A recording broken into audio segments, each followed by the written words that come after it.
Good morning, everyone. Welcome back to day 2 of our MOHA conference, Modern Heritage in the Anthropocene. We're broadcasting from around the world from the Bartlett School of Architecture, University College here in London. I am Professor Barbara Campbell-Lange, an architect and educator at the Bartlett, where I work with a team of colleagues in relation to architecture and historic urban environments. It's my great pleasure this morning to introduce the first of our 2 presenters. Associate Professor Dr. Nina Wollenbrucher is based here at the Bartlett School of Architecture, UCL. She holds a diploma in architecture, as well as an MSc and PhD in architectural history and theory, both from the Bartlett School of Architecture. She's a registered architect, both here in the UK as well as in Germany, and has been a member of the Bartlett's History and Theory team since 2004. She's involved in a number of joint as well as sole-authored research projects where her aim is to recenter architectural narratives and foreground excluded voices. She is highlighting the marginalized authorship of women, people with disabilities, migrants, and everyone who lives in conditions of political instability. This morning, Nina will be presenting Deafening Histories, Recentering the Work of Adolf Loos. Thank you. Nina. Thanks very much for the introduction, Barbara. Okay,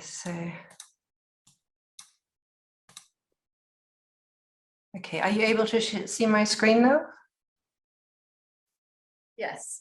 Okay, fantastic. Okay. Yeah, thanks very much for the introduction. So I'm going to start with a quote by the historian Douglas Bainton, who writes, "Disability is everywhere in history once you begin looking for it." So my paper, as Barbara says, addresses the Austrian architect Adolf Loos, whose work, according to Le Corbusier speaking in the 1920s, represents, quote, a Homeric cleansing of architecture, and who, according to Beatrice Colomina, is the only architect of his generation whose thinking is still influential today. Loos, I guess, was somewhat of an architectural all-rounder, a practitioner whose designs were matched by his output as a writer and a thinker. And here I'm showing 3 of his most well-known works: the Haus Moller in Vienna, the Villa Müller in Prague, and his essay Ornament and Crime. So 3 projects which I will be jumping back and forth between today. Loos has, of course, received extensive scholarly and popular attention. However, what has received virtually no attention at all is that Loos was deaf. And Leonard J. Davis points out that disabled people have their disability erased by their successful disabled people. And of course, importantly, many deaf persons self-identify as a linguistic minority and reject the descriptor disabled. Nonetheless, I would say that this editing out of his deafness has certainly happened with Adolf Loos. But I am able to foreground his deafness today. So I have been able to go to his archive and trace some of his deafness. And this is still very much emerging research, so work in progress, but I'm able to show you some of the things that I have found today. My talk will be guided by archival material, and it has 2 distinct sections which focus around 2 distinct moments in time. I'm going to start by looking at an archival moment, which is a handwritten note from Loos's archive. And this first section of my talk is going to focus on events around 1910. It's going to use a medical or a scientific lens, and it places an architectural focus on walls, their forms and their materials. And in the second part of my paper, I'm going to begin by looking at a photograph, again from the archive, taken in 1930, And I'm then going to start using a more socio-cultural lens, contextualizing Laws amidst larger political and architectural moments of his time. And where the first section focuses on walls, the second one is going to look at the spaces that these walls enclose. And before I start, I just wanted to clarify that I am not interested in, or I do not intend to essentialize Laws's identity or to rewrite him as a person or as an architect. I'm also not aiming to portray him in an unduly positive light. I'm very aware that Adolf Loos was a convicted sex offender, and that many of his writings have deeply problematic racist, classist, and misogynist strands. And the gravity of this is not lessened, of course, in any way by anything to do with his deafness. Still, I think it's important to foreground Loos's deafness, especially as this hasn't been done before, to use it as a critical modality, to consider moments in his written and built work, and to probe different ways of thinking about space. Okay, so I'll start from his archive in the first section of my talk. So his archive was actually partially destroyed in the 1920s, so there are massive gaps in it, but it is possible, as I said, to trace his deafness in his archive. It holds a number of things, so we find construction drawings, sort of scribbles and sketches. There's a number of business cards in his archive, and this is one of these cards. And this is the back of this card, which the writing can be translated from German as hearing exercises with Professor Urbancic. Now, Victor Urbancic, I found out, was an ENT doctor in Vienna at the time who had supposedly developed exercises to improve residual hearing in deaf patients. I have no idea whether those exercises worked, and it's also unclear whether Loos ever visited him, but I think that this card points at an important moment in Loos's life.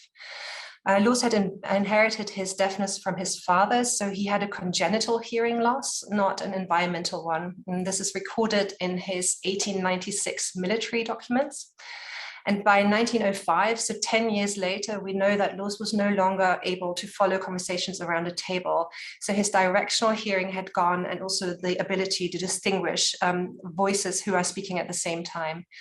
By 1915, so roughly another 10 years later, the moment when he receives this card, he was unable to take comments at the end of his lectures. So he still spoke internationally all the way into the 1930s, but he could no longer hear a single voice speaking in a room. So he had to distribute pen and paper to answer questions at the end of his talks.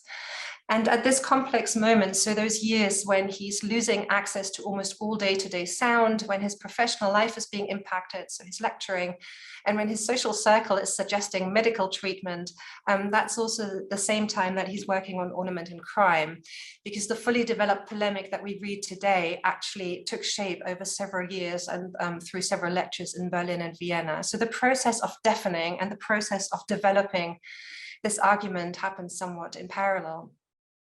Ornament and Crime is often referred to as the defining essay of Loos's ideology. If I had to sum it up in one sentence, I guess I might say that it states that everyday objects derive their beauty from usefulness and should not be embellished by any further applied ornamentation. And there are several scholarly opinions which have indicated what they think might have inspired Loos's offensive on ornament. Most of them are very convincing, but I would just like to offer one additional strand, which is that standing on the shoulders of Donna Haraway, especially the notion of situated knowledge and her related concept of situated imagination, I suggest that Loos's deafness was one of the driving forces behind his argument for non-embellished things and buildings. And to begin thinking about this connection between his body and his work, I want to briefly draw on cognitive science research relating to deafness and the senses. And I think this is sort of oddly appropriate because Loos actually linked his core argument against ornamentation to what he calls the modern nervous system. So he gives it a kind of pseudo-neuroscientific footing. So brain and cognitive science research has underlined how deaf and hearing people's visual perception differs. So hearing individuals give typically less consideration to what happens in the peripheral locations of their field of vision. This specific area, so the sides of our vision, benefits from auditory visual convergence, which means that hearing persons rely on the joining of two senses, which is seeing and hearing, to discern what happens in the margins of their visual awareness. And deaf individuals use visual attention only. And they develop superior visual cognition to then monitor the perimeters of their visual field. So the difference in perception is spatial. There's a greater visual ability in certain areas in the margins for deaf people. And based on this, scholars agree that, quote, the greater attentional resources in the periphery predict that peripheral distractors will be more distracting for deaf individuals. Another researcher puts it differently, saying that deaf people, quote, have less tolerance for visual clutter and discontinuity. And so an aversion to clutter and an attempt to an attention to visual orderliness and continuity, I would say, can clearly be traced in Laws's work, especially at the periphery of vision and the periphery of space, so at his buildings and their interiors. Laws's spaces are very controlled, and they typically guide the eye and hold very few distractors in their margins, and the efforts which went into calming the peripheries of these spaces is visible in Laws's archive. Laws wrote that in modern architecture, furniture, quote, must be concealed inside the walls, and he repeatedly drew up storage solutions to remove the messiness of domestic life from the perimeters of space. Of course, it is partly because of their visual efficiency, because these spaces are clutter-free and organized according to a rational system, that they have been celebrated as modernist compositions. But there has also been considerable scholarly discontent. While Laws receives credit for stringently obeying the laws of simple geometry, he's frequently reprimanded for his not so simple finishes. Materials such as painted plaster, travertine, marble, and wood paneling lead, for example, Kenneth Frampton to conclude that Laws's spaces are, quote, permeated by one subtle disjunction after another. Frampton detects what he refers to as discords or dissonances between Laws's stark purist forms on one hand and his rich palette of colors and materials on the other.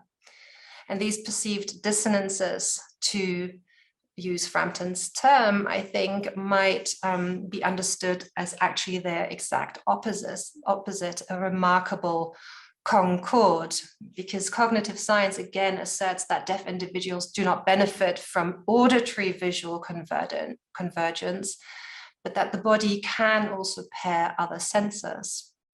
Laws, I would argue, might be seen as turning to such an alternative merging, bringing together not sight and sound, but sight and touch, a sense which is known to operate with increased attention and acuity in deaf individuals. Laws's materials, as architectural Nathaniel Coleman puts it, communicate directly to the body, even at a distance. The tactile can be seen, the building can be touched through vision. And Laws might therefore be seen as preempting an understanding of spatial perception, which has only just begun receiving serious scholarly attention, that, as Tim Ingold puts it, vision can switch from its optical modality to its haptic modality. And Laws almost reflects on this haptic vision in his writings, where he hints at the fact that the haptics of his materials also imply the promise of sound, that the feel of grainy timber paneling, of smooth marble walls, and of muffled white curtains, through their haptic qualities, actually articulate specific acoustic qualities as well. In any case, where most thinking about modernist architecture tends to silo sensory modes, Laws here moves beyond the usual disconnections of eye and ear to a more distributed sensual awareness. So it's not one or the other. And maybe doing so, he proposes that space might also be where we can move beyond another narrow binary, that of hearing and deaf. Okay, so I'll start for my second section again from the archive. And Laws's archive, like most larger archive, is divided into sections. And one of these sections is entitled Conversations. So it's an entire part of his archive, which is entitled Conversations. And it holds items like this, and like this, and this. And these individual things are cataloged within these conversations sections as speech papers. And Laws used them when he was no longer able to hear any voices. So he used them to communicate. So he then communicated by written as well as by spoken word. And from his records, from the records of his wife Claire, we know that Laws also read lips and that he used gestures. And I think all of this becomes quite clear in these photographs, where we see a conversation involving speech, bodily movement, facial expressions, spatial proximity, lip movement, and the processes of writing. The configuration of what this way of communicating might mean arises decades earlier, at a time when a focus on progress, as well as on the rise of industry, statistics, and social applications of Darwinism, drove narratives of normativity. In the middle of the 19th century, a constellation of words describing what is deemed to be average enters European languages. The word normal appears around 1840, norm around 1855, normalcy in 1857. Using this lexicographical information, Leonard Davis proposes that we may date the coming into consciousness of an idea of the norm to the period around 1840 and 1860. Davis writes, when we think of bodies in a society where the concept of the norm is operative, then people with disabilities will be thought of as deviants. In the last decades of the 19th and the earlier decades of the 20th century, processes of premeditated and targeted marginalization and dehumanization of disability and deafness can clearly be traced. Obviously, I can't trace them now, but I just want to mention one notable instance, which is a speech delivered at the National Academy of Sciences by Alexander Graham Bell, wherein he warned of death intermarriage, which he advised presented the very real danger of, quote, the production of a defective race of human beings, which would be a great calamity to the world. To prevent this terrifying trajectory, Bell demanded and actually pushed through a number of steps. These included the closing of spaces for the deaf, and also the requirement that deaf people speak, not sign. Both happened, and actually sign languages did not re-enter deaf education until the second half, well into the second half of the 20th century. So the quest to make deaf people speak was obviously deeply imbricated with nationalism and with eugenics. Here, a minority group is being forced into a national language. The signing body is legislated out of sight, and it is also legislated out of space, with physical sites supporting the deaf community being closed. So Laws's life actually spans the majority of these actions of enforced normalization. Most of this falls within his lifetime. And strands of this narrative of a standard healthy body, which aligns with ideals of modernity or progress, extends to currents of architectural thought. So it extends to ongoing obsessions with hygiene, germs, and fresh air, to demands for new spaces, for new modern man, to anthropometrics and ideas of universality, to buildings intended to support health or to then segregate what is perceived to deviate. In 1925, Le Corbusier underlined that he designed for, quote, a typical standardized normal man, 2 legs, 2 arms, a head, a man who perceives red, blue, yellow, and green. a man who no doubt also perceives sound and who is therefore not quite like Adolf Loos. So how does Loos fit into modernism as whose distinct forerunner Le Corbusier, after all, has hailed him? Or where does Loos misfit into modernism? So these images of Loos engaging in this hybrid form of communication were taken in Pilsen in the Czech Republic in 1930. And that same year, and less than 100 miles away in Prague, Loos, together with the Czech architect Karel Lothar, completed the Villa Müller. Villa Müller foregrounds Loos's notion of Raumplan, or the spatial plan, an interpenetrating arrangement of interior spaces. Loos explained, "I do not design floor plans, facades, sections. I design spaces. Stories merge and spaces relate to each other. It is just this spatial interaction that thus far I have been best able to realize in Dr. Müller's house." Loos's archive shows how carefully these interacting interiors are crafted. Drawings indicate the flowing of space, the near absence of segregated rooms, the connections across varying levels. They also show the detailed consideration that has gone into circulation, so the routes which tie this flowing of space together. So Loos creates what he says are spaces which interact, but they are also spaces which allow for interaction, for communication, even by verbal utterances, but also by glances, gestures, and signs. The Raumplan so clearly accommodates a body which uses a spatial form of language. It creates space molded, pierced, and shaped by, as well as for, a language located in the body. In fact, Gallaudet University, a research university for deaf people in Washington, D.C., have recently defined markers of what they call deaf space, so typical spatial markers that deaf people apply to their surroundings. And Villa Müller almost fully maps onto these criteria. I don't know, maybe Loos kind of did it all about 90 years ago. And his Raumplan has, of course, been highly influential. It was revolutionary at the time, but has since firmly established its place in spatial layouts. However, the journeys through Loos's buildings remain particular to his designs. They have, through the years, been met with repeated frustration.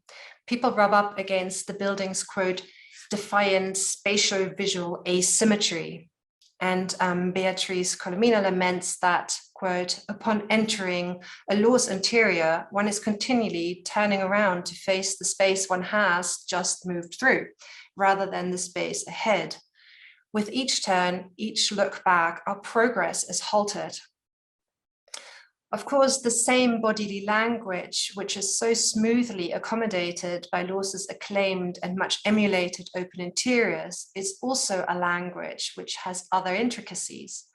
One of them being that it does not adhere to a frontward trajectory, to a linear progression from one point to the next.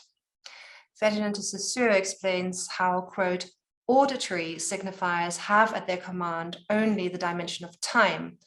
Their elements are presented in succession, they form a chain. Visual signifiers, he continues, appear typically in, quote, simultaneous dimensions. Embodied languages, like the one that Loos used, move on unpredictable paths, like Colomina, who loses her grip of trusted linearity, inexorably spilling into unforeseen parts of Loos's building.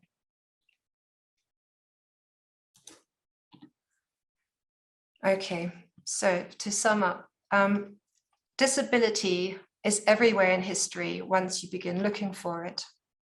It is probably also everywhere in space once you begin looking for it. The aim of my research at the moment is to begin looking for deafness, the deafness in this case of Adolf Loos, which has not been heard in architectural scholarship, but which, it turns out, does have a strong voice in his archive and I think in his work. I propose that Laws's deafness interconnects with key moments in his writings and buildings, and that it was at the core of many of the exact words, materials, and spaces which distinguish Laws and which have themselves come to take a place at the center of modernism.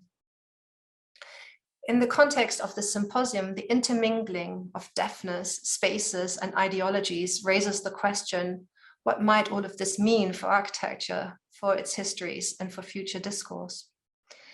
As mentioned at the beginning, this is still very much work in progress, but I propose it does hint at two things. Firstly, foregrounding Laws's case drives home that deaf and disabled perception and authorship of space remain almost entirely obscured in architectural histories, including the histories of modernism. Adolf Loos was deaf.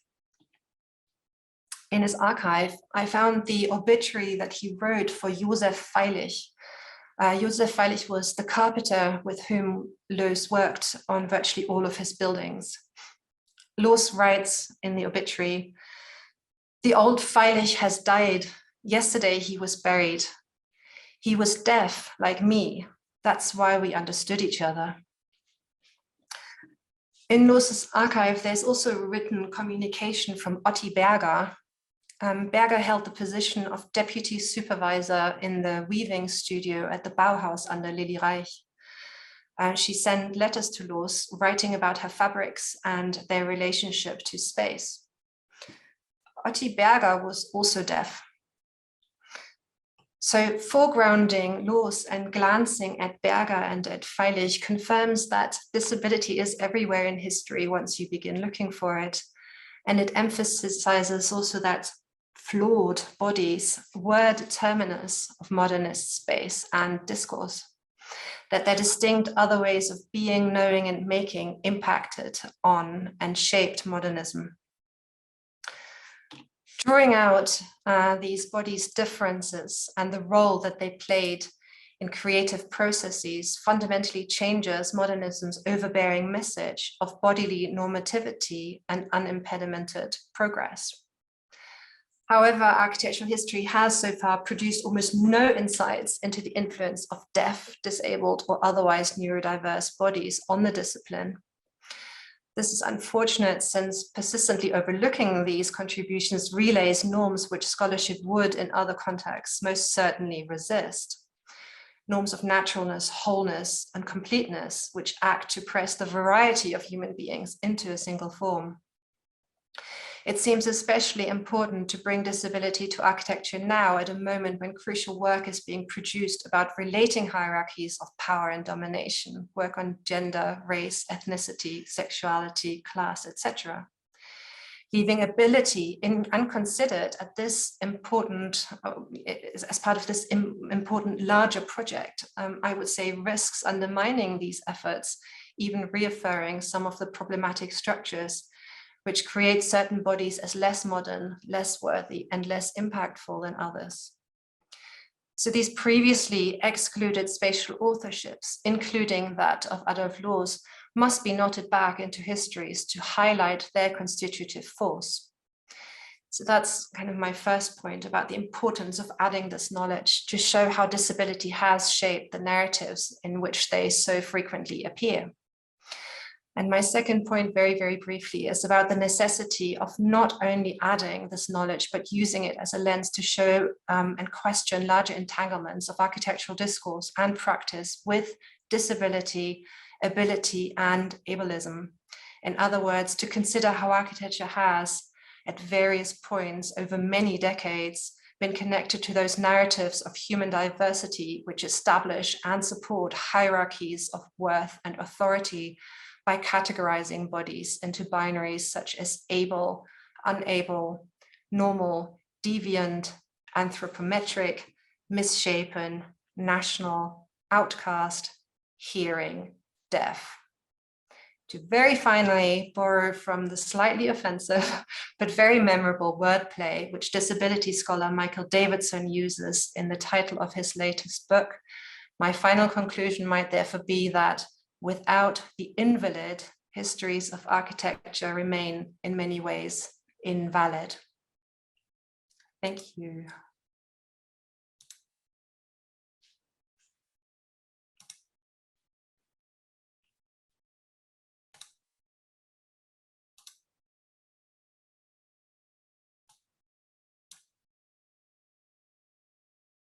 Nina, thank you so much for an absolutely incredible lecture. Very, very important ideas, points, and ways of moving forward in design, architecture, and related fields. Thank you so much. Thank you. I'm delighted now to introduce our second speaker this morning, Professor Heather Biles.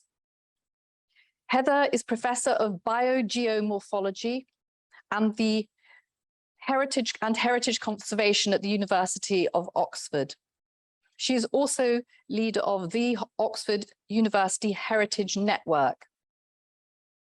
Heather's research explores geomorphology and environmental issues, focusing especially on biological influences on geomorphology, the weathering of building stones, rock breakdown on Earth and Mars, alongside coastal environmental issues.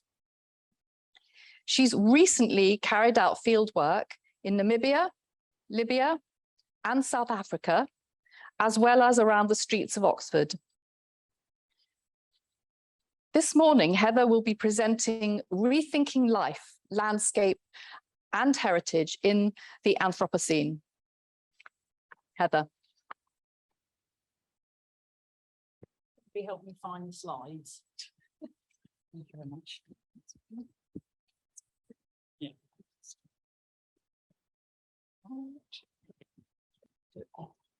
Right, that's right. Look at it right now. Right.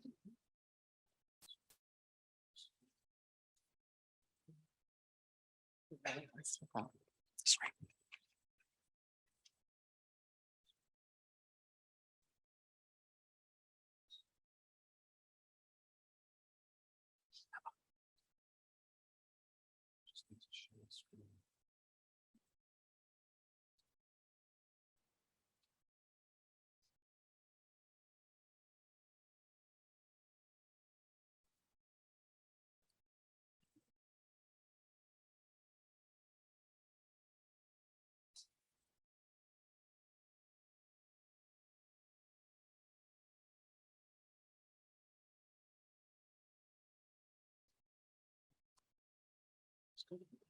Excellent. Thank you so much for such a warm introduction.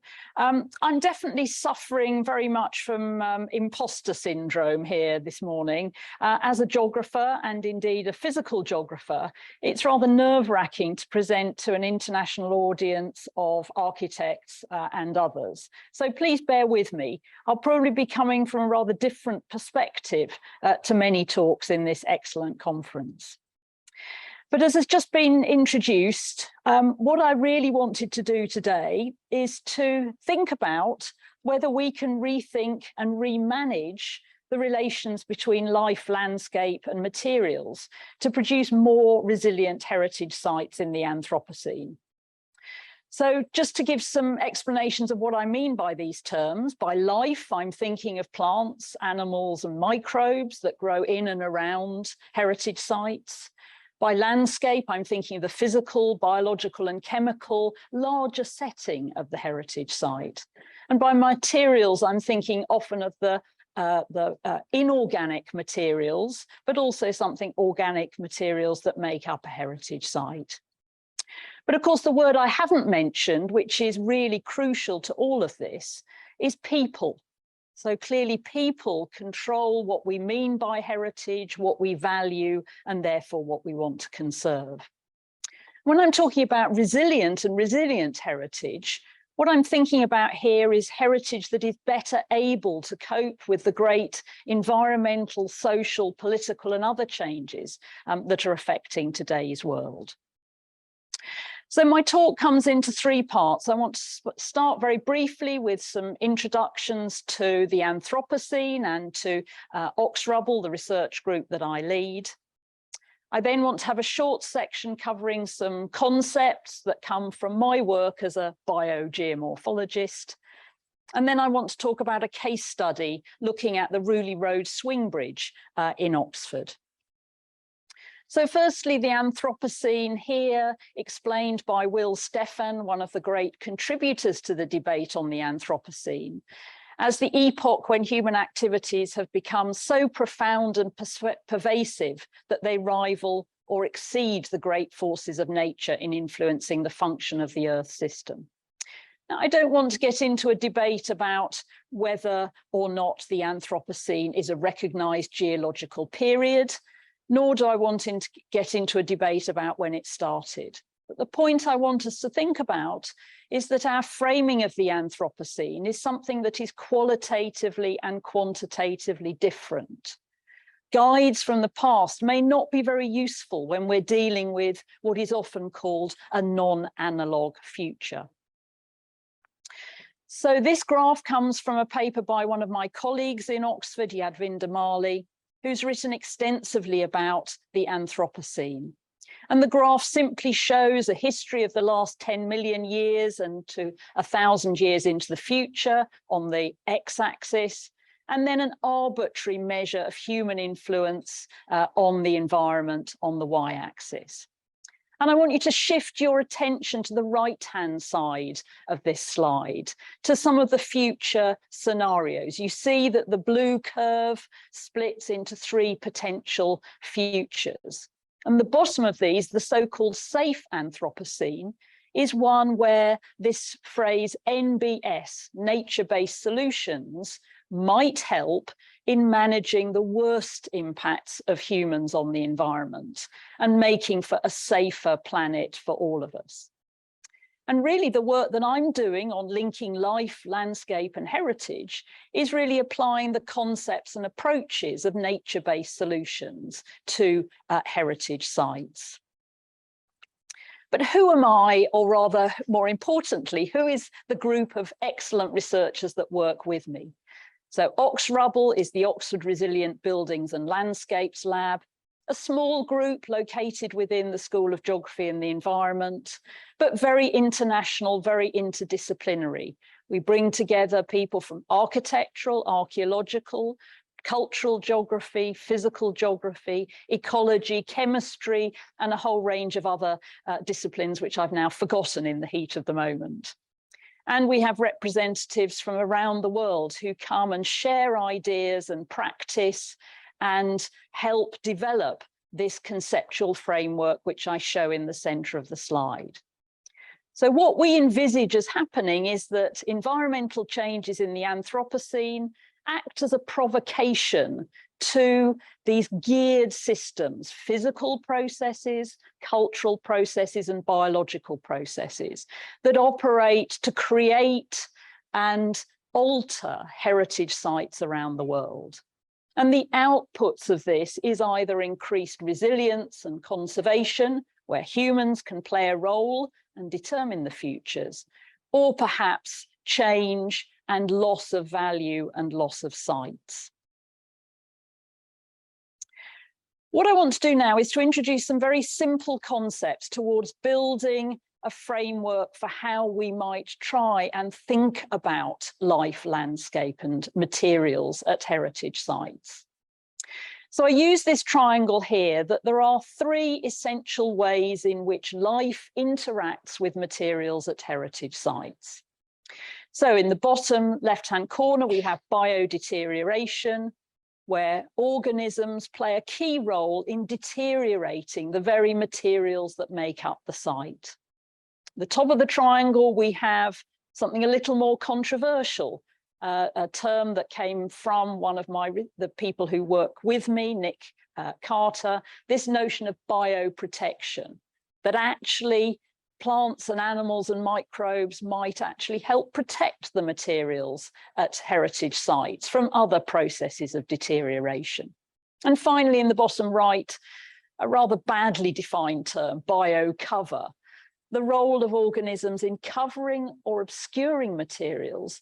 But I'd also like to add in bringing those materials to life, in bringing new values and aesthetic appearance to those materials.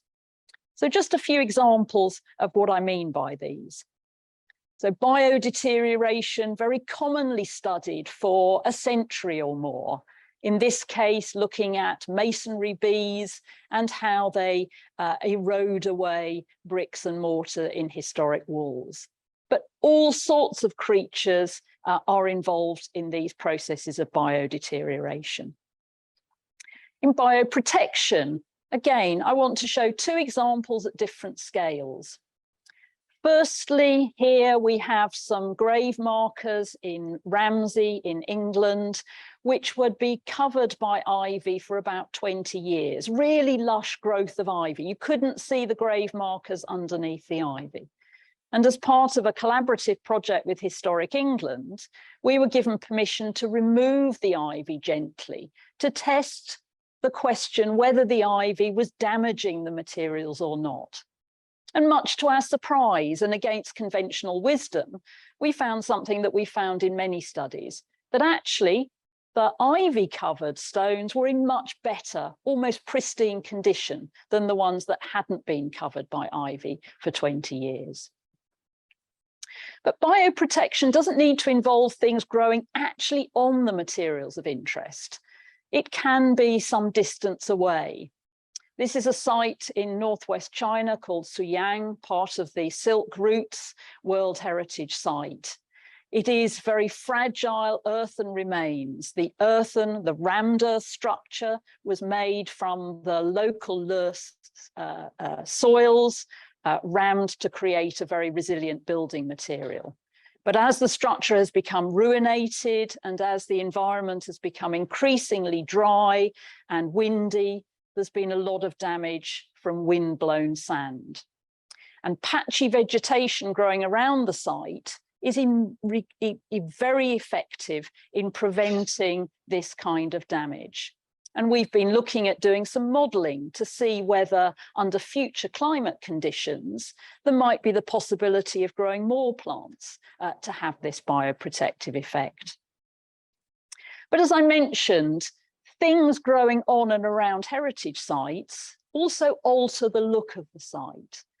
So this is an absurd example, culled, I'm afraid, from the internet, probably from Wikipedia, to show what can happen, that the plants can obscure the site. But as I'm suggesting, the plants can also bring something new. And indeed, the plants could create something entirely new. They could regenerate the heritage into something fairly different.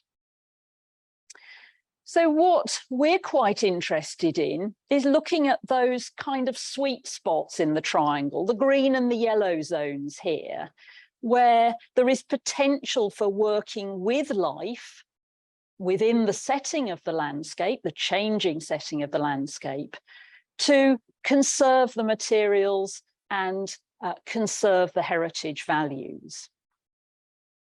But a lot of work is needed to build the evidence base to make sure that we understand which forms of life tend to be more deteriorative than protective, which forms of life are more acceptable to the people whose heritage it is and who interact with the heritage.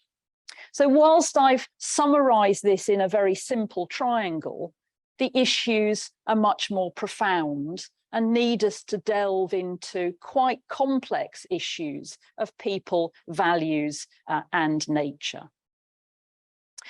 But what I want to do now is try and bring this to life using an example from a recent project on the streets of Oxford. So this is called the Urban Biolabs project, and the aim of it was to engage people with neglected heritage and the plant life in and around that heritage. And this was funded by the Economic and Social Research Council, ESRC, as part of Oxford's Impact Accelerator account. And we were lucky enough to partner with cultural geography researchers from the Open University, heritage managers and professionals from Oxford Preservation Trust.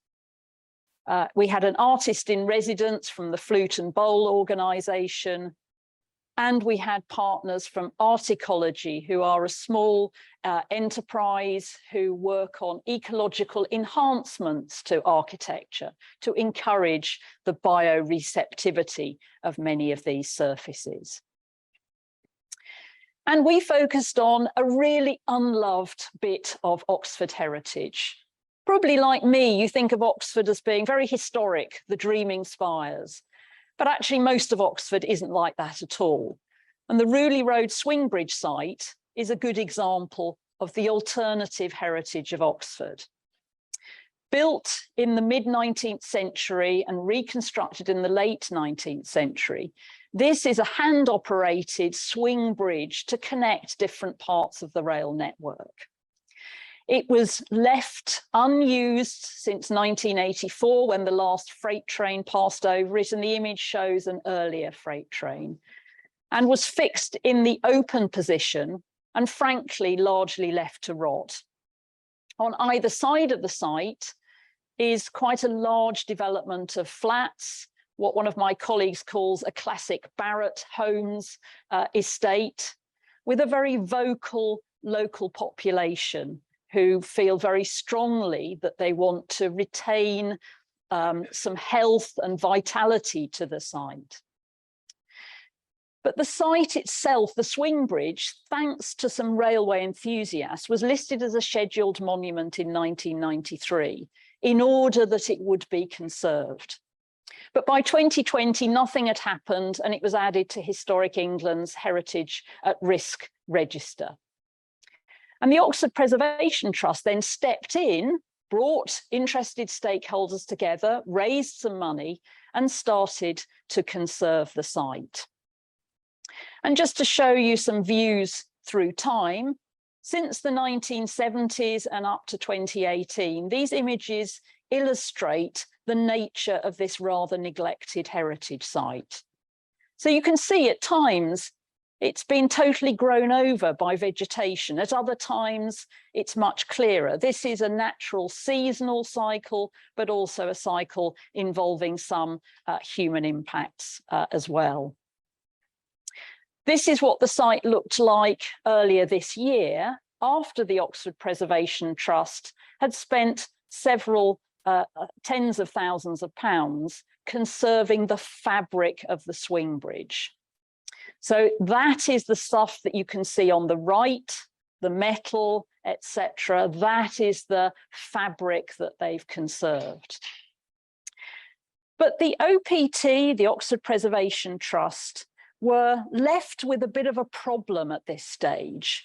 What were they going to do to landscape the site in order to make the local people feel that it was adding value, to make sure that railway enthusiasts could come and see the beauty of a swing bridge, which I'm afraid is rather lost on me, and also so that it could be attractive and enhance the local environment for many other communities of people, notably commuters who walk past, people who use the canal. You can see Oxford Canal going through the site, and a range of other people who choose at the moment to use this site for a range of different purposes. So this was the context of our project. And what we've started to focus on was a term developed by a colleague involved in the project, Dr. Marion Ernvine from the Open University, a cultural geographer who's interested in spontaneous plants, what we might call weeds, or what ecologists would think of as effective colonizers of abandoned space. And the project consisted of a series of expert and other workshops where we tried to think about what these plants were doing at the site and what they could be doing at the site. And this was our initial word cloud when asked the question, what do spontaneous plants contribute? What do they tell us, help us with at the site? And at the first workshop, Oxford Preservation Trust presented their landscaping plan for the site, which was very traditional. So the bit that I want you to focus on is on the right-hand side in the shades of beige. These were areas where there would be some kind of nice little amenity grassland kind of planting so that people could walk safely over the site, that it would visually demarcate the site, helping people realise what was the heritage and what was something else. And we got to work and started to re-envision these plans.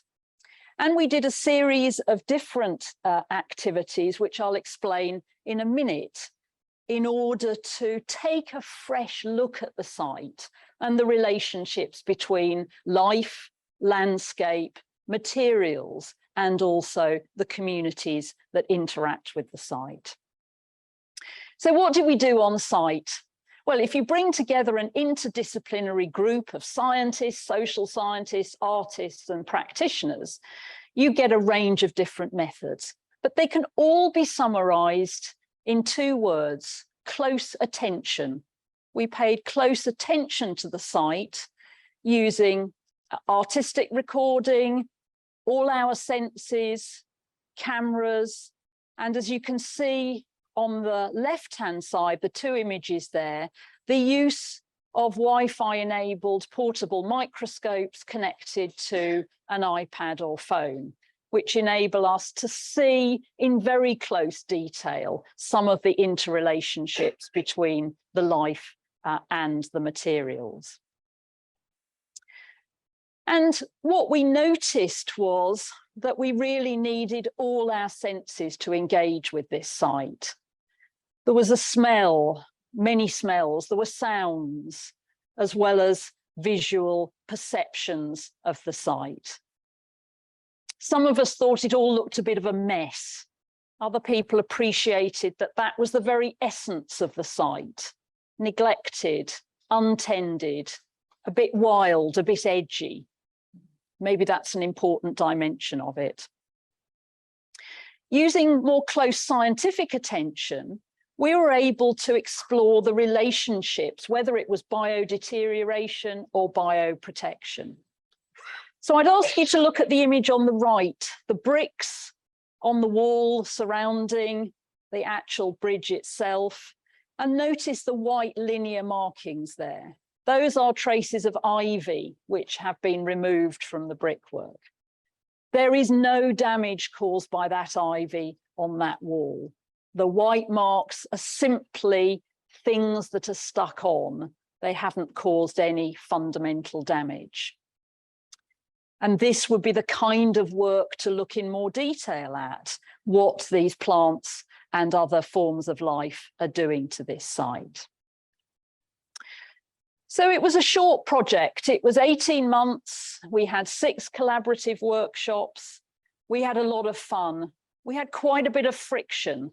We had very different imaginations of what the project might be. We had many arguments, but many productive arguments. So friction here was very productive. But what was the main outcome? The main outcome is that Oxford Preservation Trust are now completely rethinking their plans for landscaping. So instead of seeing life as a threat to the materials and something that needed to be controlled and manicured, I think they saw it, thanks to our interventions on the site, as a potential opportunity.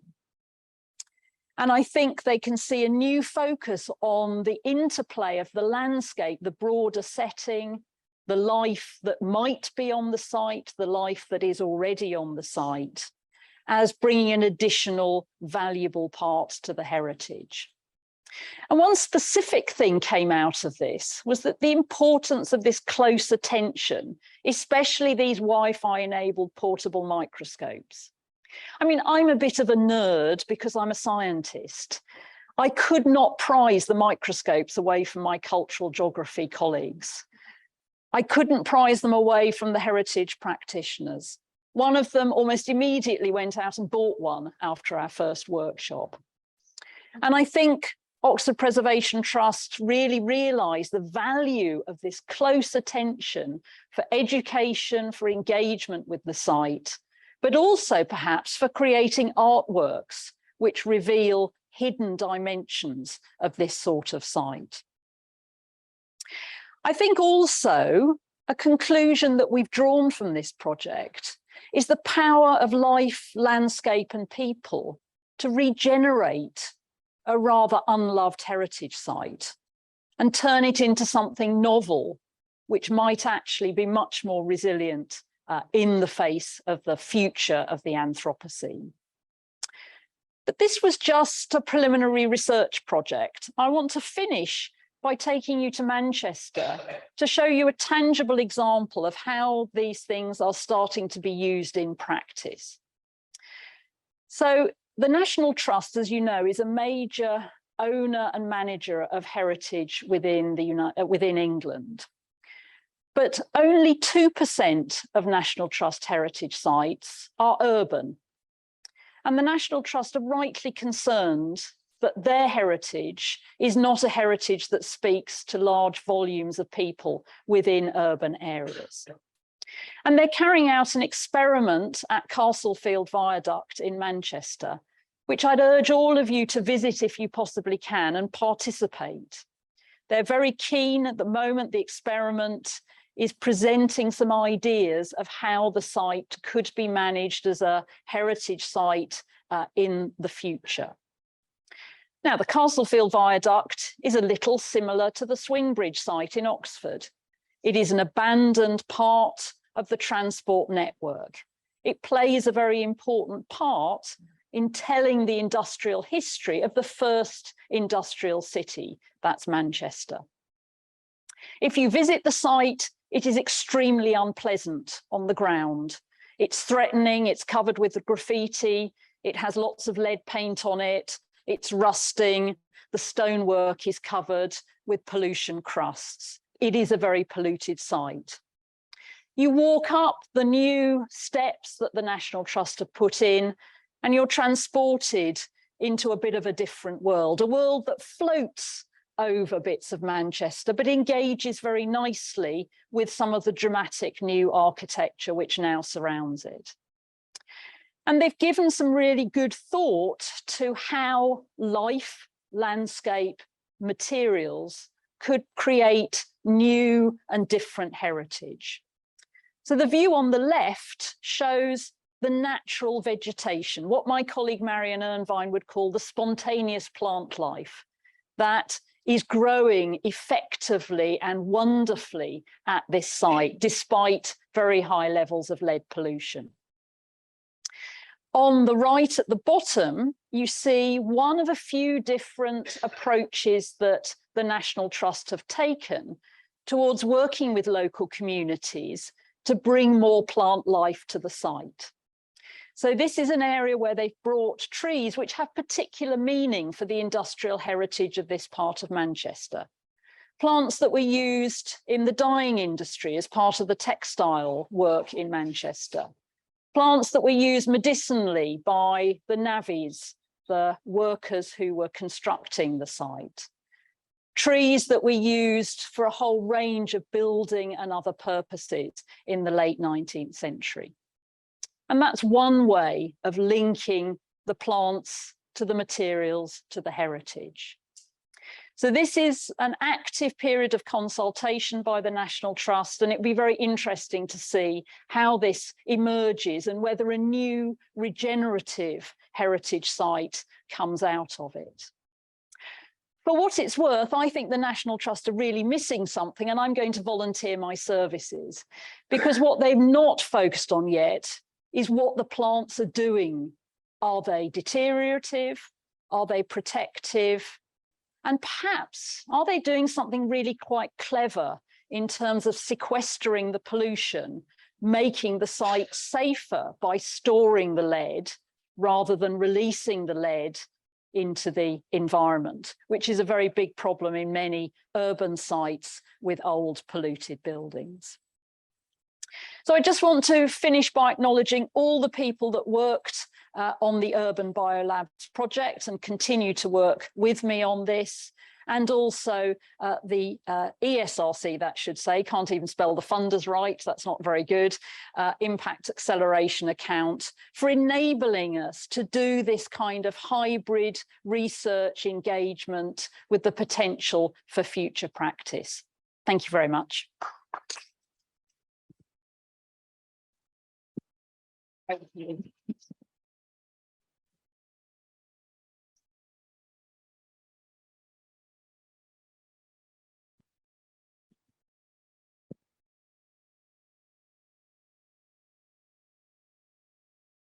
Heather, thank you for an absolutely fantastic talk on the importance of close attention. Like Nina, I think this issue of attending and close attention to issues and matters that have been overlooked and ignored is absolutely essential. I also was fascinated by the Wi-Fi portable microscope. I'm sure we should all have one. And this idea of collaboration, the collaboration with plants and microorganisms in particular, and to understand better bioprotection and biocover. This is definitely something which I think this university and the Bartlett as a whole, as well as our School of Architecture, could benefit from understanding. Thank you so much. I understand now we have a break and we will reconvene, Edward, at what time? We will reconvene in 15 minutes at 10:20 UK time. Thank you, everyone.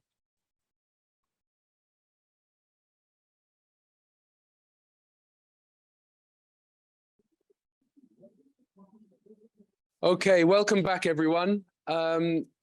Thank you for your patience online. We had a little bit of an extended break because there was lots of pastries outside. So sorry that you missed out on those, but we're still receiving some people back in the room. It's getting into a healthy crowd here in the Bartlett School of Architecture.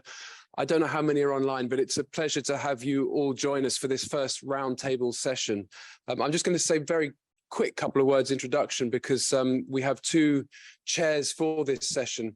As I said, it's the first roundtable session, and they were specifically sort of planned, organized to be conversational. So the presentations are relatively brief compared to the parallel sessions yesterday.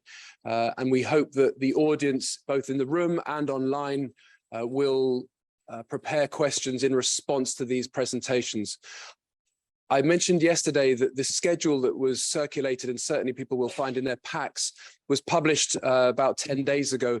We've had to amend that slightly according to different people's circumstances since. So this session actually has 7 presenters. Richard Aina, who is going to present this afternoon, is actually presenting in the last of the session today, the 7th presentation. So I thought what we would probably do is have 7 speakers, and then we'll have a very quick break, stretch our legs, and come back into the room for a conversation. So I'm going to hand over to our 2 chairs for this session, Göksu Toprak, who's a former student of the MA Architecture and Historic Urban Environments program, and Mike Turner will be joining her for this conversation. Thank you.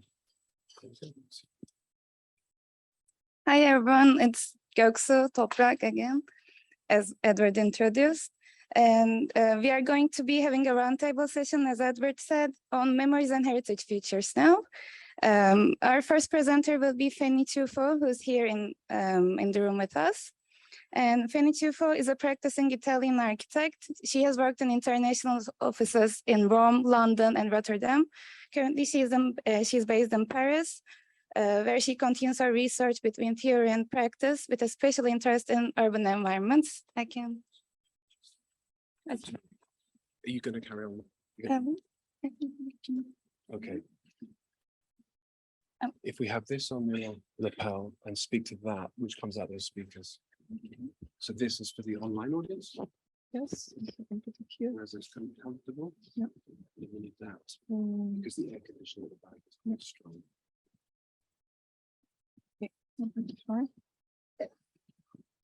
Yeah. And to open the presentation, so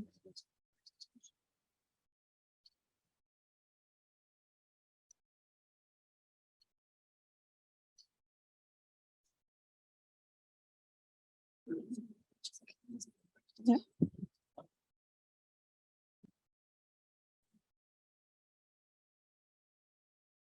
Inspector on the t-shirt.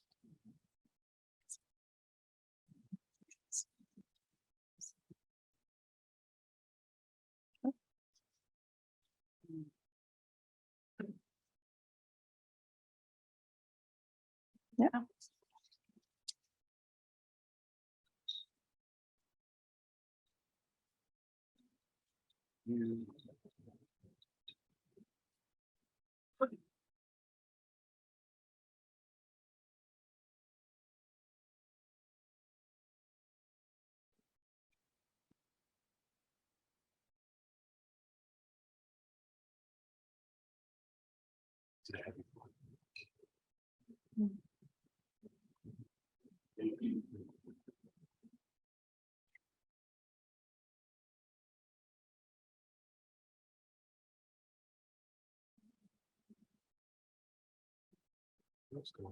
Yeah. No.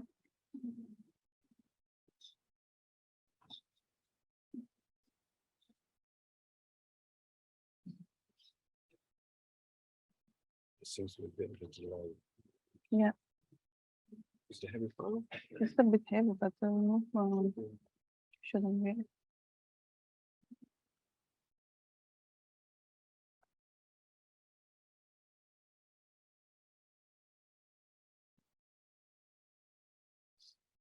Yeah, I think I will just take time here.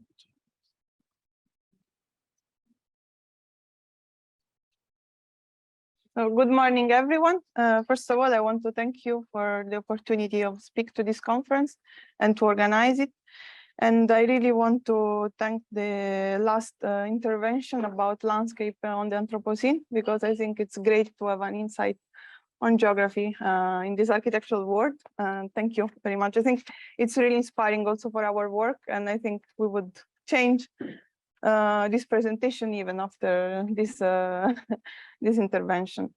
Today I'm going to present a project that was conducted by a design workshop, SAFA, and it's about an unfinished bridge, Ponte San Giacomo dei Capri in Naples, and it is a modern ruin, and it is an abandoned place that citizens ask to reinvent.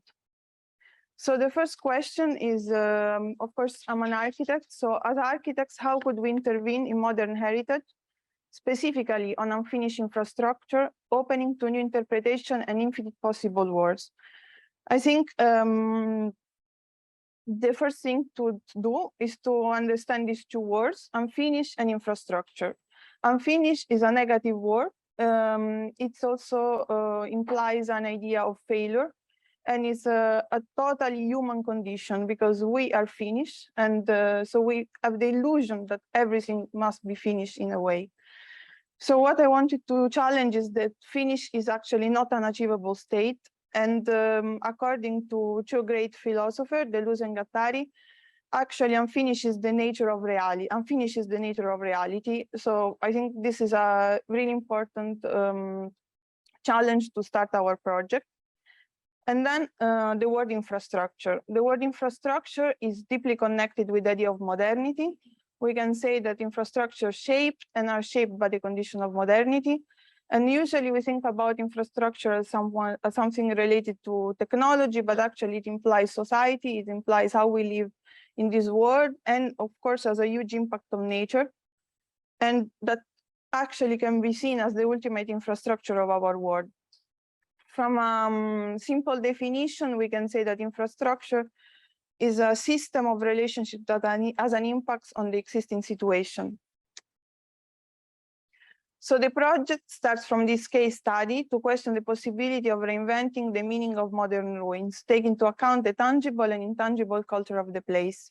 So we wanted to point out that actually incompleteness is a creative opportunity rather than an obstacle, and that modern heritage, in this case, an interrupted bridge, can really create new meanings and encourage new definition of new identities. So rather than being hidden, the rupture actually should be celebrated as a positive feature. So here you can see some of infrastructure that are left abandoned, that were left unfinished. The really interesting thing of modern ruins is that they are buildings that they were never used. So usually we think about ruins as something that has a history that was used and then it was left abandoned. But this infrastructure actually, in a world that is so fast, they never even arrive to their function.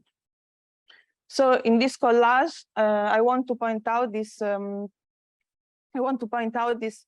Strong relationship between old ruins and new ruins, and I want to say we cannot imagine the same future for old and new ruins. New ruins, modern heritage is still alive, it still have identities, it still have history that are full of life, and to intervene, it's important to actually take into consideration this relatively recent history.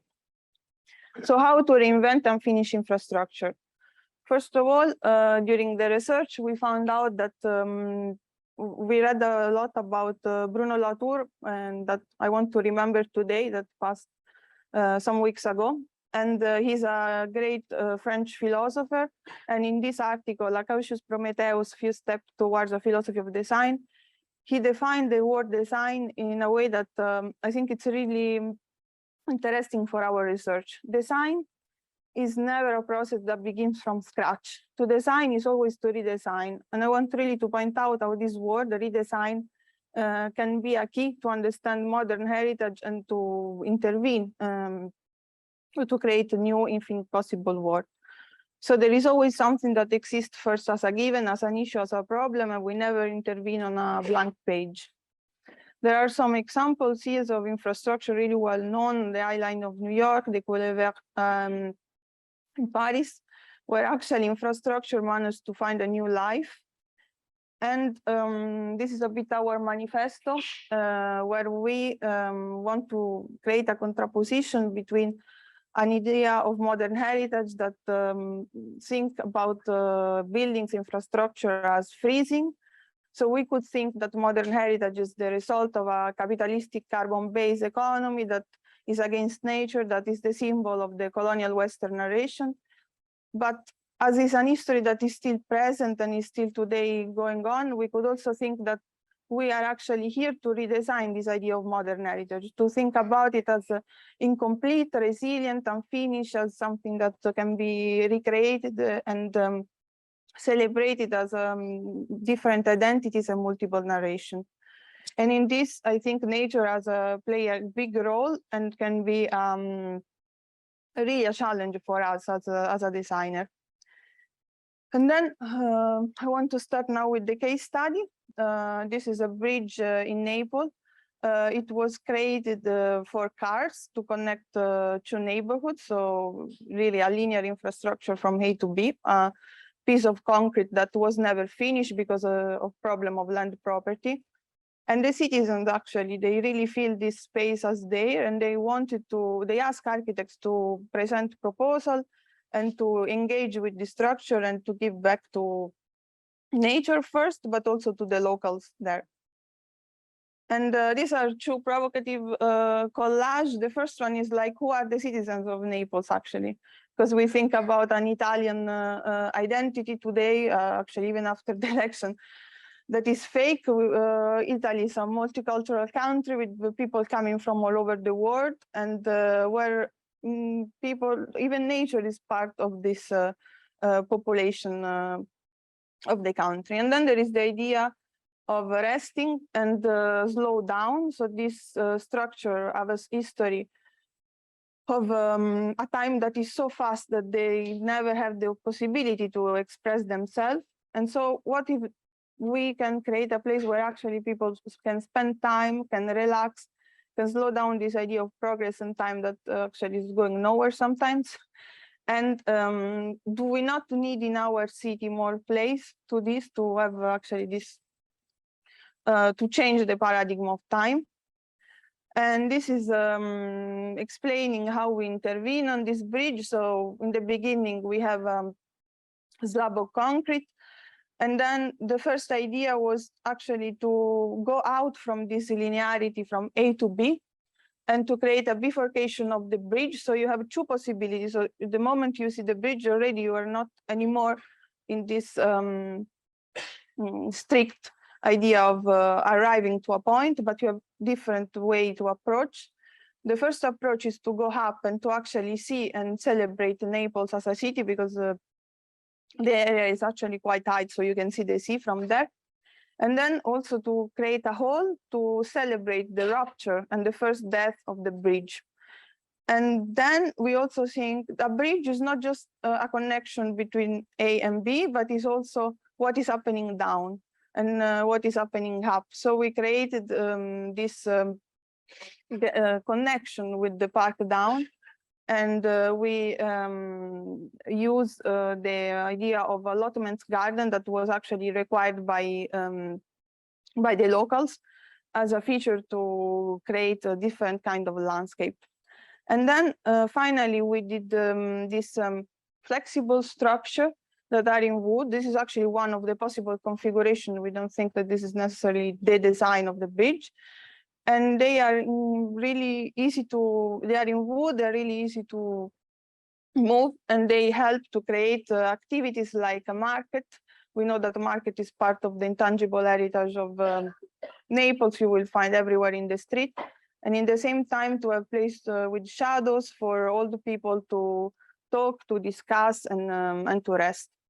And then there is this idea of Naples as a creative place. I invite everyone to go there. Like everywhere in the street, you will find performance, art, dance, music. And so we created spontaneous places for this performance. And I think this is also really interesting, is the idea of creating maybe an open air cinema. We know that the industry of cinema is in crisis today, but in Italy, the open air cinema actually are increasing more and more. This experience of watching outside together under the stars, it's becoming actually really interesting. And I want to remember that today the greatest director of Italy, it's Sorrentino, which is from Naples, and I think the city has this cinematographic intangible history inside. And this is really actually one of the possible configuration. I don't think this is the design of the bridge. And what I wanted to point out is that for us, the Mediterranean scrub is really part of this repopulation of the bridge. We believe that the olive tree, the mandarina tree, the lemons are part of the heritage of the city, part of the life of the city. They actually, some of these species are already growing on the bridge today. So it's just to enabling this growth. And there is also the idea of graffiti, of course, of Maradona, of the lavender, and of the sitting together, listening someone to play guitar. And I think the idea of infinite possible words, it's really important because it opens up and it also creates a designing that is it's less colonial in a way. And in fact, I found this phrase from Bruno Latour again, really interesting, and I think really also important for our conference, saying that designing is the antidote to founding, colonizing, establishing, or breaking with the past. It is an antidote to hubris and to the search for absolute certainty, absolute beginnings, and radical departures. And I think this is really our message today. Like it's me and my partner, Sami Yaklep, and we want to really bring this message to the conference. And yeah, thank you, everyone.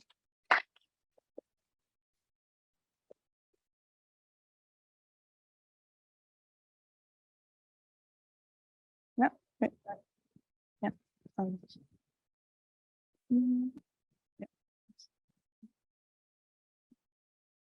Yeah. Thank you, Fanny, for your great presentation, raising many questions about the possibilities, future possibilities, incompleteness, and heritage raises.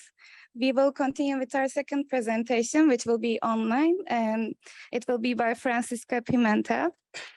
She's an architect and a master in architecture and historic urban environments, and from here, actually from Mayhew, and she teaches design practices at UNEP and is a senior architect at Tandem Studio. So, hi, hello. Do you hear me okay? yes, we can hear you. Perfect. Let me share my screen.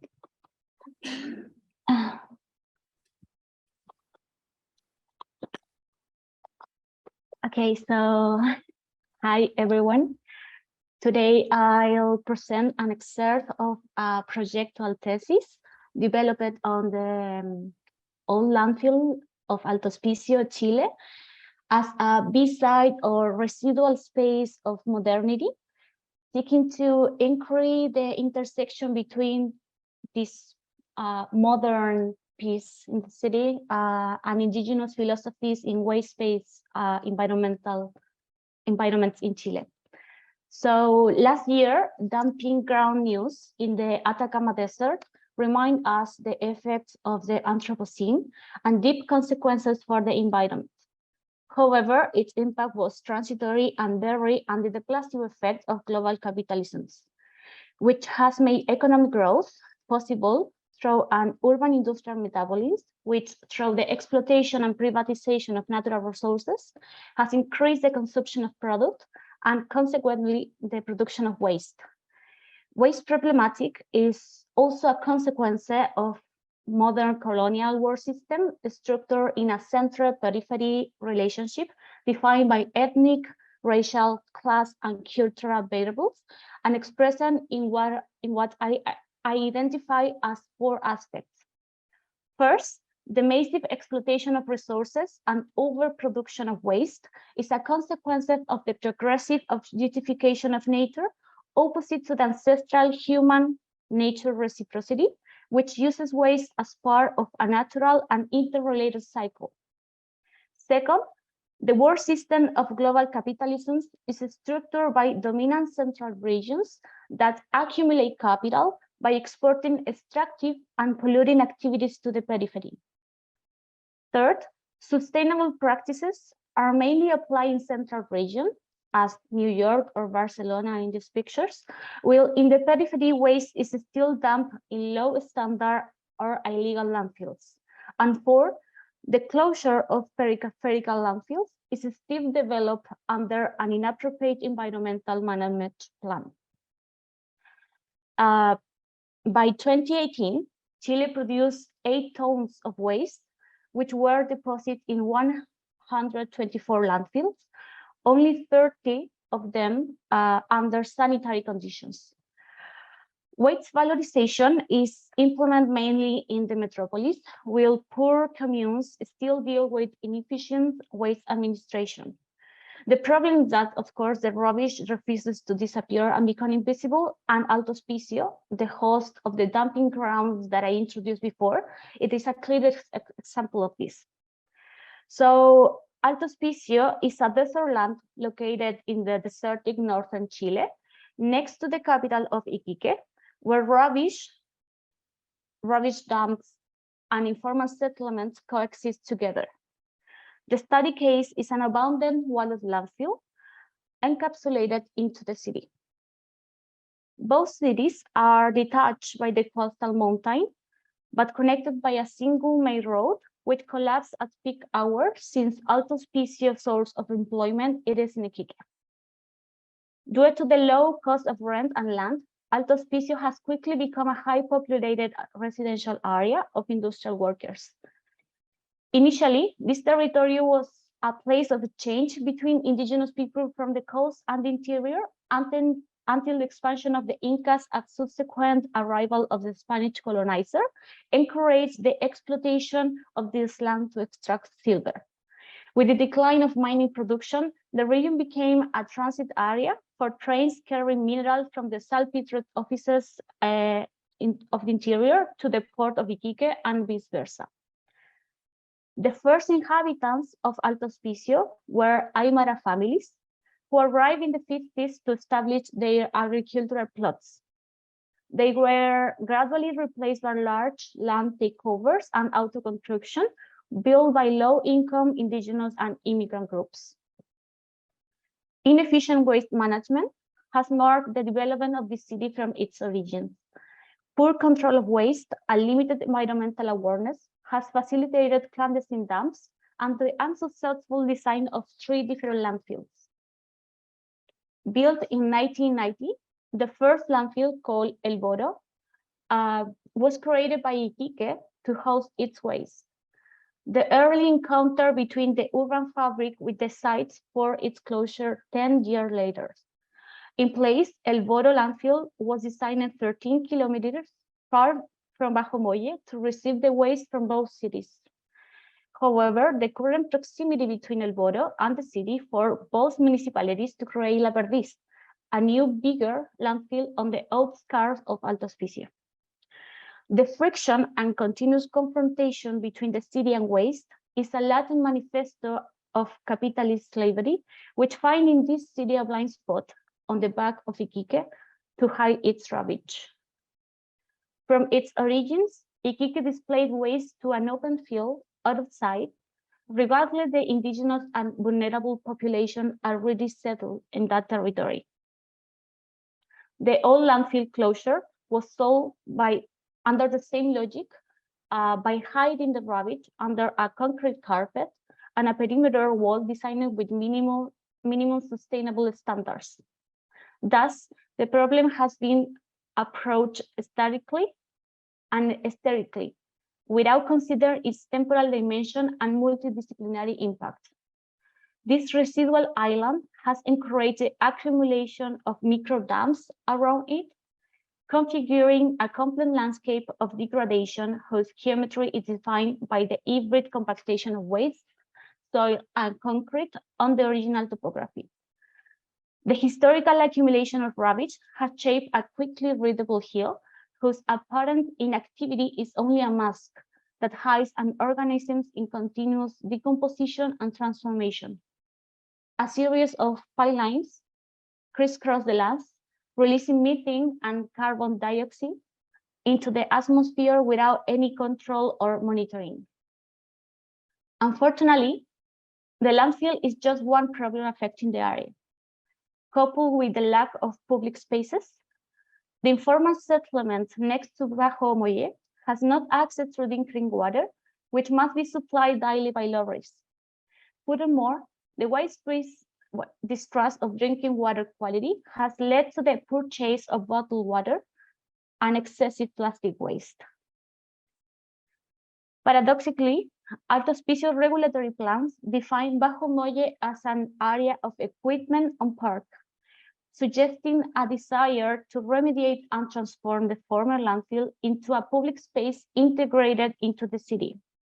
Taking this as a starting point, this work aims to decolonize this space from modern exploitation treatment that replaced the millennial conception of land as a sacred resource in an area once occupied by former natives, featuring it as a new open community garden for cultivation, leisure, and research.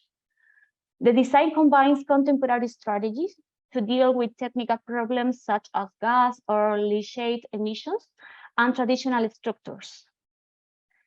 Through the reevaluation of indigenous architecture, it is possible to reaffirm the community's sense of belonging, creating a social, political, and identitary space to question and confront the control of nature as a product of global capitalism. Through the selection of 3 different examples of local structure, all related to the manipulation of land and water, the project plays with the characteristic features by rescaling and assembling them in situ, shaping a resilient landscape that explores the boundary between nature in arid climates and our anthropocentric way of life. This includes the development of terraces over the topography and fog capture methods that take advantage of the winter fog to reclaim land and water use for the community, offering relief from extreme urban and climatic conditions. The use of fog traps aims also to generate a circular economy that allows the cultivation and maintenance of low water consuming species and charity. This module, which tripod structure adapt to the topographical changes of waste decomposition and earthquake, provides a refuge to interact, play, relax, and gather around the activity of harvesting, transforming them into educational spaces to convey issues of environmental crisis, water, recycling of material, and recovery of contaminated urban spaces through open workshops for the community and schools. The proposal then is not only reactive, mediating a space that is already environmentally affected, but also preventive by encouraging through its educational role the recycling of material that can be useful for the maintenance of the garden. The understanding of these components as pedagogical objects suggests the potential of indigeneity to work in symbiosis with nature, confronting the hegemony of modernity neoliberalisms that has commodified and profited from our natural resources. Thanks for listening.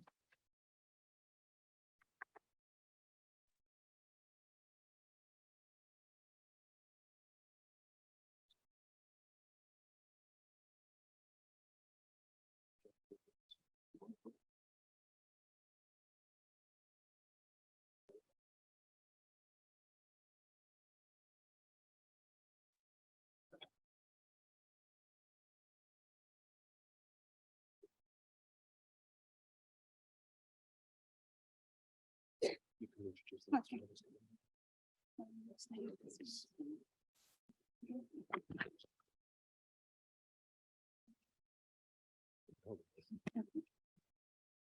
Francisco, thank you so much for your presentation. We will now continue with the, We will now continue with the third presentation with Kate Roper, who's a PhD candidate and the chair in critical architecture and urbanism, University of Pretoria.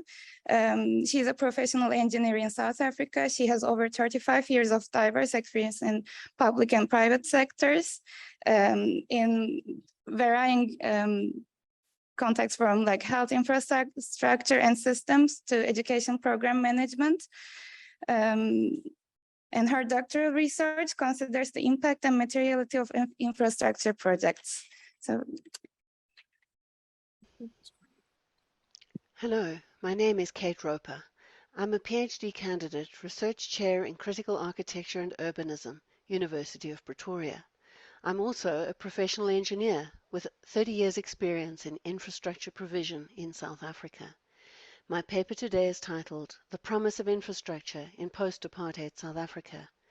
This paper draws upon my doctoral research titled Infrastructure is More Than Material, which considers the impact of infrastructure on society and is concerned with human interaction with infrastructure. The research reflects critically on many years working as an engineer, delivering projects in ports and transport, water and sanitation, education and health in post-apartheid South Africa. My argument is influenced by the growing body of interdisciplinary work in the fields of infrastructure and science studies in the humanities, and considers the question of post-apartheid infrastructure's legacies. As Zana Matson argues in her review of the edited monograph titled The Promise of Infrastructure, infrastructure and its promise structures our relationship to the future and allows us to think alongside the unfinished and interrupted forms that infrastructures often take.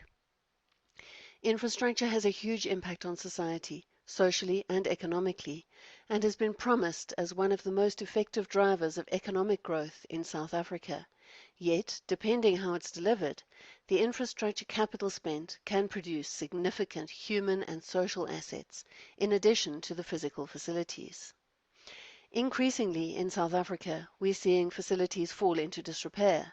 We see infrastructure not used as intended, that doesn't provide the socioeconomic benefits that were intended. For example, a power system that only provides intermittent electricity to businesses severely limits the economy. We see vandalism to socioeconomic infrastructure, and in the past, schools damaged in protest action. My PhD study, which is still in its initial stages, utilizes the framework of 3 case studies as the subject of the investigation. The central question in this research asks if infrastructure is more than material. It does this through a critical inquiry into the question of the notion of the life cycle as a conceptual point of departure. Instrumental modes of evaluation in engineering and construction terms evaluate the life cycle in ways that ignore the social aspects of buildings and structures.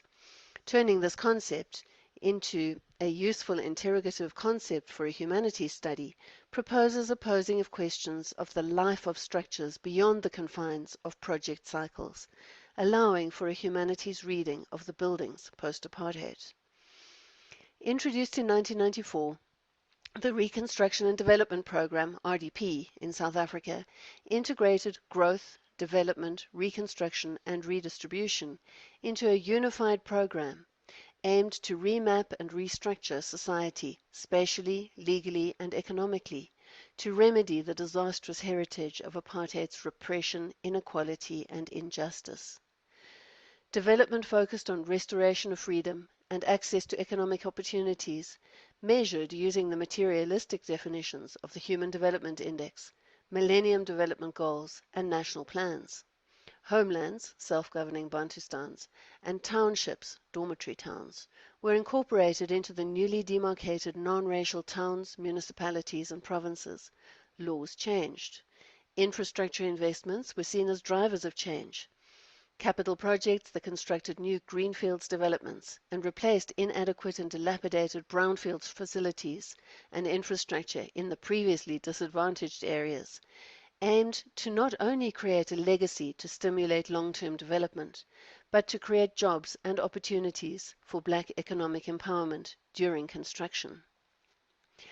While most infrastructure lives longer than the people who built it, these new post-apartheid facilities were expected to last at least 30 years before major modifications would be required, with planned modifications, upgrades and repairs during the life cycle. The three facilities I'm working with are Charlotte Maxeke Johannesburg Academic Hospital, Letaba Regional Hospital, and Maputo Malanchi District Hospital, which all provide services within the provincial public healthcare referral system in South Africa. Reading the buildings and facilities through inspection, discussion, and understanding in the hermeneutic sense involves reading beyond the literary understanding. The philosopher Hans-Georg Gadamer argued that our perception of the world is not primarily theoretical, but practical. Objects disclose themselves to us as we move around in an already existing totality of meaningful relations. Charlotte Maxeke Johannesburg Academic Hospital is the new name of the Joburg Gen constructed in the dying days of apartheid. Construction started on the new Joburg Gen during the dark days of apartheid leading to the Soweto Uprising of 1976, the same year nationwide television services launched. While the new megalithic hospital for the minority took shape on the skyline, dramatic television coverage of police action in the townships was screened around the world and on local TV. It has transformed to being central to the healthcare system, providing specialist care not just for Johannesburg, but also as part of a referral network for patients from all over the Gauteng and neighbouring provinces. The history of the Charlotte Maxeke Johannesburg Academic Hospital dates back to the 1880s. It did not take long for fortune seekers from all over the world to flock to the Witwatersrand after the discovery of the gold reef in 1884. The dusty mining village quickly formalized into a settlement, and within 10 years Johannesburg was the largest town in South Africa. More than 130 years later, Egoli remains the largest metropolitan and economic hub of South Africa. Johannesburg's first temporary hospital, a 3-roomed brick and thatch building that also doubled as the jail, opened in 1886. The hospital grew in line with the demographic and political changes, with the replacement of old buildings and addition of new wings. The new Johannesburg General Hospital, known as the Joburg Gen, a huge brutalist concrete block constructed 2 kilometers away on Parktown Ridge, replaced the old General Hospital in 1978. In the height of apartheid, this symbol of domination served only whites until the protests of 1989. The hospital was renamed on Heritage Day 2008 after Charlotte Maxeke, the first Black woman to receive a Bachelor of Science. A disastrous fire in April 2021 closed large parts of the hospital, including the COVID wards. The cost of repairs and upgrading the hospital to contemporary fire safety standards were prohibitive, and construction stalled for more than a year. The story of the infrastructure also tells the story of people, ideology, space. The concrete megalith has morphed and transformed emerging as an important, innovative and reliable pillar of the healthcare system. Nkoa Squared, Letaba Regional Hospital. South Africa was built not on gold and diamonds alone, but on the availability of cheap black labour, Harrington, McGlashan, Chilofska. Employment on the mines peaked in 1986, with thousands of workers travelling from Gazankulu, a Bantustan or homeland in apartheid South Africa, intended by the apartheid government to be a semi-independent homeland for the Batsonga people. Under the apartheid system, migrant workers were not able to settle permanently near the mines, and their movement was controlled by the infamous pass law system. Recruitment agencies actively recruited in the rural areas, while apartheid conditions entrenched poverty in the homelands. By 1994, Gazankulu constituted a geographically defined and poverty-stricken colony within the borders of South Africa.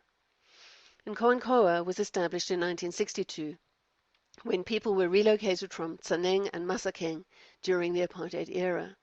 The township is a mixture of an extensive residential area, a vibrant business area, and an industrial zone.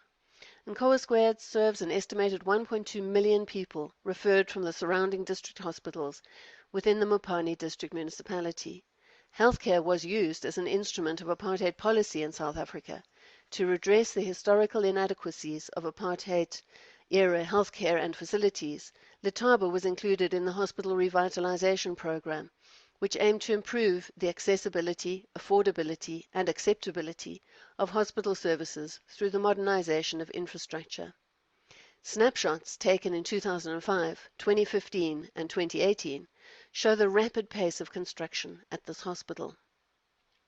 From its inception as a missionary hospital, taken over by Gazankulu Homeland in 1977, revitalized after 1994, Letaba Regional Hospital developed into a dispersed collection of 105 buildings on a 10-hectare site. This case study tells a story of a different type of infrastructure set in an ex-homeland serving an ever-increasing population. The life story positions the infrastructure, projects, decisions, and people within the temporal and spatial realities over its life cycle. Lulekani, Lux City, Maputo Malachi District Hospital.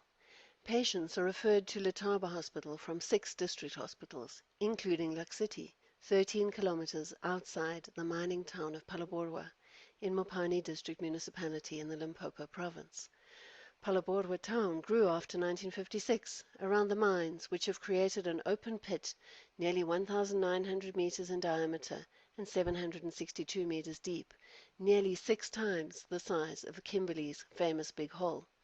Lulekani Township was established in 1959, largely by migrant laborers and their descendants originating from the Bulubedu area, Tsanin, Gasekororo, and Bushbuck Ridge. The hospital was included in the Hospital Revitalization Program. Large-scale infrastructure projects have been rolled out between 2006 and 2022.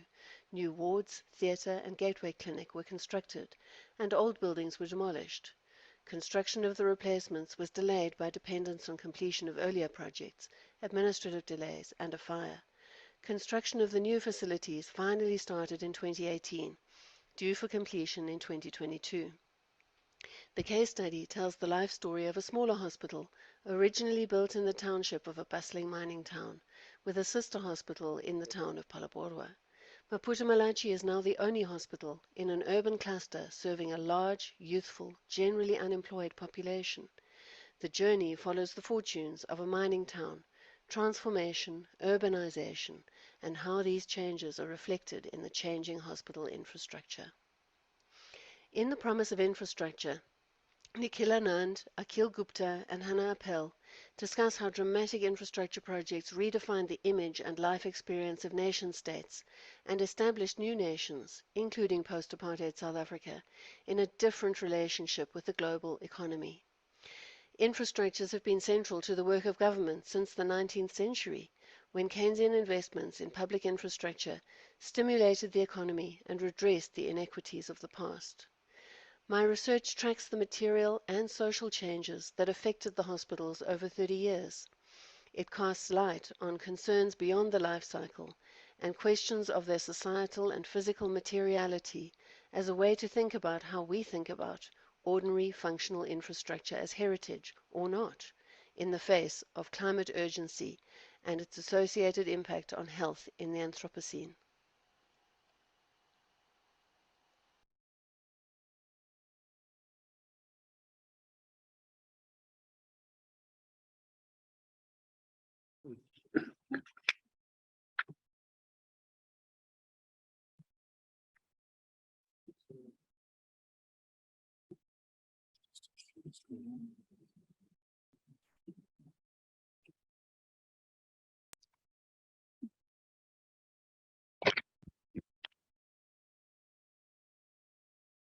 Thank you, Kate, for your presentation too.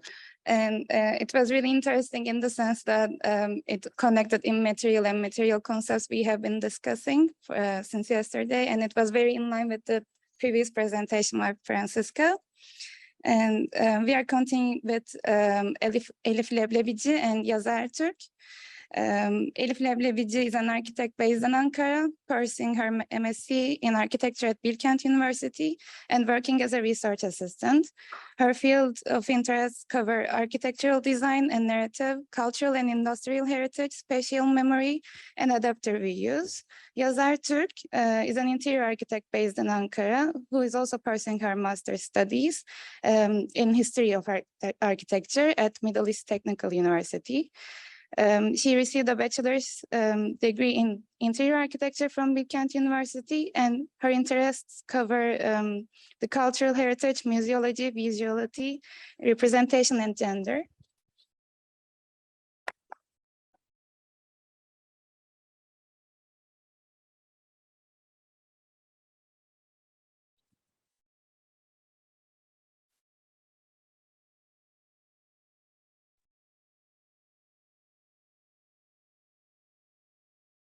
Hello, everyone. We are really grateful for your kind consideration and acceptance for our study for the MOHA conference. Thanks for having us. We are delighted to present our ideas on our ongoing study in which we examine 2 cases of heritage sites in Turkey. The study is called Collaborative Processes and Regeneration of Rural and Urban Heritage Sites, cases of Karatepe Aslantaş Open Air Museum and Hasanpaşa Gazometer Müze Gazhane. The goal of the study is to describe and assess how different scales of Turkey's heritage sites have been transformed and turned into museums.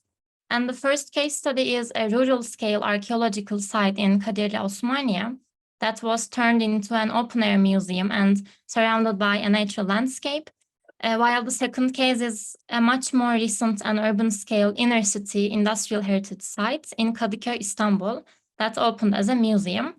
It is situated in a densely populated residential area and surrounded by urban texture and flow. Although the selected cases differ in terms of geopolitical location, scale, function, and historical period, they were both abandoned heritage sites that have been conserved and regenerated as a result of long-term efforts by various actors. First, I will give a brief information about Karatepe Aslantaş.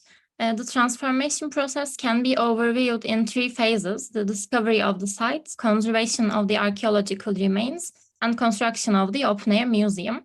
Starting from the conservation of the remains, holistic approaches and collaborative processes will be emphasized, which will lead the open-air museum to turn into an agent for social progress.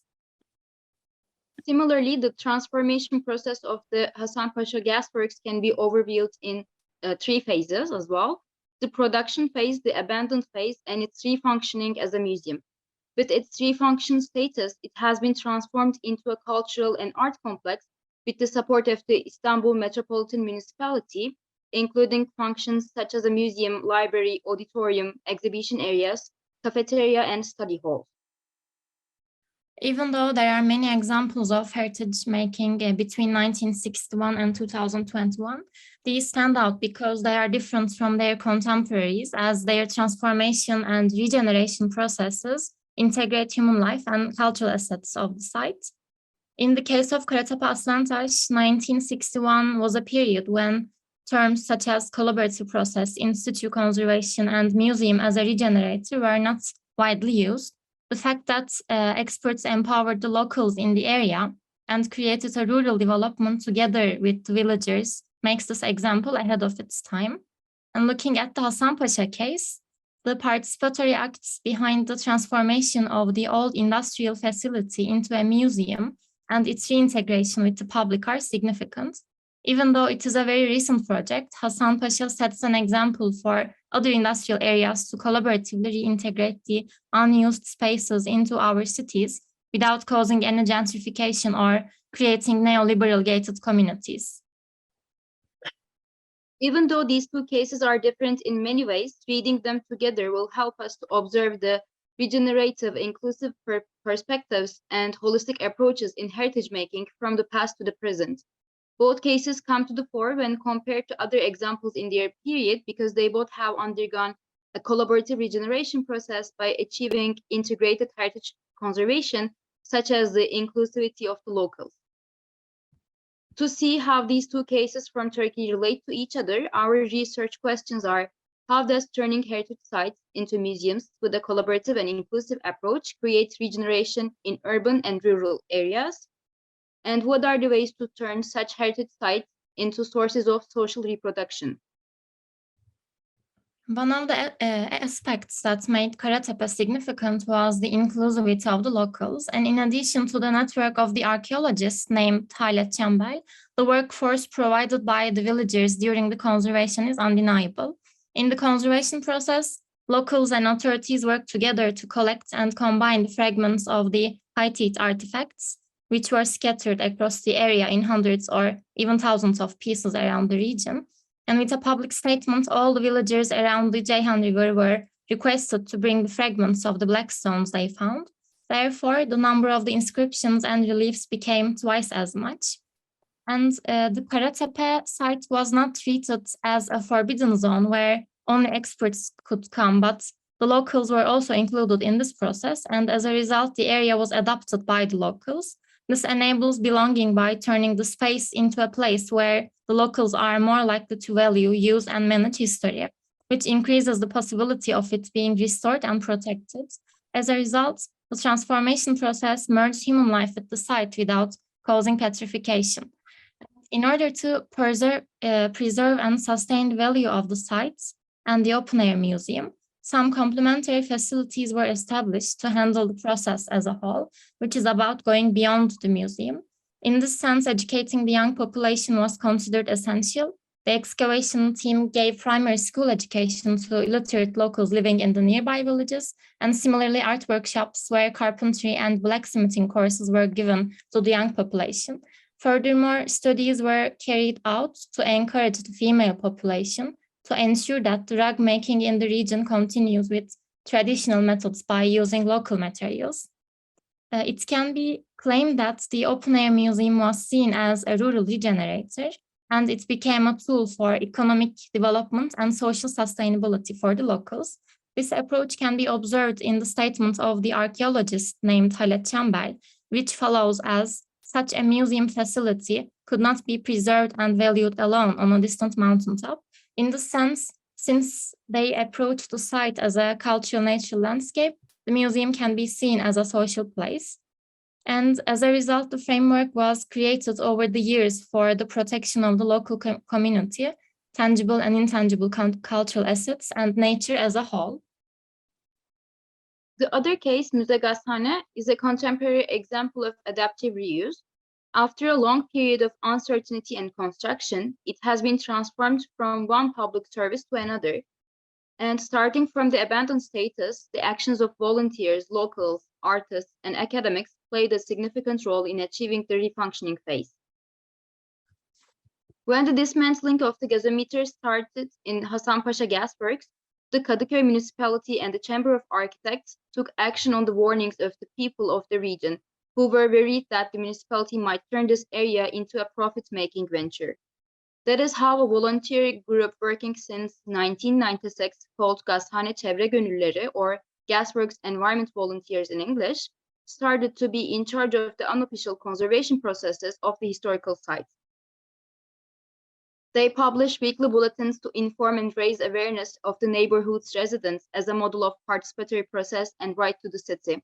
In order to get suggestions for how to reintegrate this distorted area into the city, they conducted surveys for both adults and children. Even after the reuse project has been realized today, volunteers continue their projects. In addition to these volunteer-led activities, the museum complex itself, as a social production space, offers a variety of free educational and entertaining activities that appeal to a wide range of ages and genders. In addition to cultural events such as concerts, seminars, and theater, study halls and libraries are open 7/24. In a regenerative manner, it demonstrates how public space should be used in favor of the public. In other words, Müzegazhane's regeneration can be viewed as a framework that incorporates the past into the present and encourages individuals to consider their capacity to play a constructive and active role in the creation of urban diversity.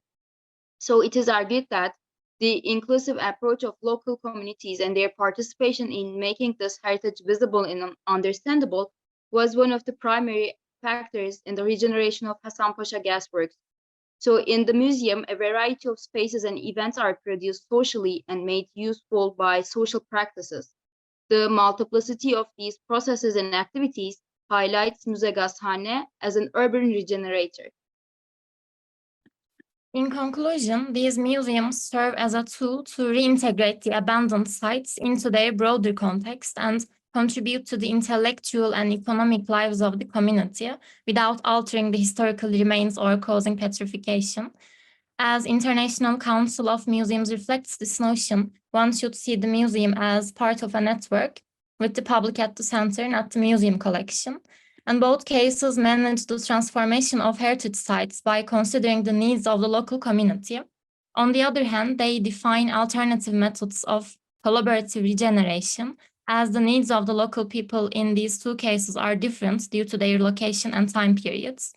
Therefore, it can be concluded that when heritage management and transformation are done in collaboration with the local population in a holistic and embracing manner, they lead to rural and urban regeneration, because this regeneration goes beyond being purely spatial and architectural. It connects cultural assets and daily life, thereby creating a social space. With reference to further future research, we wish to conclude our presentation by establishing a foundation for reassessing the understanding of collaborative process and regeneration in Turkey and around the world, as well as the relationship between museum and heritage processes. Thank you all for listening.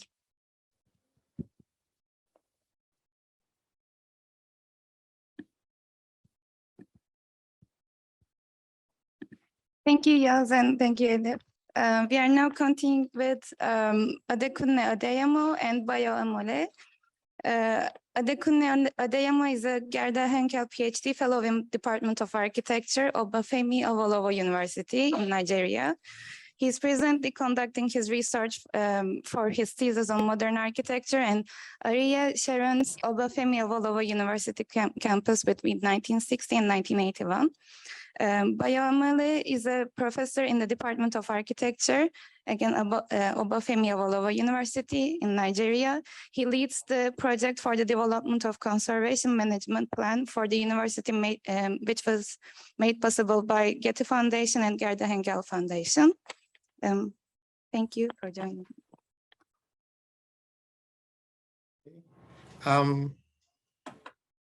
Let me just share my screen.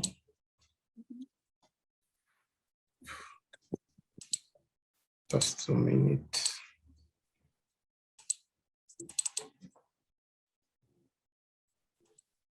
Oh, I hope you can see my screen. Yes, we can see it perfectly. Thank you. All right, thank you. Thank you so much for the introduction. And our paper today is titled Conceptualizing Multiple Architectural Modernities. And we are taking examples from colonial and post-independence Nigeria. First, I give an overview of this presentation. By way of introduction, I will be discuss the multiplicity of modernity. I will then proceed to outline the multiple modernities in the Nigerian architectural context, using examples from colonial to post-independence Nigeria. Thereafter, I will conclude with a synthesis designating modernities. Modernity's multiplicity. Modernity is polysemic as it conveys different meanings across diverse fields and disciplines. The immanent understanding within the fields of anthropology and cultural studies, inclusive of cultural theory, is that rather than being one strain, there are multiple modernities. You can see this from writings of scholars like Joel Kahn, like Charles Taylor, Iwa Ong, and so on. The artistic and material manifestation of modernity is modernism, and architecture is acknowledged as something that gives manifestation to material manifestation to immaterial phenomena. As the architectural historian and theorist Michael Hayes put it in his article, Critical Architecture Between Culture and Form in 1984, it says, architecture is an epiphenomenon. Thus, one way to understand the multiplicity of modernities is to study their material manifestation in architecture. And so our paper considers multiple modernities in architecture using examples in Nigeria's architectural scene from the colonial to the post-independence period. Going straight to the multiple architectural modernities in Nigeria, in this time we are talking about, the first we identified is the colonial modern or colonial modernism. The colonization of the area now known as Nigeria by the British began in 1861 with the establishment of the Lagos colony and was completed when the northern and southern protectorates were amalgamated to form what we now know as Nigeria in 1914. One of the most visible manifestations of the empire was in the architecture, which was modern in the sense of which representing the modernity of the period in Nigeria. Through the Public Works Department known as PWD, they built structures to further the imperial interests. These structures included state houses, residences, printing presses, prisons, railways, barracks, and the likes. The idea underlying the production of these buildings was colonialism, and the purpose of the buildings was to govern and to control the people in the colony. In terms of the functional articulation, segregation between the British or Europeans and the Africans or natives, as they were then called, was apparent. Even for colonial residences where the Nigerians were servants, there were areas that were not permitted to enter. And so the aesthetic expressions of the buildings were eclectic, as can be seen from the pictures in the slide, some ranging from the Victorian to the English to Italianate designs. And the architecture was an eclectic blend of European originated motifs and responses to the local conditions. For example, you had large overhanging eaves of ceilings so as to prevent sun and light, heating up of the building in the interior. In the images shown, you see this is the colonial residency in Calabar, built in, it was built of prefabricated components imported all the way from Scotland. And the colonial government house in Lagos here, built in 1894, it's also one of those that, expressed the power. There were structures built to govern the land, just like also the government printing press in Lagos, this one built in 1895. And so, but in short, the architectural vocabulary can be read as an architecture of dominance or an architecture of power. The second modernism we observe is the tropical architecture or tropical modernism. After the Second World War, beginning from 1945, the British colonialists began a program of decolonization in Nigeria. Part of the program was the creation of higher educational institutions, and the colonial administration began to utilize architects from the metropole for its major projects. By this time, the international style was the architecture in the vogue in the world over. However, through the Building Research Establishment, the BRE, guidelines were developed for building in tropical climates. These guidelines were institutionalized and propagated by the Architectural Association, that is the AA School in London, as tropical architecture. And so tropical architecture is the result of the adaptation of the international style to the tropical climate. And they involved principles like cross-ventilation to cool the buildings internally, having the shorter sides of the buildings facing east and west to reduce insulation, and the shading of fenestrations and verandas with screens and shading devices. The climate controlling devices formed a major part of the aesthetic. This we'll talk a little more about later. The idea underlying the production of the buildings was the discourse of tropicalism, and the purpose of the buildings was to foster an imperial image of trying to develop the colonies as part of the decolonization process. In terms of the functional articulation, there was a dissolution of the segregation between the British or Europeans and the Africans or natives. As hinted earlier, the aesthetic expressions of the buildings were characterized by the ornamental blocks used as screens and other shading devices, as can be seen from the pictures in the slide. The images shown here were designed by the British architect couple of Maxwell Fry and Jane Drew between 1949 and 1960 for the University College Ibadan, which is now known as the University of Ibadan. Maxwell Fry and Jane Drew later taught tropical architecture at the AA school and even went on to write books on building in tropical climates, village housing in tropical climates, and so on. So the architectural vocabulary here is predictably tropicalism. I move to the third one now. This is the post-colonial modern architecture, post-colonial modernism. Nigeria gained political independence in 1960. And like many other African nations at the time, architecture was a means by which they wanted to build their nations and assert their independence. Nigerian and foreign architects were involved in this post-colonial modernism, which was post-colonial chronologically, because it came after Nigeria's independence. It was also post-colonial conceptually because it was the antithesis of the colonial and the tropical modern. The idea underlying the production of the buildings was post-coloniality. And the purpose of the buildings was to assert independence, to adduce the advancement beyond the colonial. In terms of the functional articulation, they were more egalitarian and open, and there were no class or racial segregations. The aesthetic expressions of the buildings were diverse, but often included references to the culture of the Nigerian people, and the buildings were more sculptural. As can be seen from the pictures of the slide, like this one on the right, you have the chapel of the Dominican Institute Ibadan, designed by the Nigerian artist and architect, Demas Nwoko. The other images on the side are from buildings of the University of Ife, now known as Obafemi Awolowo University, which was designed by a team of architects led by the Israeli architect Ariel Sharon. At the base of the ramp, this is the library of the University of Ife. At the base of the ramp is an obelisk with a replica of the traditional staff of Ife, known as the Opa Oromia. And Ife is the cradle of Yoruba land, and that is where the university is located. So the architects consciously wanted to infuse part of the culture of the people into the architecture. There are many other examples. Some of them are like works of the British architect Alan Vaughan Richards for time and space here. We're not including it in this presentation. But the architectural vocabulary is post-colonial in its manifestation.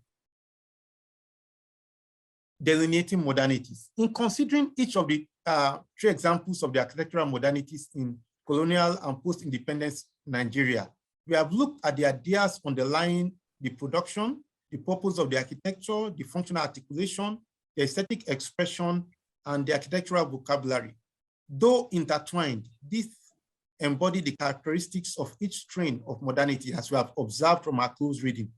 Within the same time frame, there were some hybrids developing, but these examples presented here show enough clarity to be delineated at the time of our development. Of course, this is still a work in progress as we still look at, more information and more data from the time. Nevertheless, these buildings of these multiple modernities and architecture illustrate that their modernity is not just single. There can be many modernities. And they are part of the modern architectural heritage of Nigeria that is worthy of conservation. Such broad definitions of modernity respond to the call of the Cape Town document for expanded definitions of modern heritage and the recognition of its diversity and complexity. Such expanded understanding of what constitutes the word modern, while enabling the accounting for and stratification of multiple memories and narratives allows the inclusion of more types of modern architecture in conservation conversations. Thank you.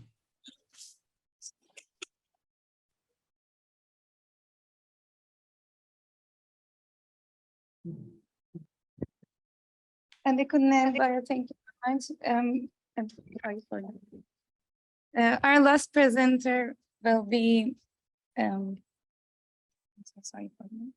Richard Kumbo Ainel, and he will be presenting on Afro revivalism, a new definition, a new feature. He's also attending online. Thank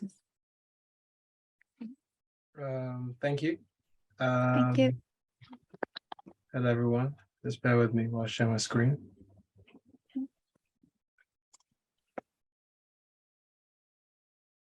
Yeah, thank you. Oh, wow. 2 seconds. Let's stop. Can you hear me? Good.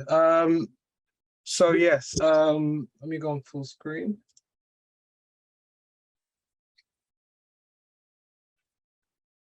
So my presentation is entitled Afro-Revivalism, a new definition, a new future. And this is within the context of a building I've been working on, a theoretical building called the Lobi Vessel. So my presentation today, it is split into 8 sections.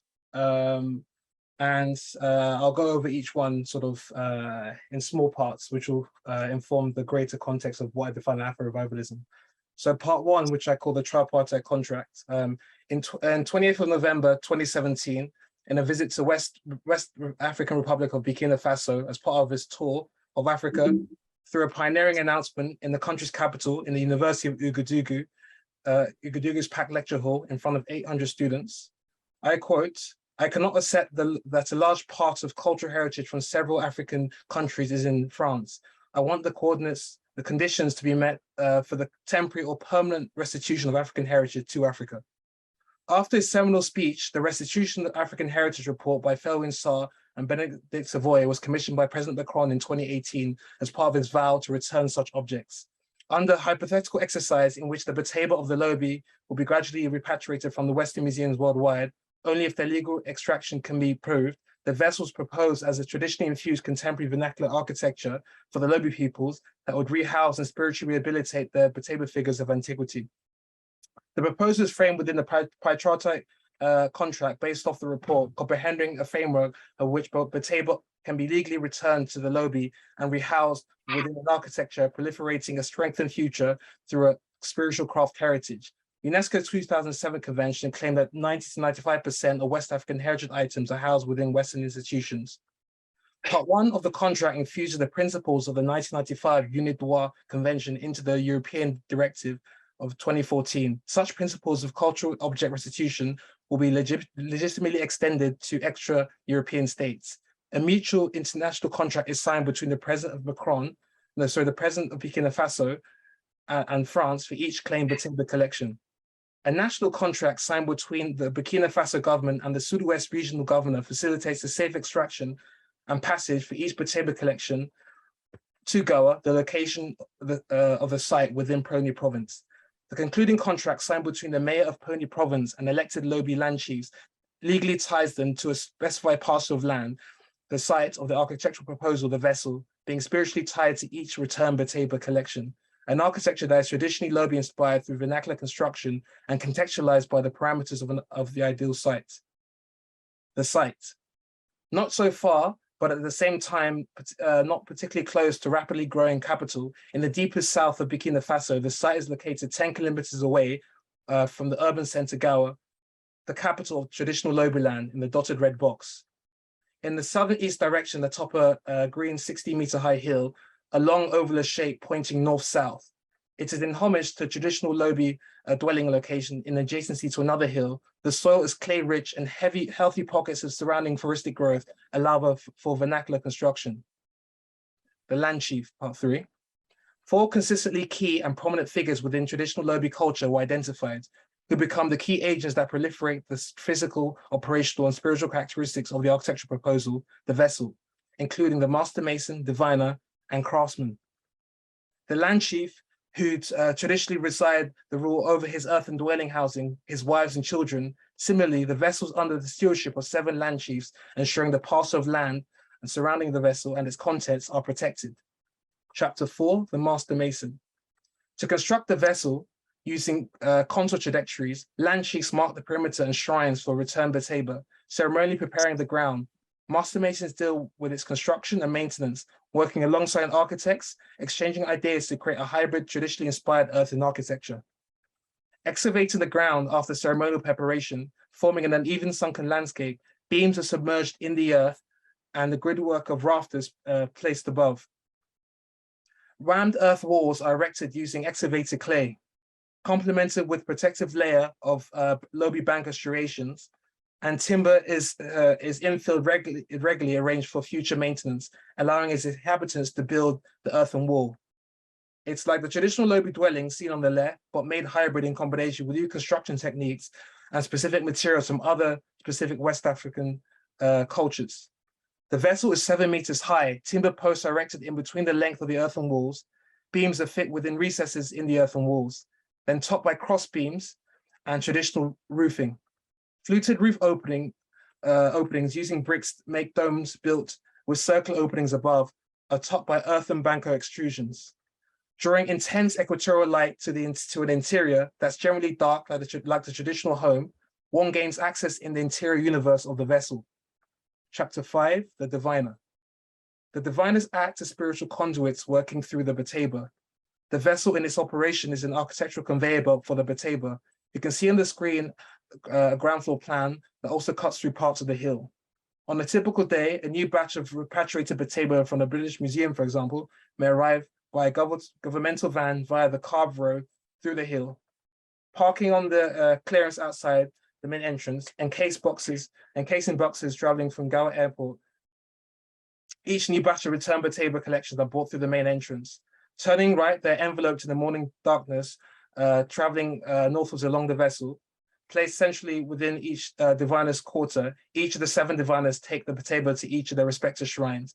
Partaking in an intricate process of physical analysis pertaining to function and style, and spiritual analysis of divination that was earlier looked into, this leads to 4 outcomes that each have a spatial context. With inconclusive results, they are placed in flux in red, on top of earthen pillars beyond the diviner's quarter to be later interrogated until further notice. Laying adjacent to one another, directly between the diviner's quarter, after an equatorial sun is drawn through roof openings that illuminates each earthen plinth as a reminder for diviners to rehouse these figures. Although if the diviners agree on gaugeable information of each beteba, it is reshrined. Spaced linearly along the vessel, opposite the plinths, each shrine houses a specific kind of beteba. Thin vertical facade openings are equally spaced along the facade, adjacent to each internal shrine, allowing the easterly rising morning sun to propagate navigational beams across the vessel each morning, while circular openings below them allow for east-west spiritual passage into each respective shrine, directly across the vessel, through opposite openings transmitting with each respective outdoor altar, directly in line to communicate with each respective roof satellite. Each roof opening propagates sunlight directly into their respective shrines. Below during the afternoon, facilitating spiritual divination during the early afternoon hours. The vessel, an earthen sundial, strategically oriented along the stretch of the hill, pointing north-south, inviting an east-western sun, facilitating both spiritual and solar propagation. Redomestication is an ideal solution for each beteba. The peripheries of the vessel are locations of the domestic seed shrines. The most complementary collection is compiled from each specific shrine and consequently placed within the domestic seed shrines, thus recreating how a shrine would traditionally operate in a dwelling, as traditionally this would be a room in the Lobi home. Strategically connected on the in-between intersection, part of the vessel whilst equally being at one with the landscape. The intention is for the beteba of each seed shrine to form a divine affinity with the land chief, acknowledging an ancestral link with the beteba within. Thus, the seed grows in a newly constructed dwelling, attaching itself. In this hybrid vernacular, the vessel and the dwelling manifest a new typology. With ample space, in time, the vessel is well inhabited and reappropriated with true Lobi sensitivities. With new objects of antiquity collected and a higher Lobi occupancy to be rehoused, the vessel is designed to grow linearly beyond either of its northern and southern extremities. In ceremony excavating the ground, Bateba discovered being ancestral or buried, laid to rest with their bygone ancestors, upon which construction propagates each time. The earth is eternal. It is plastically facilitates new possibilities as it perpetually ingests and renews. Chapter 6, the craftsman. The roof was traditionally used for short-term storage of harvest to dry. The vessel roof functions similarly for the additional storage of timber, a blank canvas that paints a vivid story of the occupants below. Whilst the dark interior is for the long-term storage of timber, a craft-based program fits itself into the rural calendar. Through silviculture, cyclically removed trees are replaced by new seeds. Whilst being rich in red earth and clay, the site is pervaded by pockets of forested growth. The outdoor enclosures flanked by the altars act as breeding grounds for the creative exchange and the craft of new inventions, where objects evolve to inspire new forms for future export economy. Whilst new objects are facilitated, the architecture is maintained, yet new architecture is possible to be manifested with the storage of large timber. Legacy of the build. For want of a better word, it is clear that this new ideology within a new kind of architecture is in grave need of a new vocabulary necessary to comprehend it. Whilst it obscurely reminds you of a museum, it operates similarly to an archive, with temple-like characteristic and conveys the ambience of a divinely spiritual sanctuary, a resting place for those past, sharing some sentiments with a mortuary, but rather for figures, that lays atop an animist cemetery, like a typical mausoleum or monument that encases such within, yet even for lack of the tangible, like a center-path, but ultimately it is an Afro-revivalist architecture. Having exchanged new earthing techniques and constructed the vessel alongside Lobi master masons, their apprentices, and the architect departs. Yet the architecture remains, and speculation of how such could grow in the future is truly compelling, considering a new organic Lobi initiative equipped with more earth and string to their proverbial bow. One must not forget the key role of the rest of the Lobi community that assist in the construction and maintenance of the home, mothers, young persons, children alike, of equal importance within Lobi culture. The legacy of the build, in which domestic is juxtaposed with the facilitation of old objects within clusters for production and export, the potential is truly fascinating. Whilst rapid growth of the formal and informal settlements surrounding Goa continues to increase its boundary, at some point, the urban typology will meet the contemporary vernacular.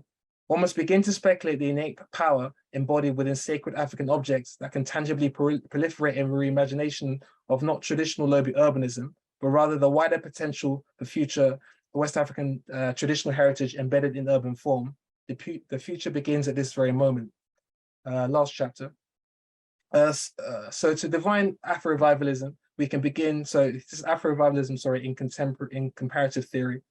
So to define Afro-revivalism, we can begin to understand in relation to what is well known through other relevant ideologies and philosophies. So formulated during the World Wars, Kunstschutz is the fascist German term for the principle of preserving cultural heritage and artworks during armed conflict, with a stated aim of protecting the enemy's arts and returning after the end of said hostilities.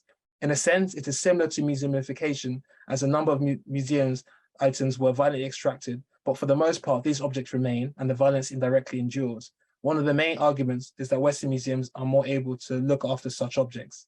So I call this a form of Afro-aggressionism. West African creativity has been subsumed within the Western art market. Past canonical forms of craft are only preferred. This, by definition, is regressive and stagnates creative output. Afrofuturism is a cultural aesthetic, philosophy of science and philosophy of history that explores the developing intersection of African diaspora culture with science and technology. In a sense, it looks at the past and present to portray a brighter future. Whilst it is a utopian form of discourse, it is so entrenched in the future, it becomes otherworldly. As a Black Panther movie was like this, but also Wakanda was an unusual collage of selected cultural elements from a large sample of African tribes, existing as a cultural vision portraying a false African monolith. This is why speculation is an apt term, lacking context, detail, and any sense of realism. Afro-revivalism I define as a cultural movement directly inspired by the traditional aesthetic form and socio-religious practice of specific African ethnic groups of antiquity that are tangibly manifested within a contemporary context. So essentially, the seeks are propositions that can tangibly realize in the present and are based on specific details of the past and the deep past. But these details pertain to specific ethnic groups and tribes, and understanding that cultural identity and idiosyncrasy is unquestionably important. This ensures that the future is no longer a dream, but a wondrous reality. Thank you for having me.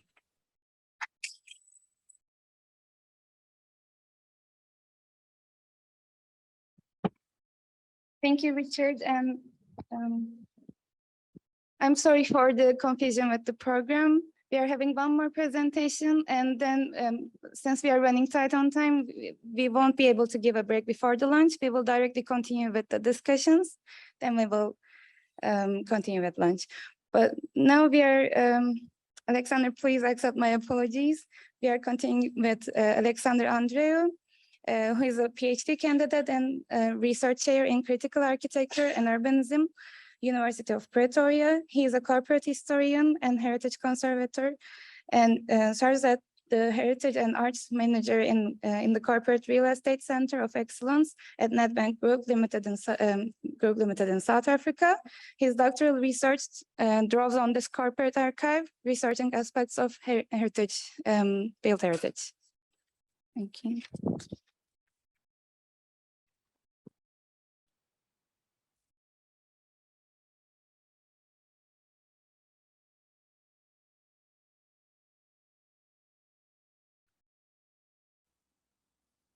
Hello, I'm Alexander Andreou. I'm a PhD candidate in the research chair in critical architecture and urbanism at the University of Pretoria, and I'm also the heritage manager and archivist for Nedbank Group Limited. My paper today is titled Re-exhuming the Siobhan Battery at Cape Town's waterfront. This paper is drawn from my doctoral research titled Memories in Malta, the Language of Bank Buildings, a study of the Nedbank Historical Collective, where the Siobhan Battery in Cape Town's redeveloped tourist-centered waterfront forms a focal point in the third chapter, Market Capitalization, Laying the Stones. The Siobhan Battery excavation and installation in Cape Town's themed waterfront precinct is an example of deep layers of memory that transcend spatiality, time, and history. The space, as I argue, posits a cyclical narrative of a resource of great importance descending into obscurity, only for it to be found and elevated, celebrated, before returning to its forgotten state. The Siobhan Battery Museum was built underneath the original Board of Executors Clock Tower head office and was designed by Fagan in 1999 to 2001. The museum space is designed in split levels, with the mezzanine floor at street level, which also serves as the entrance to the space. The first level hosted temporary art installations and exhibitions, while the battery fabric and the museum are below, accessed by stairwell or lifts. The museum consists of displays and dioramas of early life at the Cape, shipping, and a host of artifacts including glass, porcelains, faunal remains, and corroded metals.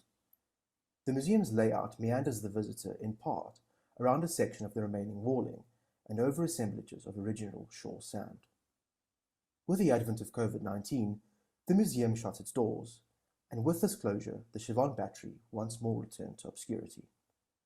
The space was previously functioning in partnership with the landowner, the V&A Waterfront, the legacy custodian, Nedbank Group Limited, and a managing agent that sought the daily operations, who left the arrangement due to the constraints in the tourism sector due to COVID-19. Drawing on my broader doctoral research, this paper also inquires into the question of the future of the museum as a public memorial, and asks if the architect-designed archaeological ruin itself requires exhuming. The paper focuses on the making of the Siobhan Battery Heritage Site in the face of the development of the BOE building in 1998, its history and its exhumation, intervention, and interpretation by the Archaeological Contracts Office and Fagan architects, and what I describe as its subsequent reinterring. The broader PhD research is on the connecting facets of the heritage over the last 2 centuries that relate to the Nedbank Group, one of South Africa's big 5 banking institutions. Siobhan Battery is named so after the then governor at the Cape, Maurits Pas de Chavon, and is located at the Cape Town V&A waterfront in South Africa. It took 11 years, starting on the 20th of February 1715, to complete, and came as a directive in order to increase the protections and fortifications to the bay. The battery's primary role was to act in this defensive capacity of the bay, its inhabitants, and most importantly, the Castle of Good Hope. The battery was said to have been an impressive sight, described by Robert Percival in 1804 as being scarcely equalled in any other part of the world. The battery was 180 meters in length, with walls 6 meters high and 3 meters wide, and housed within its protective arms several casemate rooms, a courtyard, hotshot ovens, gunpowder magazines, munition storages, and barracks. The battery later formed an essential linkage in the chain of fortifications that were established during the course of the 18th century, and served alongside the Imhof, Amsterdam, and Roggevai batteries, as well as the French lines. Throughout the military history of the Cape, that being from 1670 onwards, a total of 27 fixed batteries were erected along the Cape Peninsula, with only the Line Battery, the Lower North, Middle North, and Upper North batteries still standing today. Before the end of the Siobhan Battery's life, as it were, the Proud Bastion was used as a general military garrison, a hard labour prison, and as the Cape's first smallpox isolation hospital.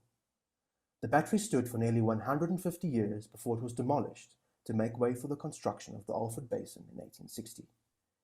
The decision was made following a spate of tremendous storms that laid waste to the docked ships at the original port, and that a new, more protected harbour and anchorage was required.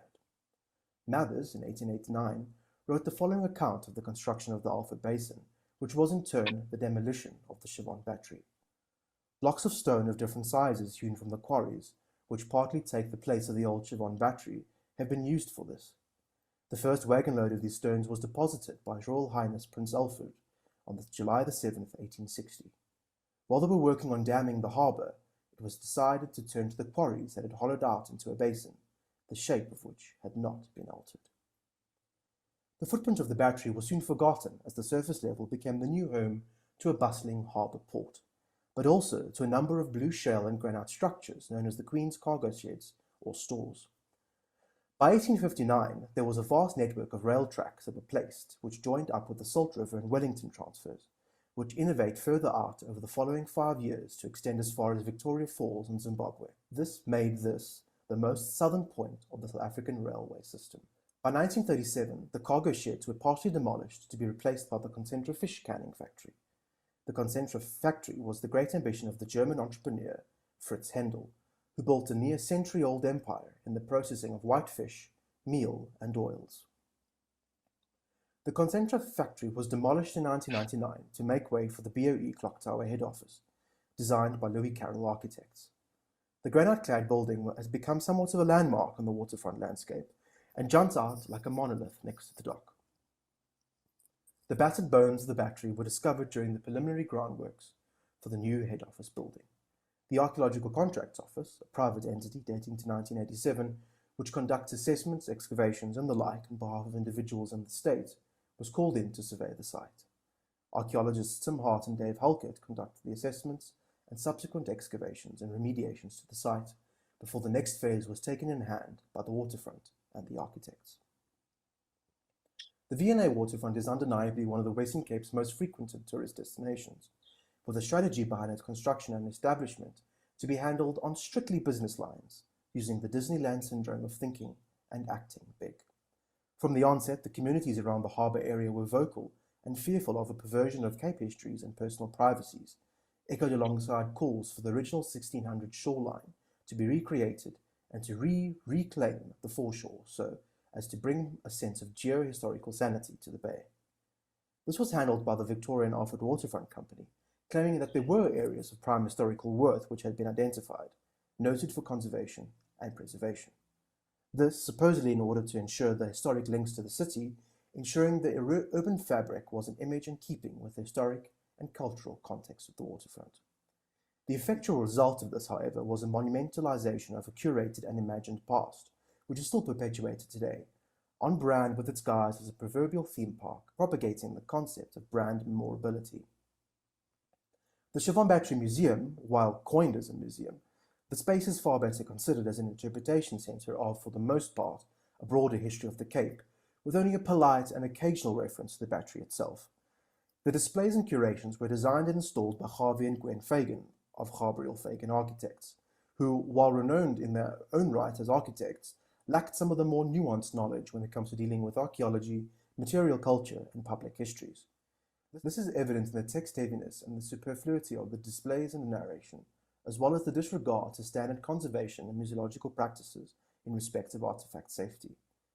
The subterranean spectacle was modelled on par with the curated and capital-driven construct that is the V&A waterfront, in that it offers a false depiction of preservation and management of public histories.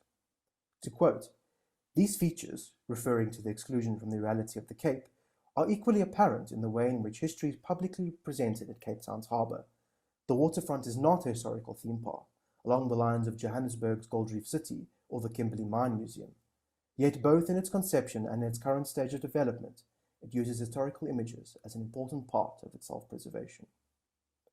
The Siobhan Battery space has been lost to the annals of time, existing in a vacuum that echoes with silences and vast cavernous gaps of the people and persons that form and inform its narratology.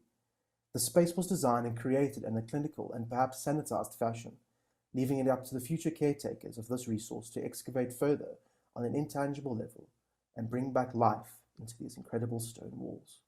Thank you.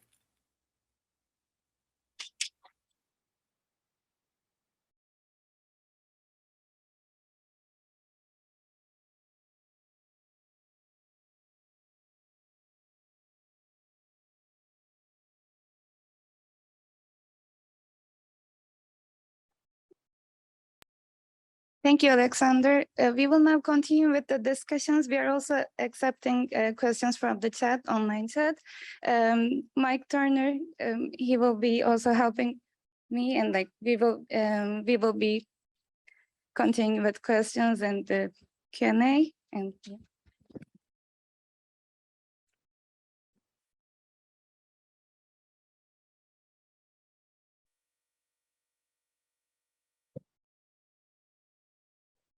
Okay, I think well, we were given an amazing broad presentations of some ideas. So I think we're all focusing on memories and historic features. So we only got about 20 minutes. So just allow me 1 or 2 minutes to try and bring some of these parts together. So the first is we had the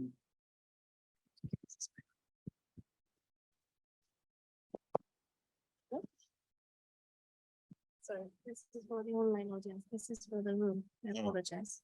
Oh. I can't hear you online. So, okay. So we spoke about the unfinished works. I love to think about the poetry of Bertolt Brecht, who actually writes about unfinished works. And I think that this is something which is the importance of it, about the relevance of temporality of our lives. The next part, which actually we look at in the next discussion, is about developing modern waterscapes, about dumping grounds. And based on what Heather had said about the ideas of what is the Anthropocene, I've always tried not to think about it, but I think I've now got a way forward. It is when waste overtakes us. So I think that this is really the most major issue which we have to deal with. And if we're looking at the promise of infrastructure, it highlights the importance of the speed of change and the issues that large infrastructures are there for a long time, but we mortals are here around for somewhere around 100 years, and that really is now being extended. So it is then, we're looking at the infrastructure of shorter lives, and perhaps we should then see the value of the Kleenex society. But it does mean to say that we're going to have to look at growth and change. This is another aspect of actually dealing with it. We also looked at collaborative processes and looking at the scales between rural and urban, and about the issues of about abandoned uses. And the question is really, the adaptive reuse, how important is it? We're losing values of use, but we're gaining values of materiality.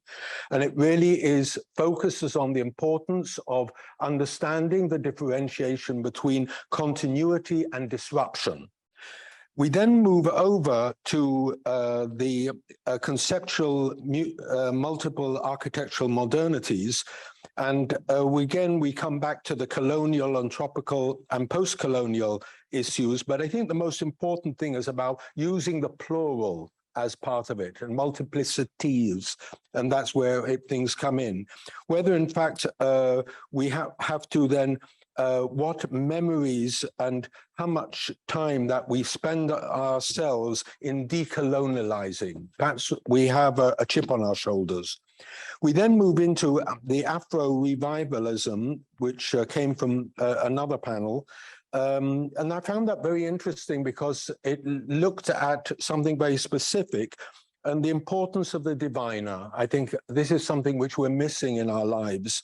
And the question really is this very nostalgic and very beautiful idea suitable for specific instances only, and the role of the craftsman and the legacies are not relevant for an industrial society.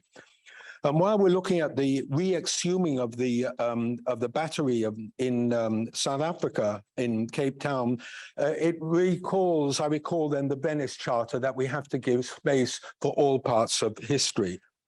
So putting all that together is not really very easy, but I would think that I come back, therefore, to the main question, which we are actually asking is, how much change can we suffer and how much memory do we need to have historic futures?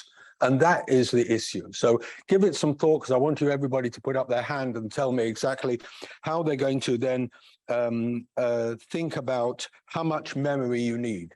Now, we are looking for amnesia as well. So we have the historic area, we have colonialism, and then we have us. What is that attitude? And we've got something which Annabelle from Singapore spoke to us yesterday and actually gave us them inherited colonial practices.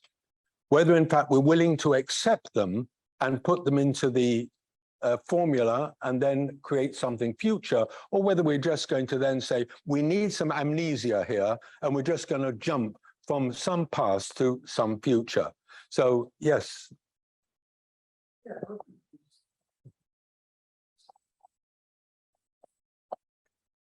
This is a square table, so I'll address all corners.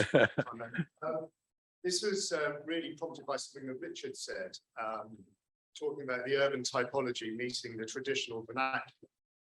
And I think that's really important in limiting resource extraction. We have to find ways of getting material from the site that we're in, but that's incredibly difficult to work at scale. And also it enables an organic infrastructure to evolve rather than one that, as you say, takes decades or years and years and years to build. One can actually grow out of communities. I just wondered whether that might kick something off. Okay, and anybody else? Reaction? Yes, Shahid? Oh. Thanks. Just on Richard's paper, I just wanted to know whether this is specific to the Lobi people, or is it more generative of a range of people in that area? With the people on the screen, or we don't have the of the round table. Richard, please come in on a response to that question. Sure. No, thank you for the question. The project in of itself is highly Lobi specific, but the intention is that I hope this as an approach to placemaking or space creating is an approach that can be applied to different cultures. So almost you're designing buildings through the context of the objects, which then drives everything else. But this object in of this project is Lobi specific. But the most fascinating thing for me is how can this exist as it pertains to different cultures based on their material cultures? Does anybody want to react to that? Yes, please. Everyone comes to the front. Yeah, right. Join us. About the amnesia, I wanted to say something that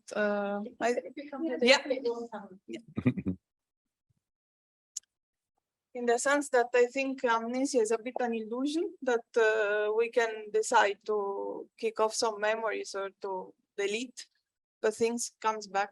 And I think it's the presentation yesterday about the tropical heritage and to take also the colonial heritage as a plus.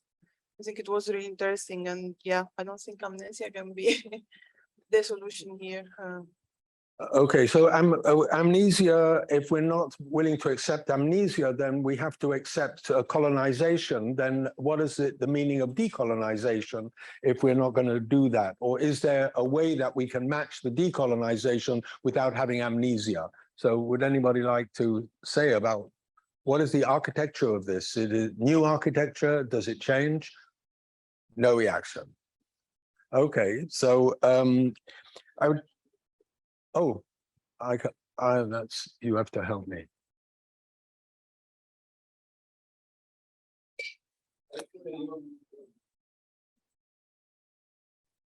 What? Right, so Yeah. yeah.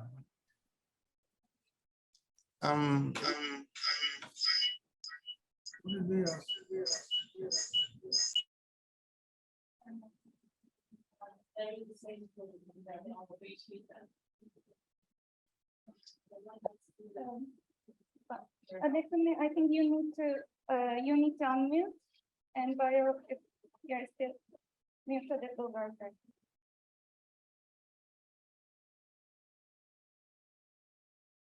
Yeah.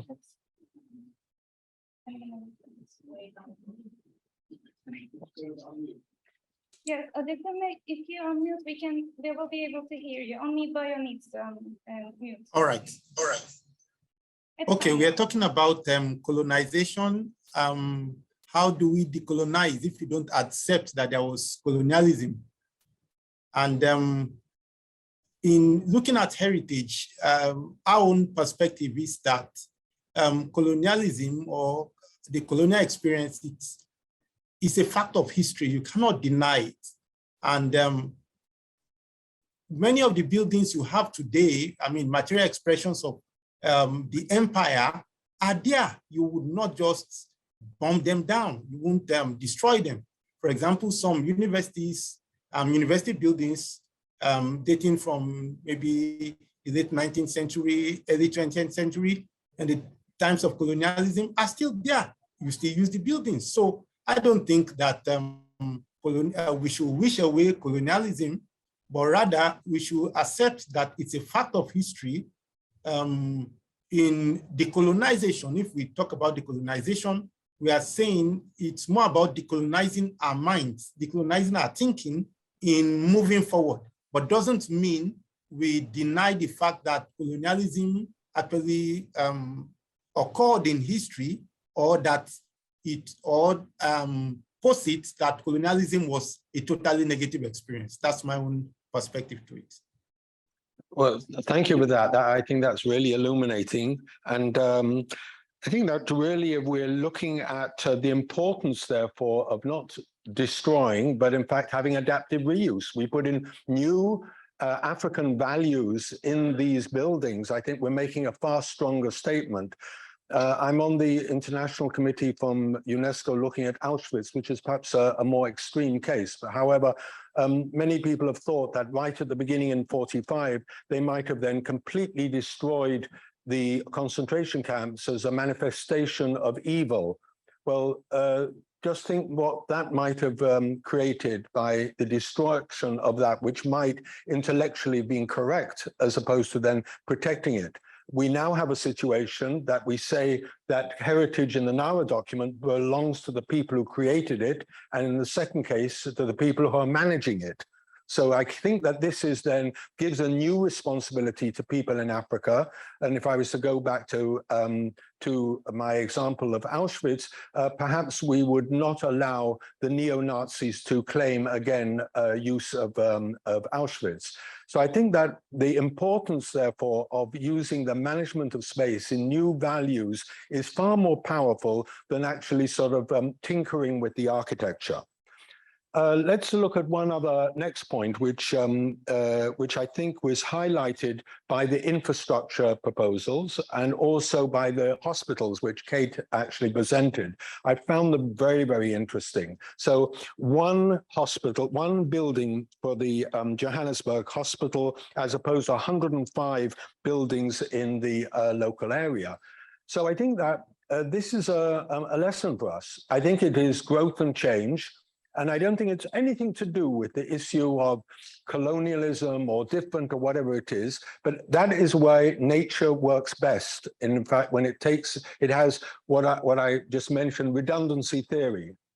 Nature doesn't work in order of programs. It has lots of things which happen. They have the famous example of the mango tree, which has flowers, amazing numbers of flowers, but only a few mangoes. So then that's how nature works. That's how we should think about it. And I think that the issue of looking at that relates, therefore, to the durability of what we do. And we think that we're here forever. No, we should be looking at evolution of architecture, which then relates to generations. So my question would be is that the SDGs and the Brundtland definition says, we have to do things which leave for the next generations. Don't know whether I'm going to be quoted on this, but I would say, forget that. That is ridiculous because necessity is the mother of invention. I'm going to use up all the oil and then we'll actually come to a situation that we won't be taking then these resources. So I think that, and if I think in 1980, what did they know about what is happening in our technologies to be able to say we are doing something which is relevant? So I think that sustainability is not just in time, but in place. In other words, places need to sustain each other and not just simply generations. And I said the generations, therefore, we should then design, I wouldn't say Kleenex society, but within limited spaces, which allows, therefore, to us to actually have the architecture of today creating the heritage of tomorrow. So I don't know whether, in fact, Kate would like to react to the one Johannesburg as 105 Nitowankona buildings. Thank you, Chair. I think it's a really interesting observation. You know, when you talk to people about hospitals, everyone envisages something quite different. So someone from the city center thinks a hospital is a single big multi-story block with one big oxygen tank outside, and people can walk in and get there by public transport. If you use the word hospital in other contexts, people are thinking of something completely different. But wherever that hospital is, it is not just a healthcare facility, it's a community facility. So particularly if we look outside the gates of a hospital, there are always people selling food. In the first world, those will be formal shops and kiosks. In the developing countries, those are tables and a shade cloth and selling fresh fruit and nuts and knickknacks and amakip.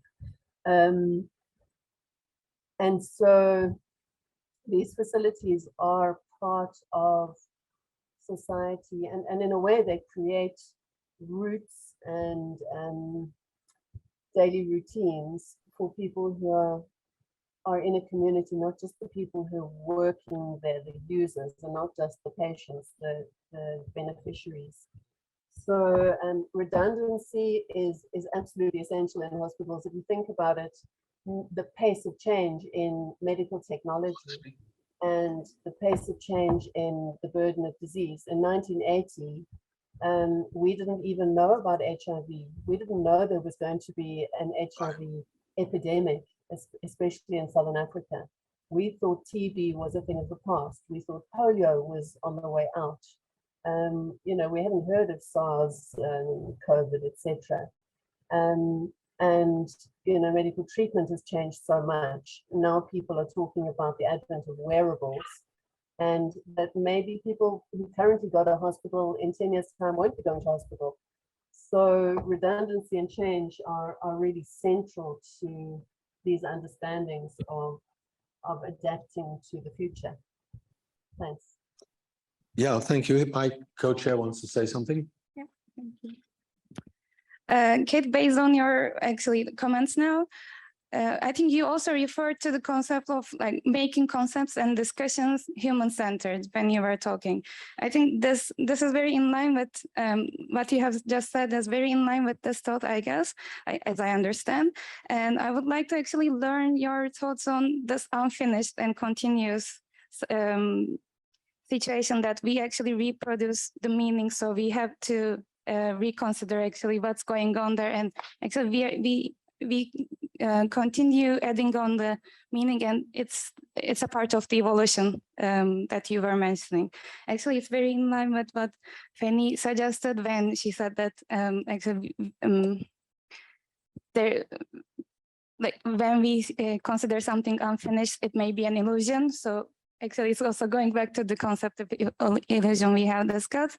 So I actually want to learn your thoughts on this continuity and how we actually reproduce these meanings, and how, because of these reasons, actually we can consider architecture as, and these concepts as human-centered discussions.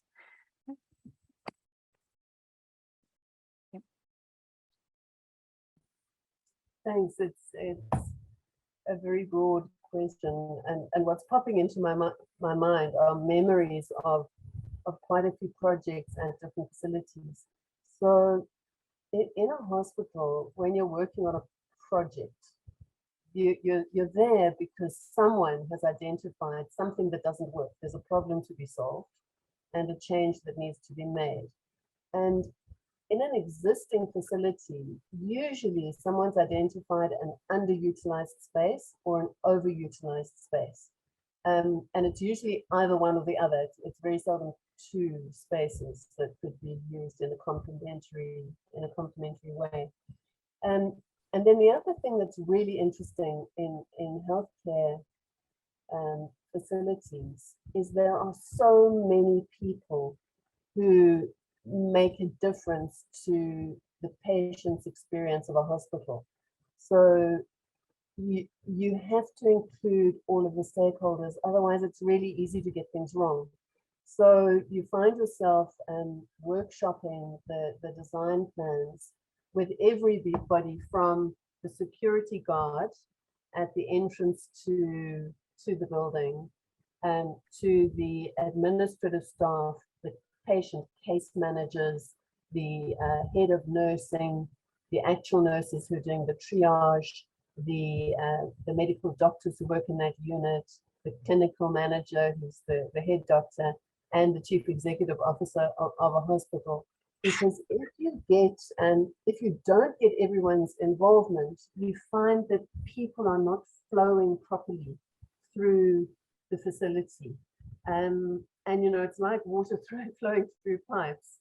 If it doesn't work, then it just doesn't work. You know, you can't superimpose efficient healthcare services on a building or a facility that just really doesn't work. And that kind of human interaction often results in simple and very smart solutions. So I don't know if you've ever been to a hospital that has different color flooring inlays to show you which way to walk to get to the children's unit or the maternity unit or even the bathrooms. But these kind of interventions come from that group work. They come from not just superficial consultation, but regular weekly or fortnightly involvement of the end users in the project. Thank you so much. Actually, like it's also related with the experience of the space in that sense, which is actually, I want to ask like Elif and Yaz about that, and which like they talked about the concepts that I'm personally more familiar with. That's also, that's the reason why actually I want to direct this conversation to like ask them questions about these two. In terms of the experience of the space, like the difference between Aslantepe and the Gazhane examples, what do you think that makes the difference between experiencing the heritage there? Because we know that as locals, especially, like we know that there have been many discussions, contemporary discussions based on identity over the exhibitions and discussions in the Gazhane example. But compared to that, like you gave the example of women actually learning how to keep making rugs and with the traditional techniques.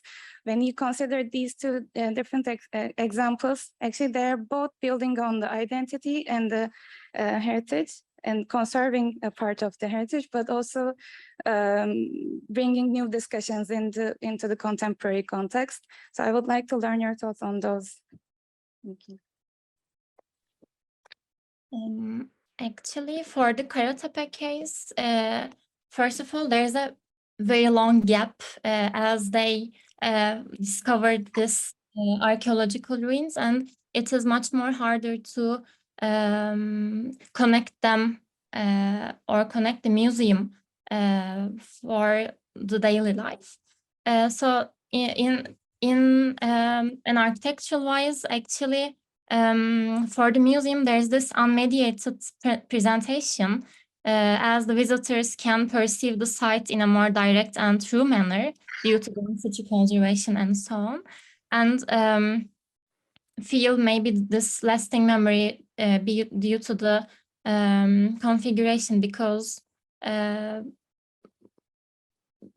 the site was not fully excavated. However, you can see the footprints of the castle and so on from the Hittite period. But about this rug issue and about the things that we mentioned, such as regeneration and so on, it is more like a building. It's more like a weaving of heritage, so that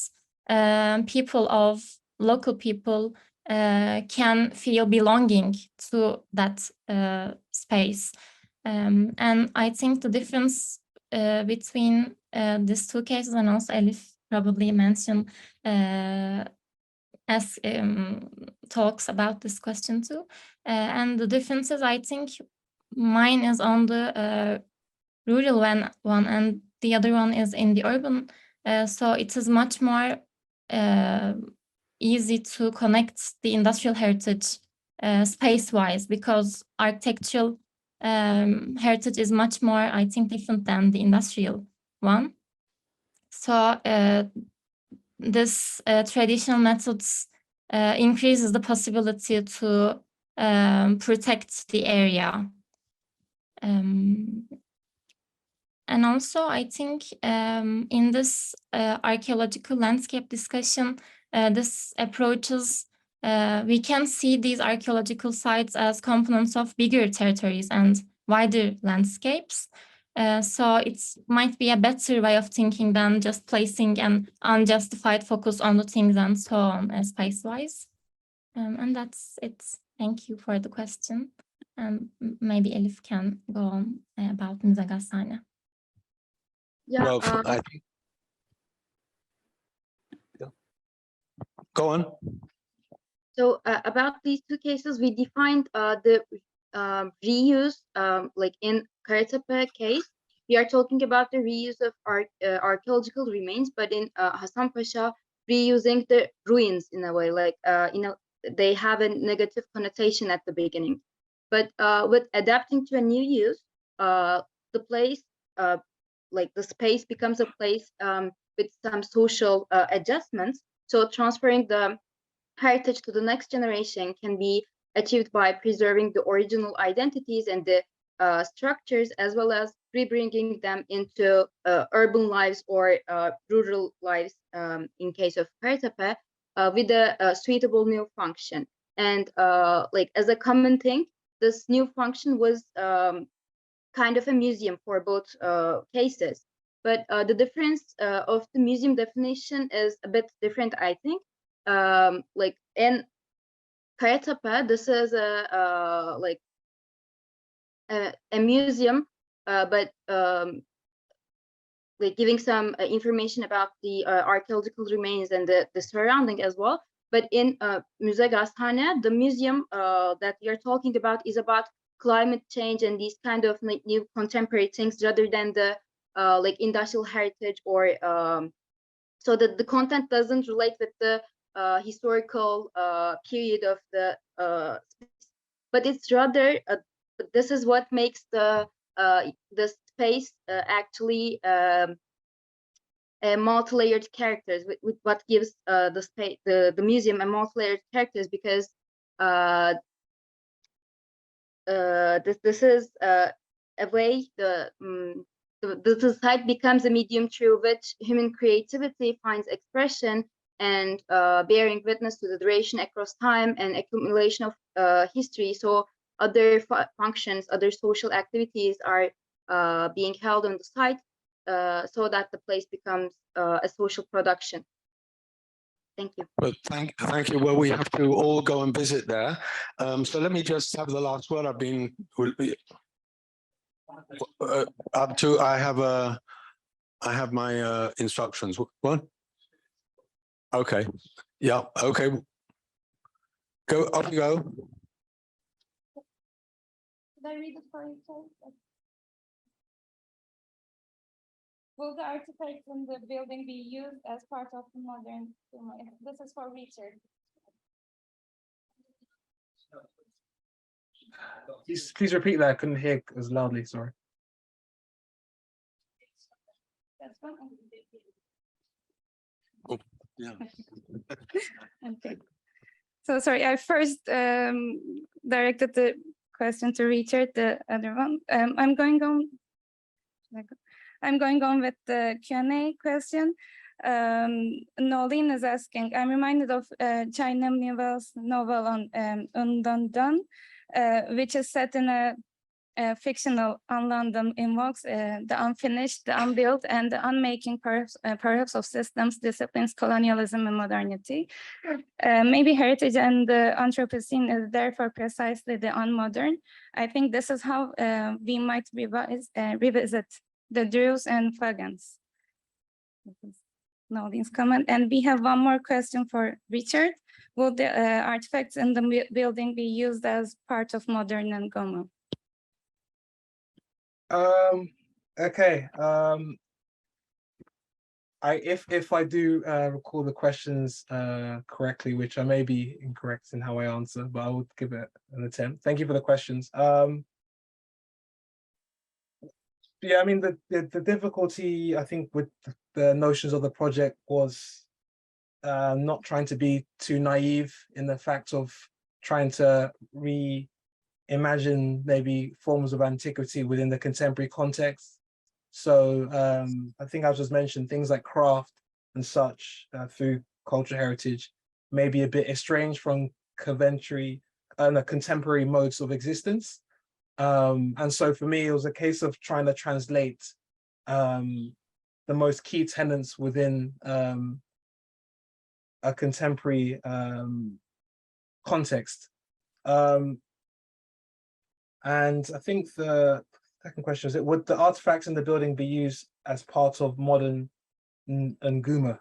I'm not sure what is Nguma, if you don't mind me asking whether to ask the question. Oh, it's I asked the question.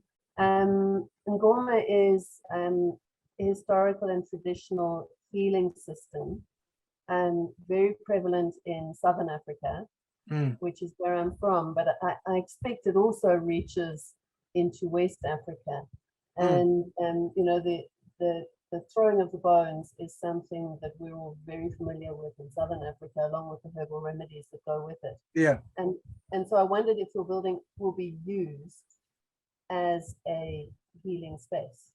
Okay, sure. No, thank you. That makes perfect. I mean, so I've got into this. I mean, with regard to the objects within Lobi culture, I could have done maybe a 2-hour speech on talk on those objects alone, but I didn't want to bore all of you this morning.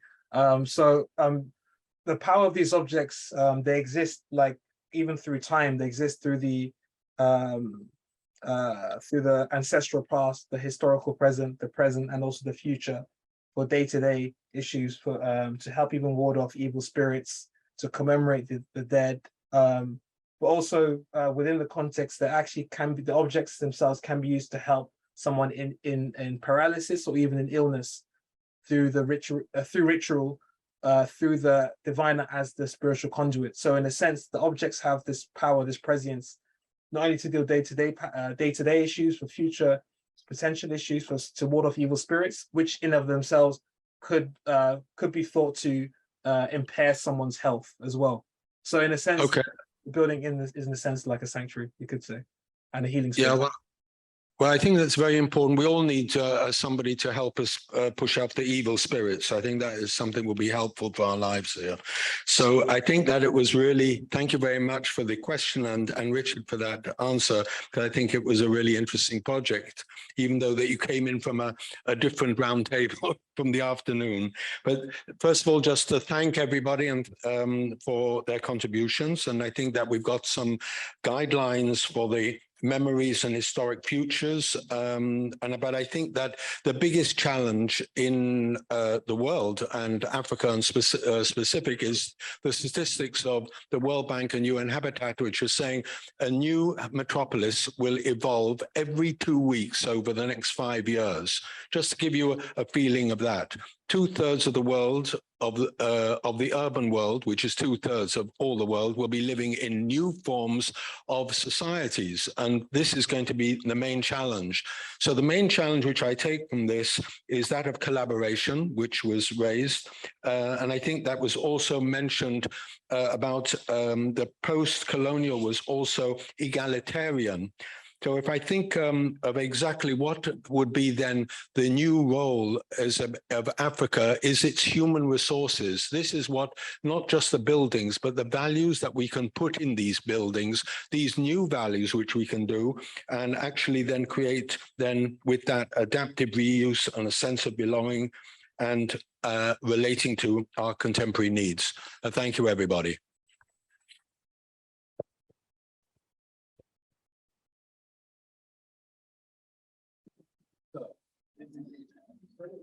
And there are tables laid out in the lobby, so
Great. Okay, welcome back, everyone. I hope you've all had enough refreshments in preparation for this session. Welcome back for those of you joining us online. Lovely to see you all in attendance. Thank you for your patience. So we're here for the first parallel session of today. For those of you not here this morning, we had a round table session with everybody in this room. We've now got two parallel sessions, one down here, one upstairs. If this is your first session that you've attended, just to remind others that the running order in the schedule you have in your conference packs has adjusted slightly. Just to accommodate those that are in person and online. We're gathering all of the in-person people first, all the presentations first, and all the online ones second. So it just remains for me to introduce the two chairs, or chair and co-chair for this session.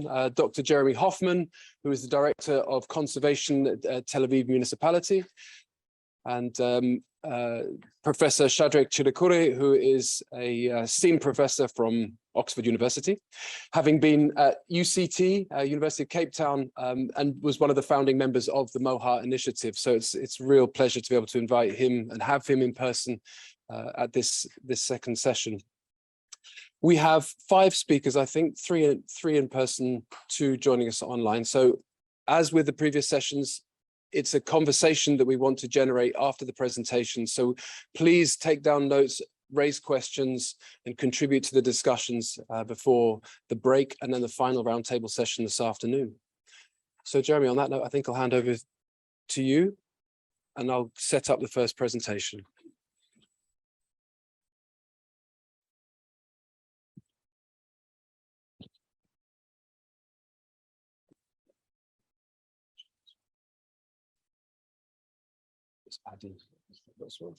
Yeah.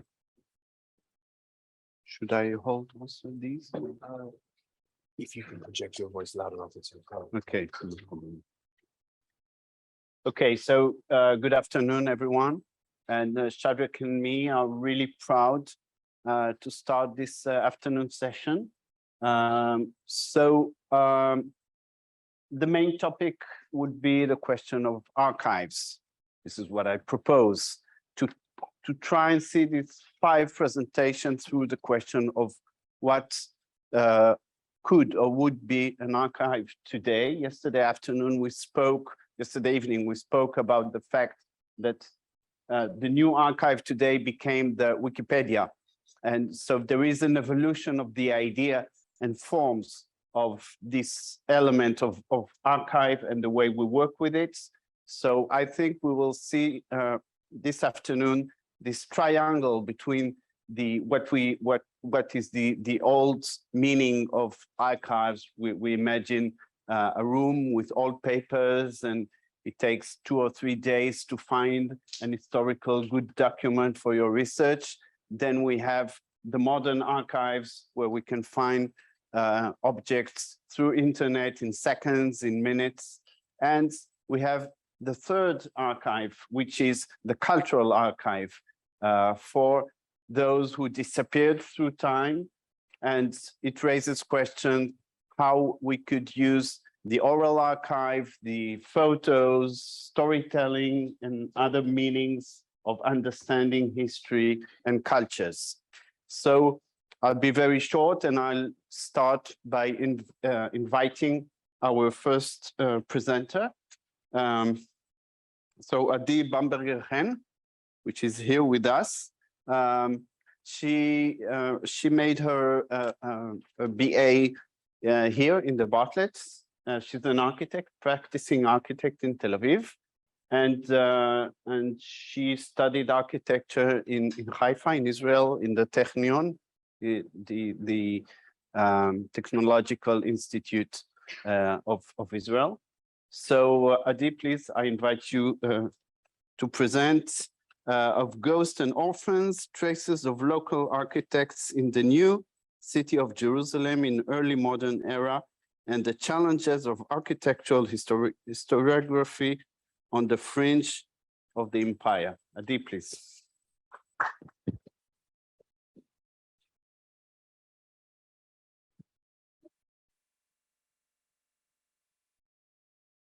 Thank you, Jeremy.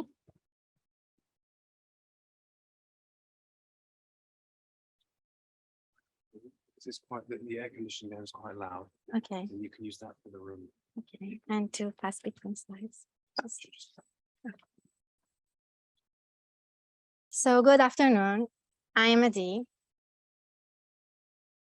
And I would like to start this presentation with reading several lines from the literary novel Esav, written by the author Meir Shalev.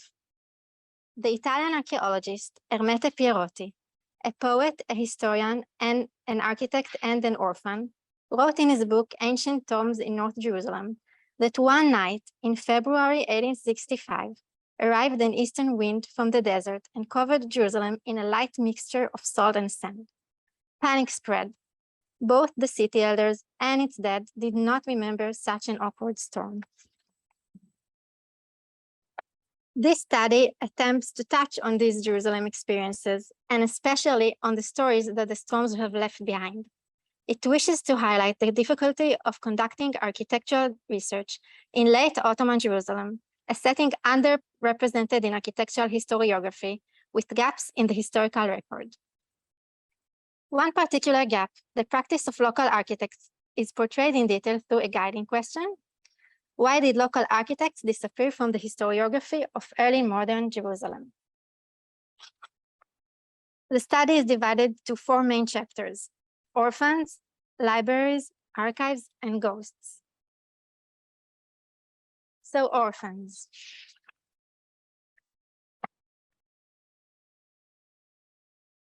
These twin buildings in Jerusalem were once a solitary orphanage, and since 1908, they became the home of Bezalel School of Arts and Crafts. Today, one of these buildings is the home of the architecture department of Bezalel Academy. As a formative art institution, its history is the subject of extensive studies. However, the story of the building's inception was left vague in these sources. Consequently, Bezalel's architecture school was left without its architect, and the orphanage has in its own right become an orphan. Other orphans are Paron House, Francis House, and Kazazia House. Their physical appearance embodies hints of their past. Architectural historian David Koyanker implies that they were all planned by the same architect familiar with Turkish and Balkan designs. But the identity of this architect is again unknown. These buildings are estimated to have been built in the second half of the 19th century. In this period, Jerusalem's landscape was transformed as the city expanded beyond its historic walls, introducing new typologies and new technologies. In this vortex of exchanges, the story of the construction of the presented buildings remains vague.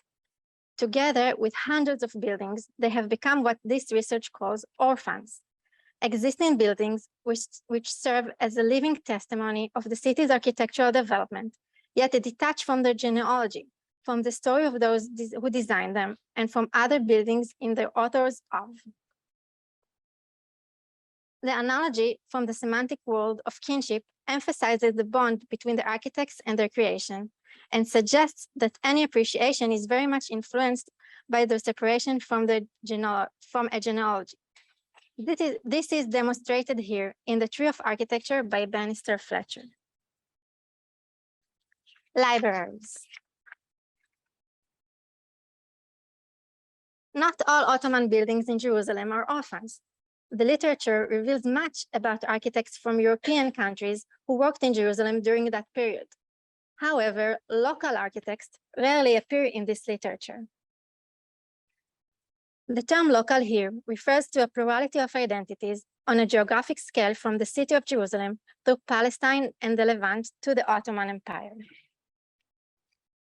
This categorization of local and foreign, inspired by post-colonial theories, is used to suggest that there might be some connection between the two constructed gaps, the disappearance of the architects of the orphans and the absence of local architects.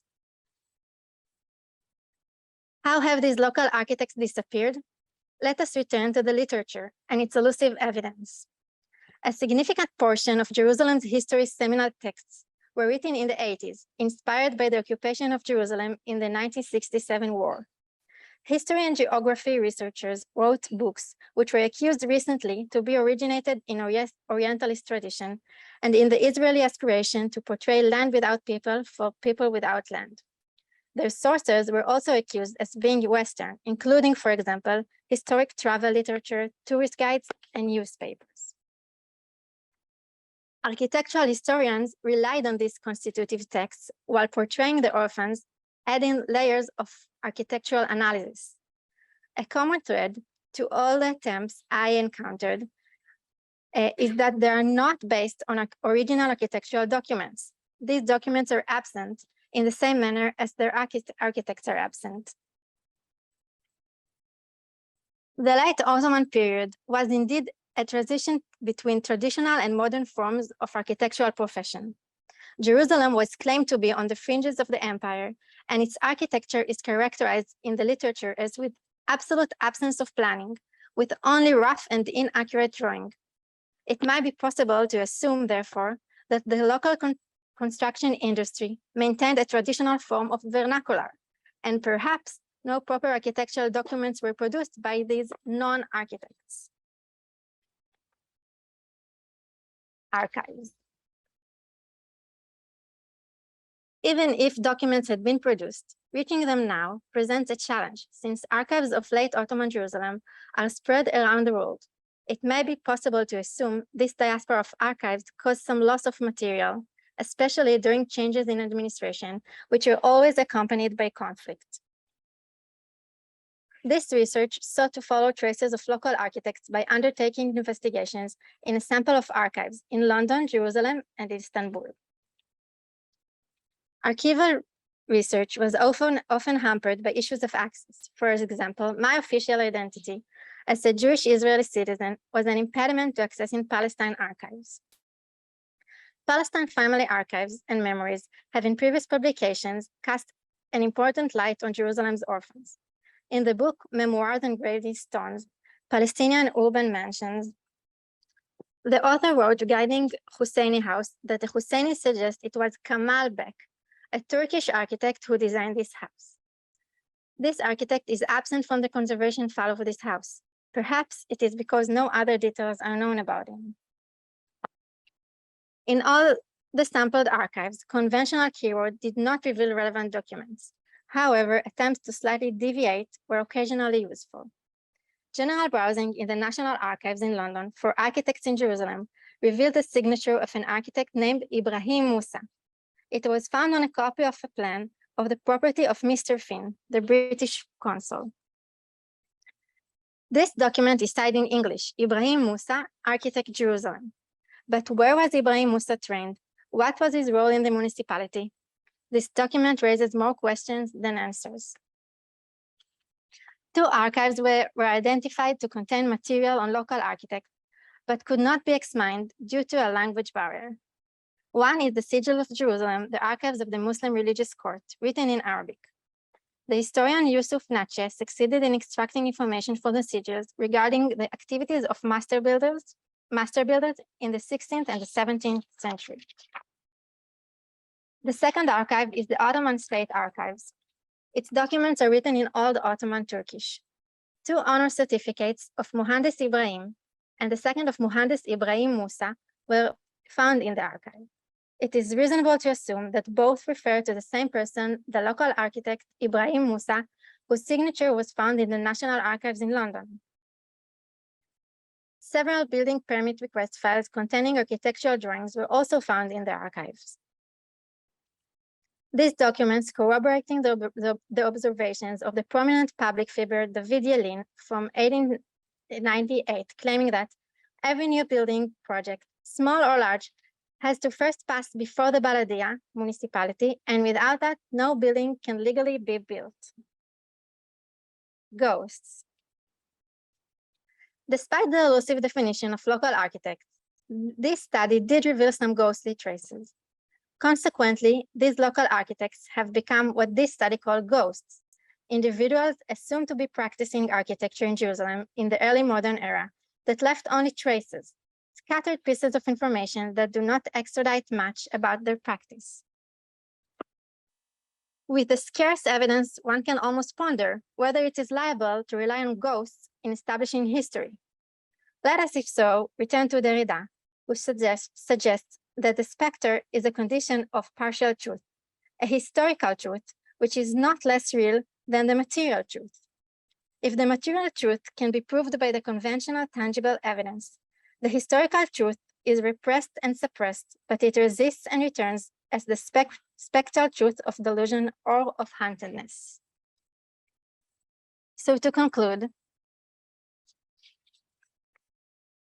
this study wishes to accept the partial truth in each of the assumptions presented along the work and suggests that together they all portray the disappearance of the local architects. The architectural field in early modern Jerusalem probably was in a transitional period from traditional to modern, and some of the local architects were in fact master builders, training guilds. Various architects probably did travel and practice throughout the empire and in Jerusalem. The term local does help to reveal the Orientalist perceptions that were involved in repressing local architects. The nature of the post-colonial archives presents challenges which keep relevant evidence hidden from architectural historians. Without accessible architectural documents, it is difficult to attract architectural historians to delve into this field. Future research, including institutional collaborations and methods which enhance the voice of the architectural historian in interpreting the evidence, must be done to expand our knowledge about this phase in history, and to slightly dissolve the light mixture of salt and sand and give way to a new remembrance of the forgotten stories. Thank you.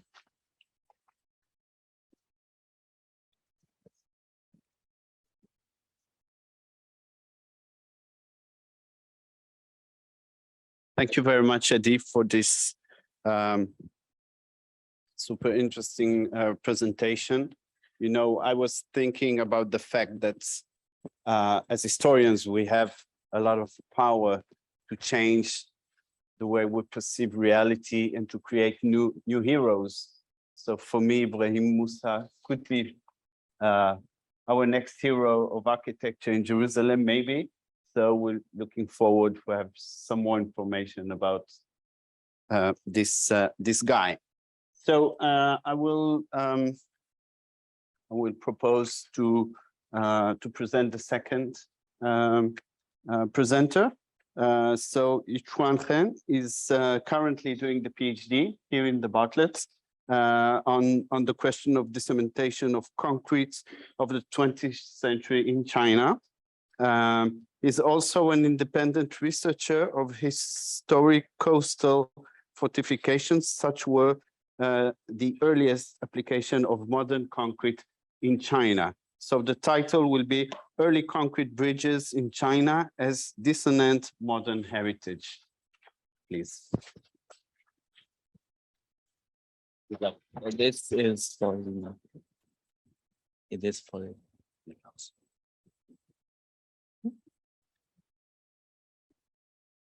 And what's then if you talk loud enough, I think okay. You can refer to the audience. Okay. So hello everyone. Today the title of my presentation is Early Concrete Bridges in China as Dissonant Modern Heritage, a case study of two bridges in Nanjing. Okay. So the first part, I will tell about the first bridge that I want to talk about today, the Yangtze River Bridge of Nanjing, and its double curved approach bridge. The Yangtze River Bridge of Nanjing, which was built during the 8 years between 1960 and 1968, was arguably perhaps the most famous bridge built in China in the whole 20th century. As you can see in the photos, the main body of this bridge, which consists of these the two decks for highway and railways, were built of steel. However, the approach bridge, as you can see on the book cover on the right, was made of concrete and was of an arched structure known as the double curb bridge. So what was the double curb bridge? The double curb bridge was actually was basically at first designed for the construction of rural bridges in Wuxi County in Jiangsu Province in 1964. And it was in turn based on the design and construction of brick double curved shells, which were first introduced from the USSR into China in the early 1950s. As you can see in these two photos of early small double curved bridge in rural Wuxi, they are basically a double curved brick shell reinforced with prefabricated concrete ribs and concrete tension bars. However, unexpected things happened in the year 1966. And with the politicization of the double curved bridge, it enjoyed the phenomenal rise in the early years of the Cultural Revolution. The Cultural Revolution was initiated by Mao Zedong in May to June 1966. Great political turmoil took place in the early years of the Cultural Revolution, in which revolutionary rebels seized power from numerous government organizations. One of these rebel groups was called Double Curved Bridge Scientific Revolutionary Fighting Group, which was created in the National Transport Department in Beijing in June 1968, whose explicit aim was to disseminate the double curved bridge, as they thought that it was the only modern bridge that fit the Mao Zedong thought, because it was created by people and could be easily built by mobilizing the masses. And as you can see on the picture on the right, they produced a number of publications, including both the purely technical ones, including numerous diagrams, and also the political pamphlets in which they tried to disseminate their political ideas about the double curved bridge. This politicization of the double curved bridge in the early years of the Cultural Revolution resulted in its proliferation in the 1960s and 1970s. As you can see in the picture from the earliest brick design in the top left, it evolved into a very large prefabricated concrete bridges, including the very large double curve approach bridge showing the double curve approach bridge of the Yangtze River Bridge of Nanjing, shown in the picture on the lower right. In the second part, I will continue to talk about the archives related to the double curved approach bridge. And also I want to talk about the second bridge in our story, the Little Egret Bridge. The first thing I want to talk about is this book called The Yangtze River Bridge of Nanjing, a collection of literary reportage. It was published in Shanghai in 1970, and it was actually the first publication on Yangtze River Bridge of Nanjing to appear publicly. It was printed in very large numbers and was vital in transforming the Yangtze River Bridge of Nanjing into a national political symbol of self-reliance. As it was printed in many different editions, there are variations in these covers, as you can see from the two covers in the picture, which are basically of the same book. However, I find in a research published in 2010, a very interesting interview with a worker at the Yangtze River Bridge construction sites, and also one of the authors of the collection of literary reportage. And it is described how it was written. And the worker said that, and I quote, "At that time, the editors tried again to inspire us. Whenever we finish a chapter, we hand it over to the editors, and they said, no, the story was not eye-catching, and we wrote again." He also said that the leaders of the Revolutionary Committee were young and relatively uneducated, so they were not always competent in writings. Also, the engineers dare not write. They were the stinky number 9, which was a kind of specific derogatory term of the literates at that time. So from this interview, we can see that this book, a collection of literary reportage, was indeed written by the construction workers of the Yangtze River Bridge of Nanjing. It was not a kind of purely a piece of propaganda. However, it was deeply inspired and influenced by the ideological and political conditions of that time. So it is far from being an unbiased documentary of this process. One other bridge, the Little Egret Bridge, is also mentioned in a collection of literary reportage. This was a double curve bridge designed and built by the same entity that designed the double curve approach bridge of the Yangtze River Bridge of Nanjing, which was actually the Bureau of Survey and Construction of Nanjing Municipality, and it was constructed just before the Cultural Revolution in the years between the years 1965 and 1966. And in this book, in the book, A Collection of Literary Portage, it was described in detail as an example of the conflicts between the two lines. Here means between the so-called revolutionary workers and technicians who supported the new design of the double curved bridge, and the older generation engineers who opposed to the idea. However, there's one other very important document relating to the story of the Little Agate Bridge. This was the technical summary of the Little Agate Bridge, which was printed in April 1966, just a month before the beginning of the Cultural Revolution. The story told in these documents is actually often at odds with the collection of literary portage, and in many cases, we can determine that it was certainly more accurate. However, there's one interesting case. In the collection of literary portage, this Little Agate Bridge was described as being secretly conceived by the younger technicians as a prototype of their design of the double curved approach bridge of the Yangtze River Bridge of Nanjing. However, all these were kept in secrecy in order to evade the attention of the older engineers who tried to oppose to the new idea of the double curved bridge. This, however, was of course never mentioned in the technical summary of the Little Agate Bridge. However, from today's perspective, it is quite difficult to ascertain which one is really correct.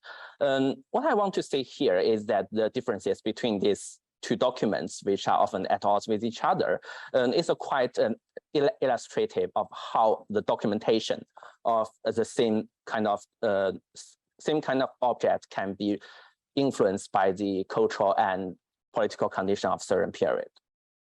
This is the part of the original drawing of the Little Agate Bridge, which I extract from this technical summary. Now, perhaps let's turn to a more interesting part, which is the de-heritageization of the Little Agate Bridge and the heritageization of the Yangtze River Bridge of Nanjing. Sorry. At first, I want to talk about the very key location of the Little Agate Bridge. It was literally located in the center of the old city of Nanjing, which was the Confucius Temple. The Confucius Temple has been Nanjing's most vibrant place since the early Ming Dynasty, which was in the late 14th century. Until the early 20th century, it consisted of exquisite Chinese architecture and prosperous commercial streets. However, this all changed when the Imperial Japanese troops sacked Nanjing in December 1937 and the initiation of the infamous Nanjing Massacre. Most of the large buildings, as you can see on the photo from the left, were burned down during the Japanese invasion. There were quite very few photos taken during the Japanese occupation of Nanjing in this area. However, from the photo on the right, you can see that the large pagodas in the photo on the left has already disappeared. Another blow of this location came with the start of the Cultural Revolution. And as you can see in this photo from the early 1970s, buildings that survived the Japanese atrocity were mostly demolished to make a way for a new plaza. However, from this photo, from the far right of this photo in the yellow square, we can already see that the Little Agate Bridge has already been constructed at this moment. Another great change came in 1985 when the Confucius Temple was reconstructed to imitate the situation before 1937. This reconstruction to create some kind of Disneyland-like surroundings was to pretend that both the World War II and the Cultural Revolution had never happened. As a result, the Little Agate Bridge, with its quite modern appearance and its political connection with the Cultural Revolution, clearly became dissonant with the Disneyland-like surroundings, which is today, as you can see on the photo on the left, which was taken literally in this year. The bridge was first renamed Wenyuan Bridge, literally Fountain of Culture, in 1997, then completely overhauled in 2005. The most interesting thing about the overhaul is that the iconic double curved structure, which can be seen below the arc, was completely bodied up with marble slabs, as you can see on the picture on the right. However, the Yangtze River Bridge of Nanjing had a very different fate. In order to commemorate the 50th anniversary of the completion of this bridge underwent its first major overhaul since its completion in 2016 to 2018.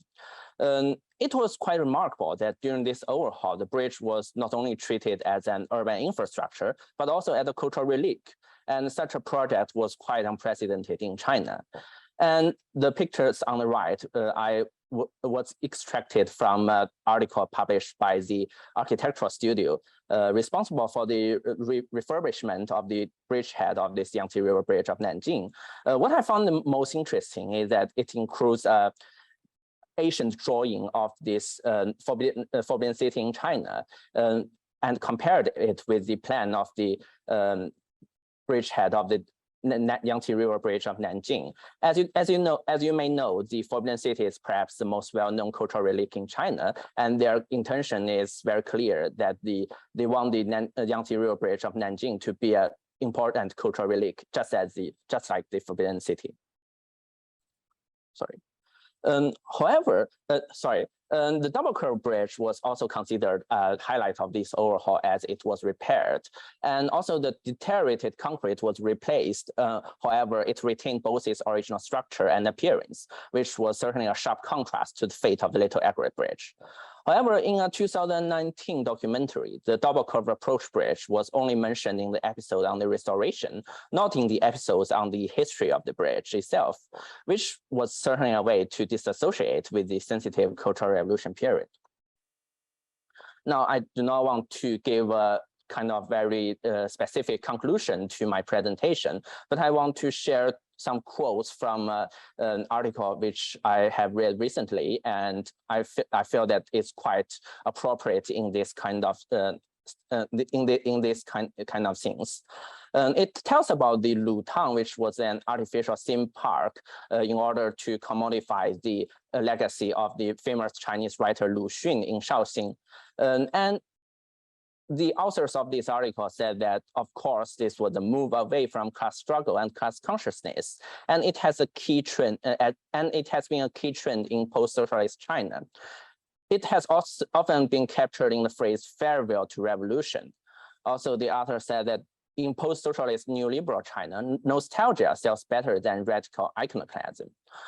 Perhaps it is quite fit to the fate of the Little Egret Bridge in the Disneyland-like surroundings of the Confucius Temple, and it's, however, with the kind of heritageization of the Yangtze River Bridge of Nanjing, can we see this is really a farewell to revolution, or is it a revolution's nostalgia instead? And also, what is the kind of like implications of this kind of heritageization and deheritageization projects? Thank you.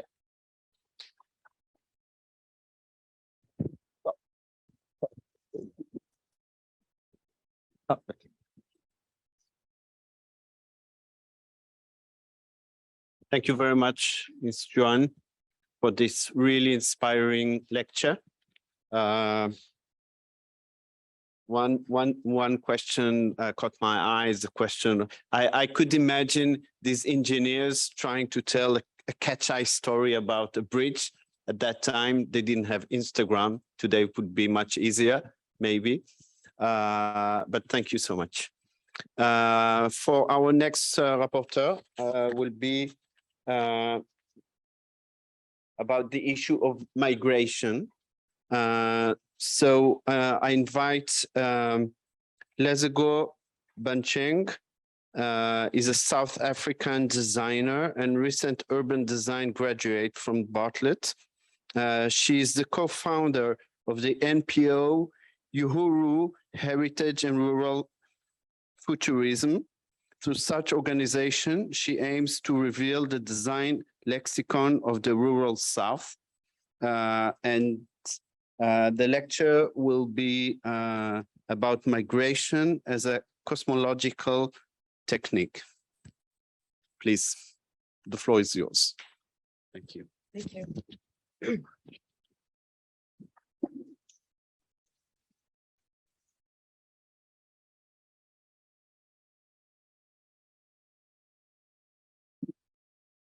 Right. Good afternoon, everyone. So I'll be presenting my paper, Migration as a Cosmological Technique. So I come from a small town called Mafikeng in the arid north of South Africa. The town is surrounded by a beautiful constellation of villages in what was previously regarded as homelands. I was educated primarily in South Africa, but the first time I learned about the Bantu migration hypothesis was in university through a research assignment. This Bantu migration hypothesis suggests that most South African ethnic groups, except for the Khoi and the San, migrated from Central and Eastern Africa over 2 periods, beginning from 1300 AD, including my own ethnic group, the Tswana people. Anthropologists Monica Wilson and Isaac Shapiro suggest that the Tswana group specifically migrated from the Eastern African Great Lakes. They proposed that some of the reasons for the migration might have been an increase in domesticated stock, the drying up of the Sahara, and the spread of metallurgy. Even though I had only learned about this migration in university, I was somewhat exposed to it in my early life, but only through faded speculation or maybe even fabulation in my grandmother's village of Makobistad. The fabulations in our praise poems that some of the elders can still recall suggest a series of continuous migration both continentally and locally, supporting both Shapiro and Wilson. The Baralong praise poem plays an important role in everyday rituals, but also celebrations and mournings. They are recited and remembered in the village even today. An extract from the praise poem of my particular group, the Baralong Borratsidi of the Tswana, goes like this. Ntshase huba morolong, go tle go bonagale ko tswang gona. Ka tlhago, ke tswa kwa go Tshetsebe ya Modiboa, Tshetsebe yo hetetseng ntlha ya lerumo la segosi. Ke tswa kwa go setlhare ya monnyane, setlhare sa metsi a ko teng. This praise poem describes some of the features, conditions, and names of the Baralong. The practice and rituals birthing praise poems actively records and transfers a verbal archive of Baralong heritage and genealogy in support of their mobility.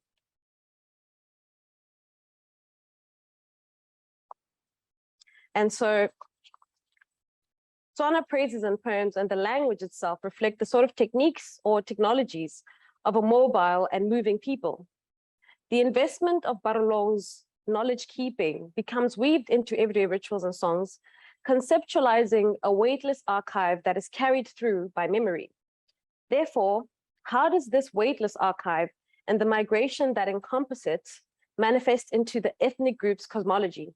Even more, what are the spatial implications of such a cosmology? I borrow social scientist Jean Kamaroff's usage of the term cosmology in her studies of the Baralong as an explanation of origin, evolution, and eventual fate of the universe, and how this contextualized sense of being reveals itself in rituals and space. Kamaroff reveals that Baralong exists within a plural cosmology that can be identified in their language, but I further attempt to reveal how this is also manifest in space.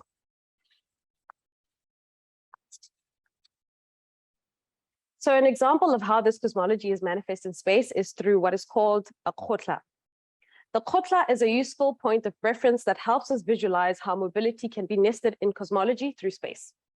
Linguistically, the ethnic group's praise poems, the ethnic group uses praise poems as archives of names, embedding them into rituals and events. This process of archiving duplicates itself in the settlement pattern through this element called the khotla. So what is it? The khotla is a circular enclosure made of wooden logs. It is essential for conflict resolution in the community. Khotlas are distributed in the village according to a hierarchy. The idea is that conflict is first attempted to be resolved in the home, then escalated to a sub-khotla, and then eventually taken up to the chief's khotla only if necessary. It is the Baralong's judicial system spatialized in the village through these enclosures that represent through this circular form that all voices present will be heard equally. within the framework of pluriversality, evident in Barolong's plural greetings and sense of Botu, in Suzulu, Ubuntu, conflict resolution takes priority both linguistically and spatially.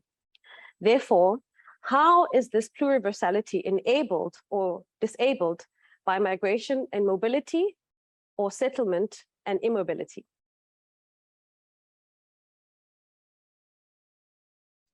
So one of the Barolong's usage of tales and songs and poems, the Barolong, they use these tales and poems as manuscripts for ideal settlements. So during migratory periods, they oftentimes identified a habitable area through locating a river and a hill, and then settling in the valley. Both these entities were given spiritual connotations as markers of significance to be environmentally protected as sacred, as opposed to land being subdivided for land tenure. Places for certain functions were identified in the landscape, and the thresholds were marked in the landscape through allocations of homes in those areas.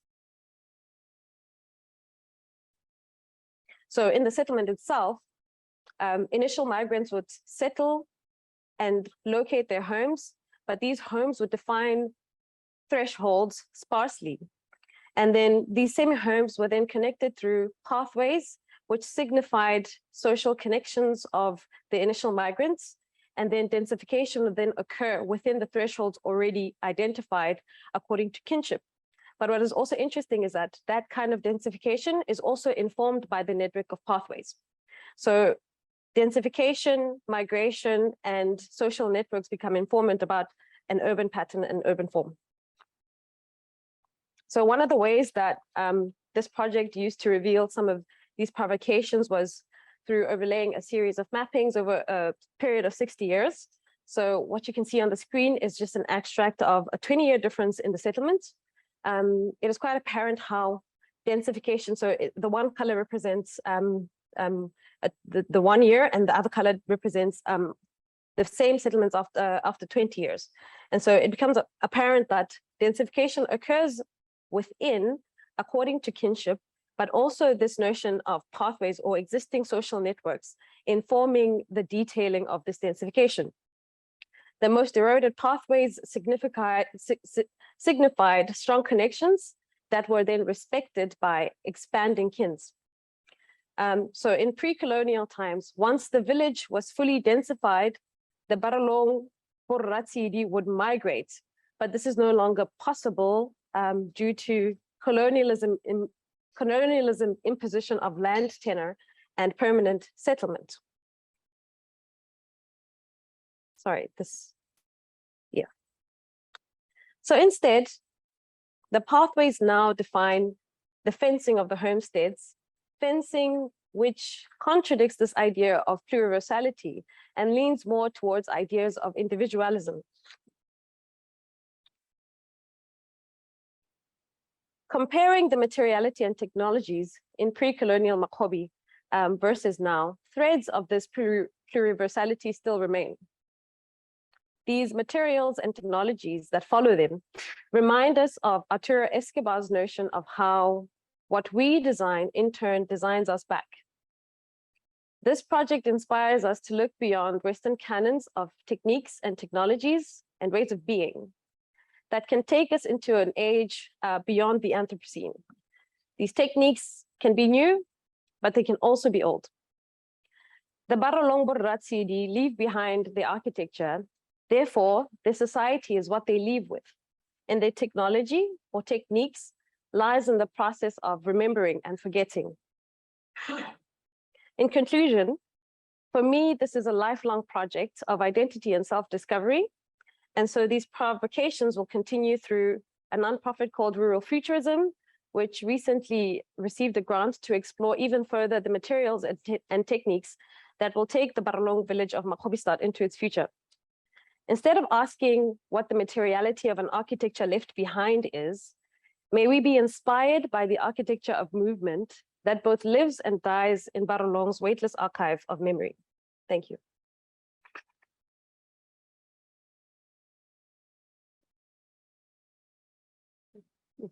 Thank you so much. Thank you.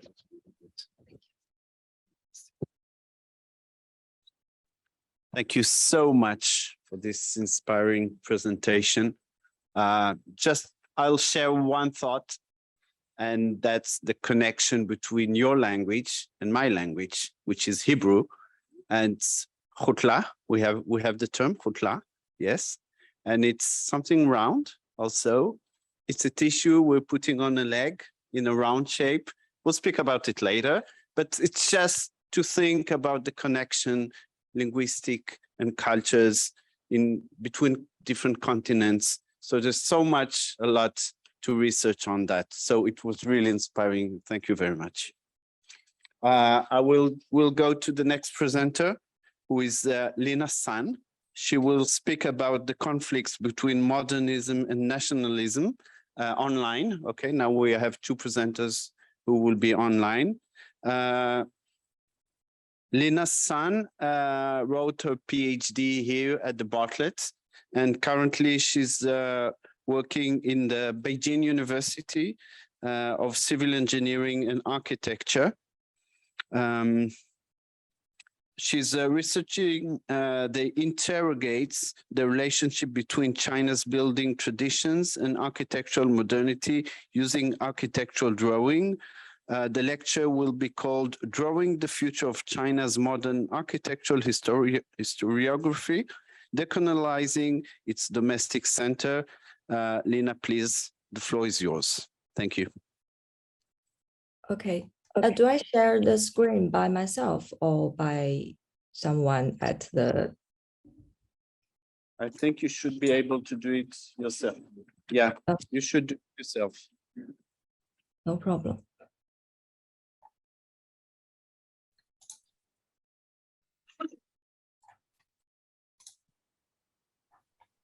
Yeah, we can see your screen. It's okay.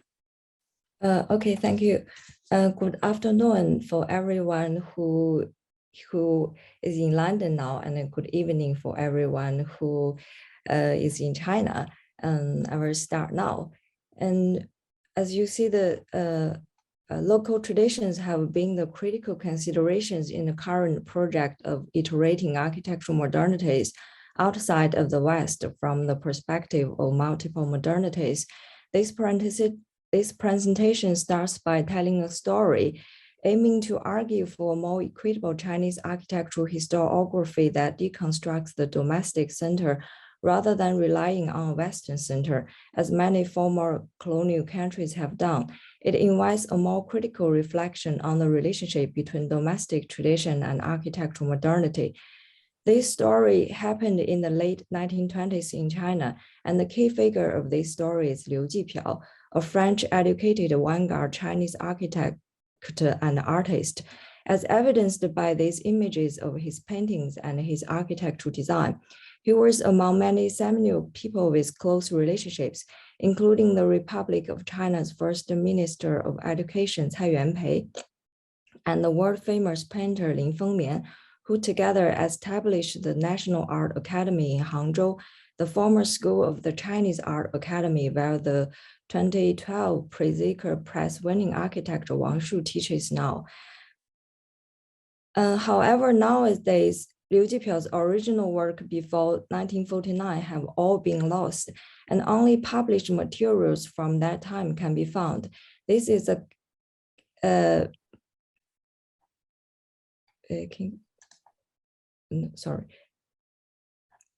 This is a catalog representing some images of the interior of a Chinese pavilion he designed for the International Exhibition of Modern Decorative and Industrial Arts in Paris in 1925. There are some Chinese journals documenting 3 color drawings and tints of black and white drawings and some of his writing. Those archives are almost all we can find today of his works before 1949. Besides the unpleasant situation of the archives of such an architect, most previous research on his work reveals significant biases. A recent study in 2017 considered Liu's experimental design to be a failure of modernity in comparison with the triumph of Le Corbusier's modernity. concluding that Liu's failure was due to the decorative way he applied avant-garde art in contrast with Le Corbusier's adoption of space in buildings. I argue that this conclusion was preconceived based on a Western-centric perspective. The reception of Liu Jipiao's works in Chinese context was due to a much more complex, entangled political and historical factors, not because of his dissimilarity with other renowned architects who performed in different contexts. More importantly, another thing that deserves the attention of Chinese scholars is the fact that Liu's creations have hardly been considered influential works in any significant writings on Chinese architectural history.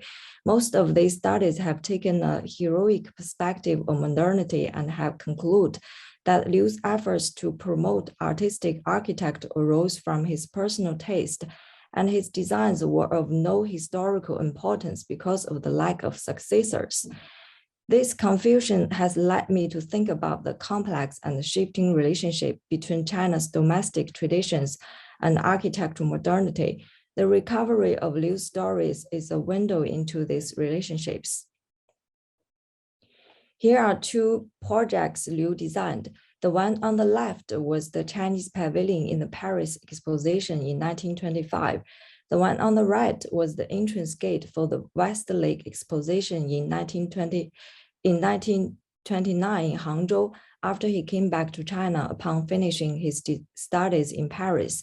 By juxtaposing these two projects and using architectural representations as both the research subject and the research method, I argue Liu has created an artist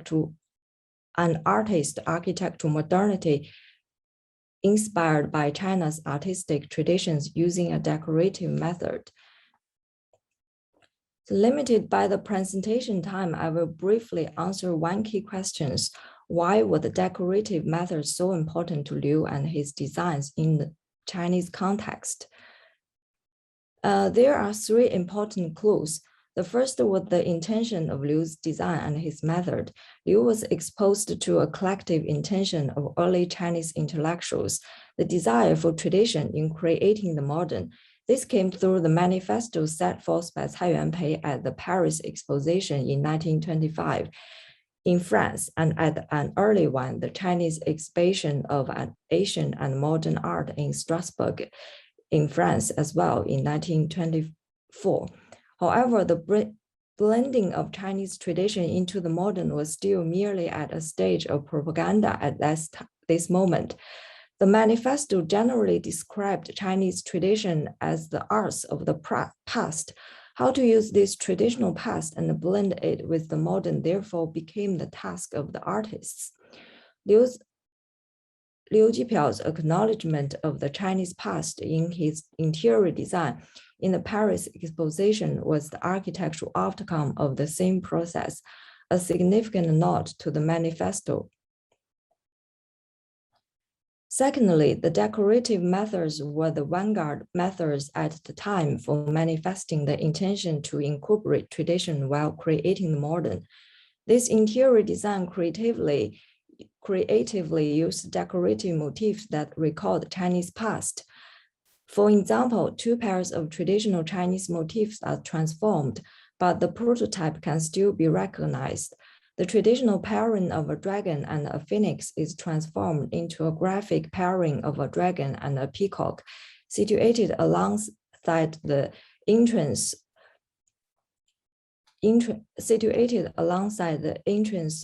respectively. The pairing of the sun and the moon is surrounded with abstract cloud and is located on the rear wall.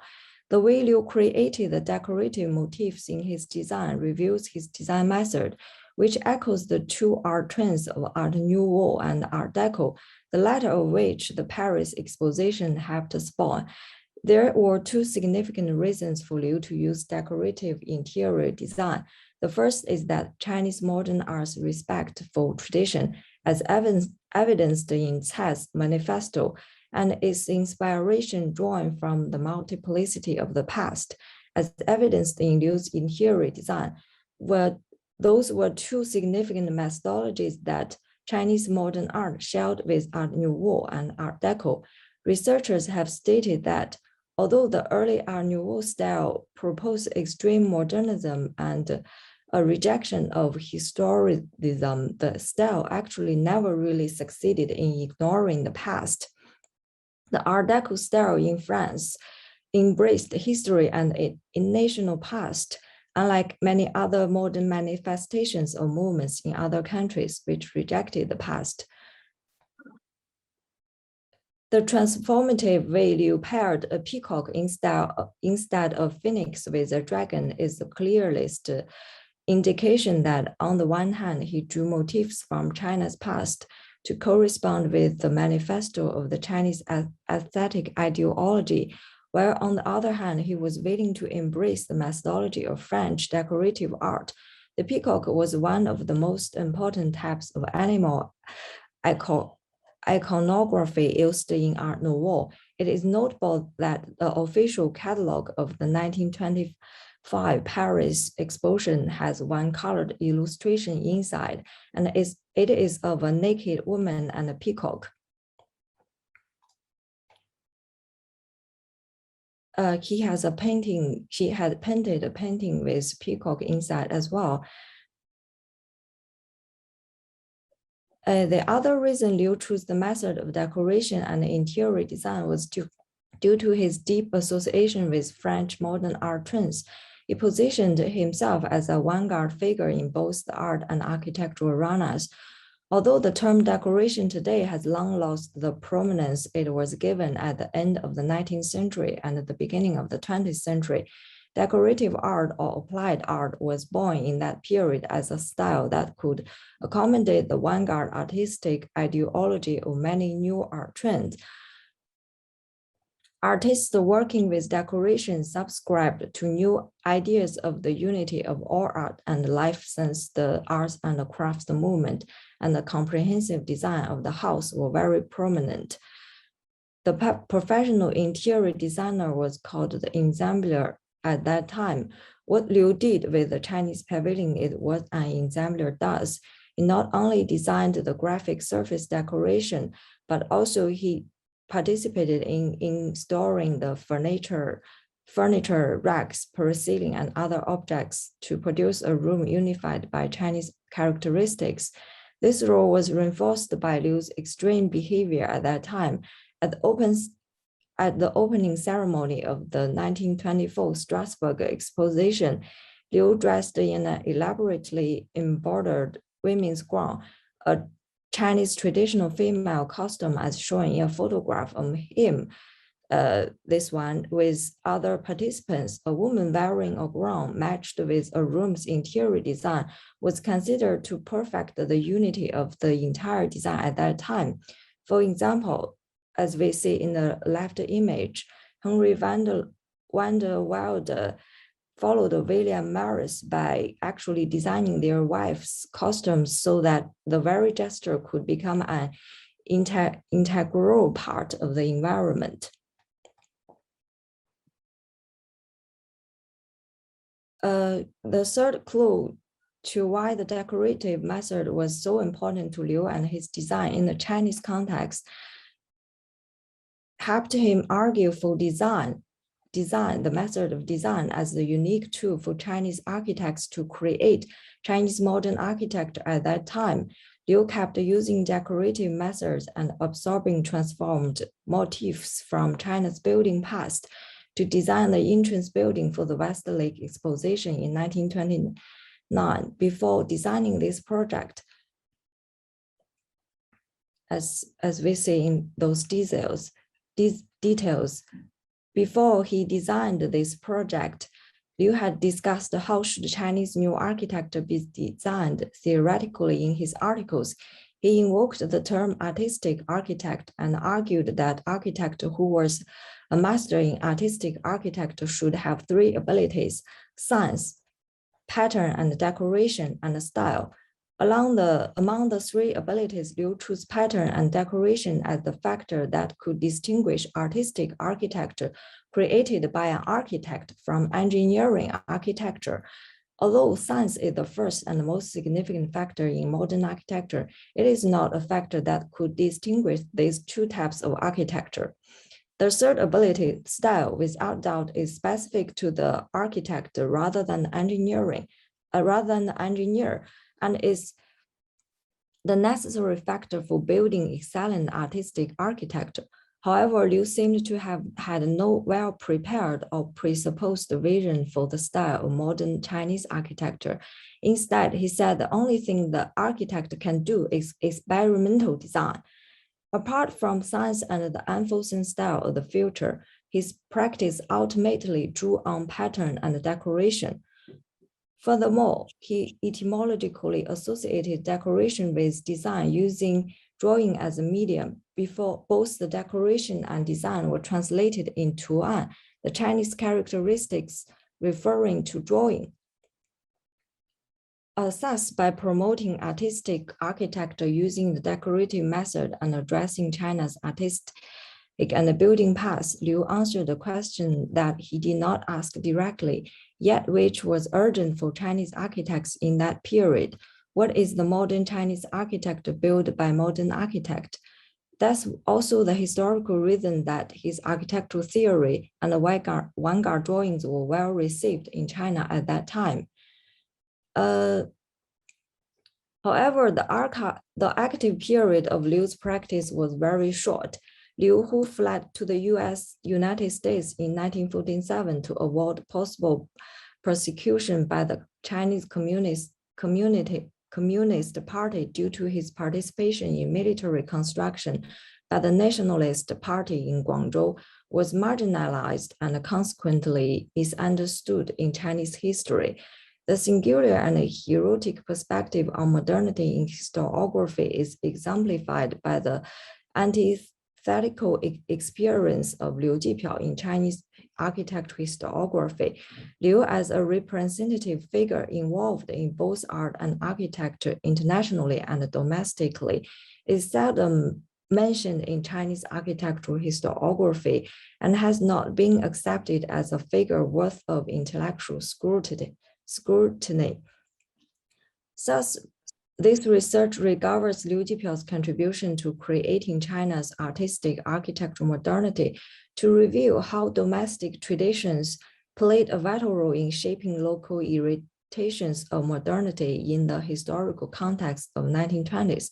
Meanwhile, this research reveals the ironic fact that while his works blossomed, he lost his archive and people's recognition after 1949. In such a scenario, I argue for critical reflection on the idea that the domestic center can also constrain the development of architectural modernity. This happened in Liu's case after 1949, when the desire for tradition in creating Chinese architecture was largely attached to the overstated ideology of nationalism. As an architecture historian, writing critical theorized history that helps reconstruct uncovered stories using rare archives is a great challenge, but also an obligation.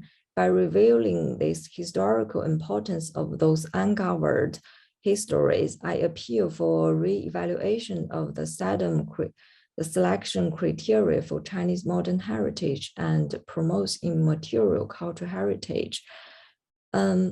Okay, that's the story. That's part of the story I have present on Liu Jipiao. This is only a small part. If the audience, you are interested in more, I have published 2 open access articles. Welcome you to read and comment. Thank you very much. That's all.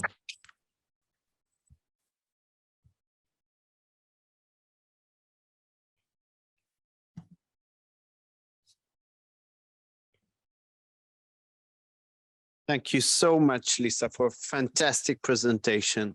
I must say, I agree with everything you've said, and I think it takes a lot of courage to change the course of the way we read history, especially modern history of modern architecture. And I do agree we have to start comparing everything to Le Corbusier because it has nothing to do with the way different cultures perceive the idea of modernism. So from that point, we'll continue to the next presenter. Amin Al-Sadin will speak about counter archives, the idea of what is a counter archive in modernism at war. So Amin Al-Sadin is a curator, educator, and scholar whose work focuses on transnational solidarities and exchanges across cultures. His research explores modern and contemporary art and architecture globally with specific expertise in the Arab Muslim world and its diasporas. So Amin, please, the floor is yours. Thank you. Thank you. Hello, everyone. My name is Amin Al-Sadin, and I'm joining you today from Toronto, the traditional territory of the Huron-Wendat, the Seneca, and the Mississaugas of the Credit River, and currently home to many other Indigenous peoples. My presentation is entitled The Counter Archive, Modernism at War. Archives in Southwest Asia or the Middle East tend to reflect the crises that plague this part of the world and post-colonial geographies more broadly since the advent of modernity. State-sponsored archives, when they were established before or after independence, remained either inaccessible or did not necessarily privilege the recording of intellectual output, often at odds with the oppressive agendas of nationalist politics. Indeed, historians working on post-colonial subjects usually face a dire reality: patchy archives, poorly maintained facilities, erratic documentation procedures, circuitous and murky access parameters, and politicized excisions. In my presentation today, I ask, what happens when the historical archive record is subjected to another degree of erasure, namely through the systematic destruction of official archives, as has been the case in Iraq? Iraq has tragically become synonymous with warfare, chronic unrest, displacement, international sanctions, and the general collapse of state sovereignty, particularly after the 2003 American-led invasion. The invasion dealt a devastating blow to repositories established by successive Iraqi governments over the course of the 20th century. The invasion was followed by the burning and looting of museums, libraries, and archives, an enormous cultural loss, the full extents of which are still unknown. The surviving archives remain either closed or suffer neglect, and there is really barely any reliable information about their current status and whether they can be accessed by independent scholars. My quest to tell the history of the art and architectural cultures that emerged in modern Iraq, the group of local artists and architects who produced powerful work despite the immense difficulties they encountered, turned into a formidable challenge. After contending with the dearth of scholarship on the subject, I had to face the reality of archival research in this context. Equally unnerving was the fact that many of the protagonists of this narrative, local artists and architects and their contemporaries, had left Iraq and settled elsewhere over the past few decades or are no longer with us. The work and some of the archives of Baghdadi artists preserved for decades at museums or academic institutions in the country were looted following the invasion. As for the buildings realized by the architects, some of these were destroyed in conflict or razed to the ground due to wild real estate speculation and the lack of regulation that could have protected these structures as examples of modern heritage. Some buildings were destroyed recently following battles with the terrorist organization known as ISIS. The clearer the picture, the more daunting the prospects. Writing a historical account without official archives or primary sources seemed like an impossible task.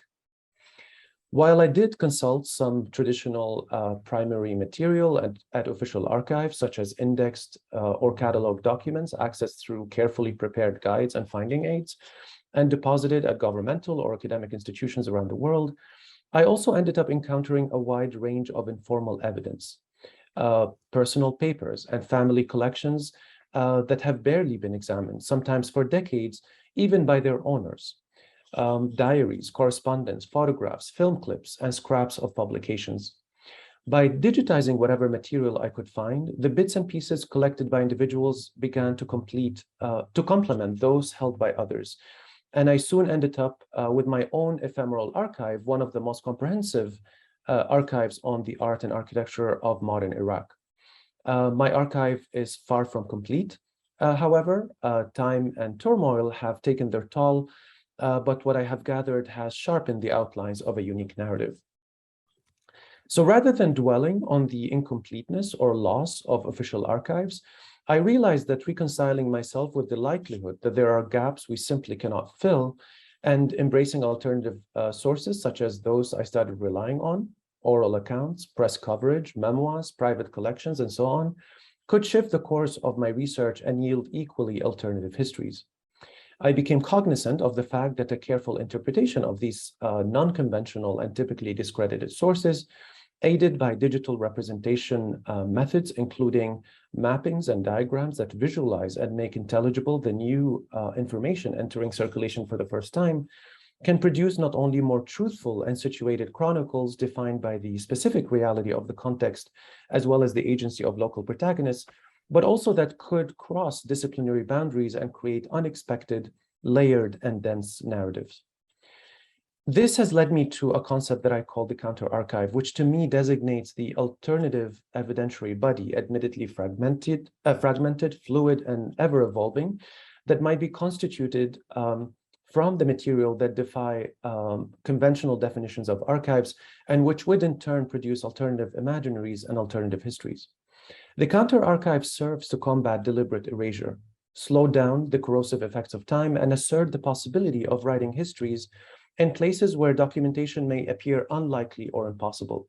The counter-archive is one that acknowledges and does not evade the geopolitics that produce hegemonic archival definitions and practices in the first place, and which also resulted in the destruction of repositories and war-torn geographies.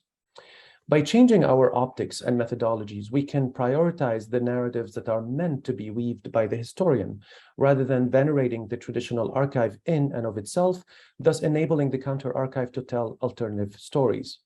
And by adopting the concept of the counter-archive, I recognize three distinct areas in which my research has been transformed.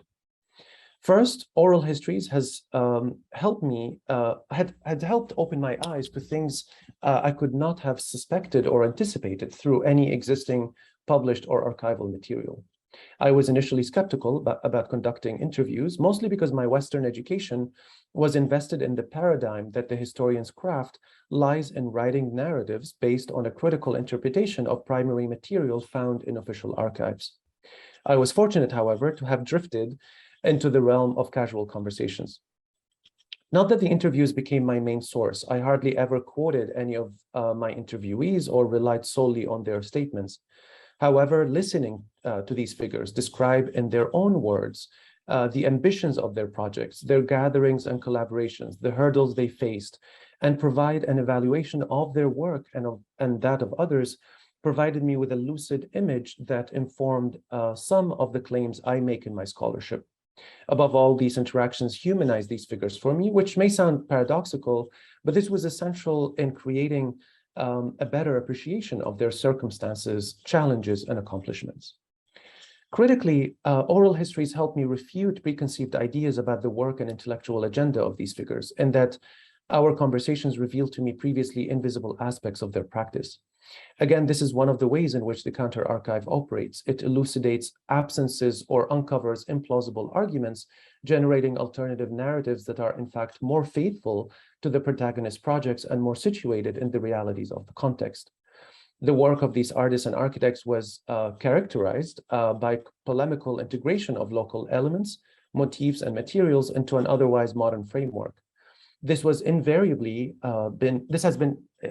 been interpreted by the historical accounts that attempted to make sense of this work as a nationalist aesthetic, a post-colonial identity struggle, or even a nascent form of postmodernism. By listening to the protagonists, however, I came to understand that the apparently self-provincializing approach they deployed was an attempt to assert a definition of what they called the global, the idea that each modern culture participates in making a pluralistic world which flourishes only by amplifying diversity. Listening to them and collecting the evidence to which they were able to guide me had transformed my approach to the subject and ultimately helped me do justice to their work. Second, it was through the conversations I had with architects first and then with artists that I discovered that I could not possibly discuss the work of the former without addressing the latter within the context of mid-20th century Baghdad. I found out that local artists had played a crucial yet rarely acknowledged role in defining the project of fellow Baghdadi architects. Therefore, my project evolved to become fundamentally interdisciplinary, exploring the shared artistic architectural culture that emerged in this context, crossing the boundaries of art and architecture, and exploring the affinities, overlaps, and common projects of disciplines that are historically related and yet have become increasingly autonomous since the advent of modernity. I have been working on the first study to consider the fundamental roles of both art and architecture in shaping the distinct local intellectual agenda and aesthetic forms that emerged in modern Baghdad. My project goes beyond the customary focus on the Iraqi government's oil-funded development campaign, or how Baghdad brought together international architects from Le Corbusier to Frank Lloyd Wright. Instead, my emphasis is on local protagonists, from artists such as Jawad Salim, Madiha Omar, and Shakir Hassan al-Said, to architects like Ellen Jodet, Rifat Chadirji, and Mohammed Makia. By doing justice to the manner in which this local culture thrived, the project questions the hyper-specialization of art and architecture, emphasizing instead multiplicities, intersections, and syntheses across disciplines. And third, my alternative sources made me more cognizant of how existing historical narratives have often overlooked the fundamental role played by women as creative and intellectual interlocutors and true partners in the formation of the modern and art and architectural cultures that emerge in this context. This is especially pronounced in a conservative society like that of Iraq, where women could not enjoy the same opportunities as their male counterparts and were forgotten in chronicles that focus primarily on men. An integral dimension of my ongoing project became the documentation of the role played by women in this narrative, for example, highlighting pioneering architects such as Ellen Jodet, who championed the introduction of modern architecture in Baghdad, and the articulation of localized intellectual and aesthetic agendas. My preliminary research has already shown that the shared artistic architectural culture that emerged in this context was progressive in the interaction of the genders, something that previous scholars have disregarded. To conclude, the counter-archive for me is now a metaphor, an ethos, and a methodology. It points to the material I can manage to collect and which I am still actively gathering in order to write narratives about this fraught context. But this redefinition should not obscure the fact that there are serious gaps in the historical record due to the cultural erasure to which post-colonial or recently occupied, like Iraq, geographies have been subjected. Scant or non-existent sources result in historical gaps, translating in lopsided global narratives, as well as perpetuating the violence endured by these geographies, prevented as they are from contending with their difficult past or celebrating remarkable accomplishments that may inform their present or future. It is only by unearthing and disseminating stories like those from modern Baghdad and other places from the global south, with archives that are severely compromised or extremely difficult to access, and that require a specific set of cultural knowledge, language skills, and stubborn persistence, that we can begin to approach what might be truly inclusive and equitable global histories of modern art and architecture. Thank you.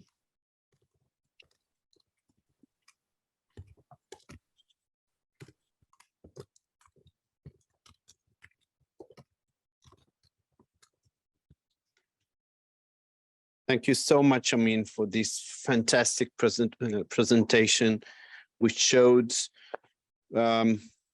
maybe both sides of the idea of conflicts around the world. You very well presented the story of Baghdad, Iraq, as a case study, and the idea of counter archives as a metaphor, as you said, but also as kind of reality which raises a lot of questions about our role as historians, especially in areas of conflicts, preserving history, preserving even the truth, if I may say, the real narratives of changing cultures. So thank you very much. I mean, I now invite you, presenters, to join us for a Q&A. And Chadwick, please, I'd love if you should be the first to raise questions on the subject of archives and history. Please, you are invited to see it, join us. I will be the microphone holder, okay? No, that's fine. We're changing. No problem. Okay, thank you so much for this very enriching session. And the title was Absence and the Archive. And the many nuggets of information that we had also prompted me to think about presence and the archive. Because that is the flip side. But just to try and compress what was said into some of the areas through which we could start the discussion. Some of the issues could include when talking about archives, the material and the immaterial. There was also the talking about the permanence and impermanence. And there was also the idea about the written and the oral. I'm not trying to create dichotomies here or binaries, but these are just things that were coming through as the different speakers were going through their presentations. Then there was also the tangible, intangible, the linguistic, and also the material. I must also say that I am an archaeologist, so I have a material bias. So the fragments of the pots, of the stones, fragments of those buildings, that's what I specialize in. In fact, the things that people throw away. So my career is in rubbish, literally and metaphorically. Then there was also the contradictions that emerge. So, for example, myself as an archaeologist, and that's where Lisejo's presentation resonates, simply because I'm also part of the broader group that she comes from. In as far as my language is also part of the Bantu families. But there is the issue of the contradiction in the sense that some of those materials that you were showing, wood, for example, to make those palisades, that is also perishable. But in the context of modernity, that is also seen as backward, right? So if we go back to the late 19th century, early 20th century, that's what the people behind the colonial project, that's what they saw. That's what William Bishop, when he was traveling from Cape Town, passing through Kuruman and so on, that's what he saw, right? And they said that this is backward. So you guys are architects, you are talking about green things, and you are going back to that backward stuff. Have we come a full circle? I'm just challenging you. I mean, this is, I'm just challenging us in terms of particularly the fact that we are talking about the Anthropocene, and we're talking about archives and how they can also help us to reach that goal of sustainability. And let me also end here by just saying something, two things that I hope will be provocative, that every generation calls itself modern. Myself when I was young, and then my granny and so on, right? And also every culture referred to that which is unfamiliar as uncivilized. With those challenges, let us open this up for for discussion. Before I ask my own questions, I think we owe it to you, the audience, to maybe start with 1 or 2 questions. If we don't, then I can always ask my own questions, or Jeremy can come in so that we have a rich conversation. So just raise up your hand, and then the floor is yours. Who wants to start? Yes. Where is the mic? Okay, sorry. Thank you for your presentations. And I found really interesting how each one of you was really dealing with these absences and presences of the archive, and how the archives are really, they do have so many gaps. And you were all trying at some point to really identify other sources, like we've seen poems, we've seen different kind of sources in your list as well. But also alternative methods.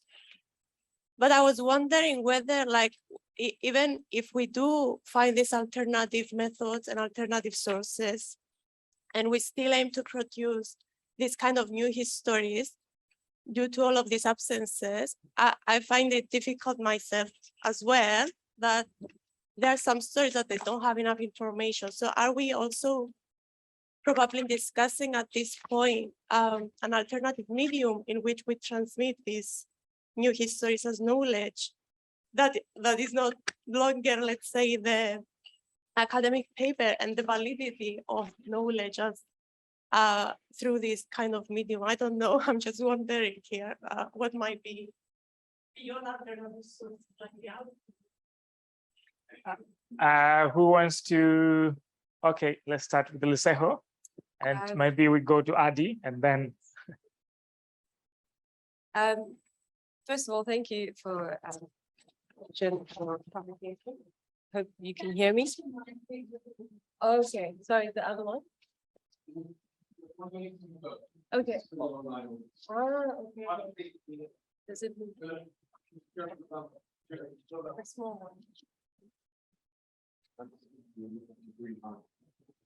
So both, okay. So from my standpoint, okay, yes.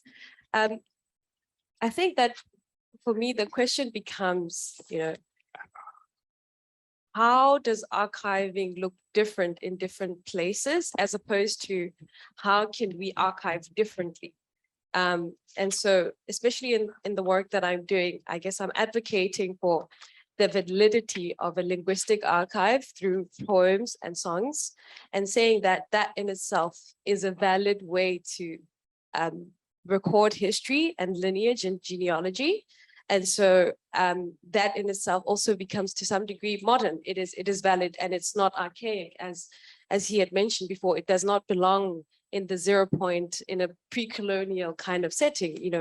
These stories and poems and histories are still recited today in events in certain places. And so the question becomes for ourselves in the age of digitization, how those things translate for the usage of academia, but also how they remain and transform in the spaces that they belong. So in the village itself, the archive is not necessarily meant for me to use it as a student at UCL. It's meant to carry and live on in this particular community. And for me, that's the most important part, is that how does that live on, and how does that also then for academics become valid in the way that it exists? Yeah.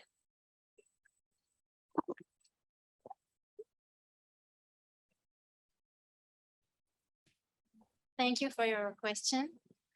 I think I find the digital platform as a possible to cure this problem of absence of the archives, as Amin is trying to do in Iraq. And I saw during my research other regarding Jerusalem, and when I found them online, it really helped me to see the bigger picture, but it's only the first steps. And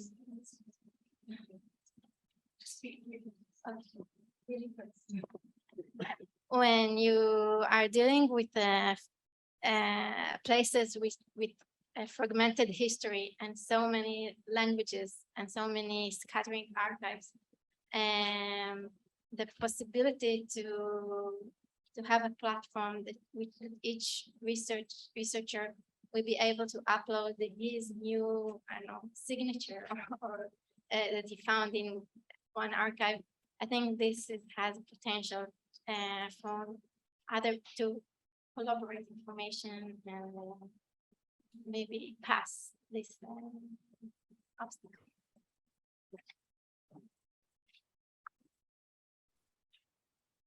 We also have other colleagues who presented online, just in case we might forgetting them.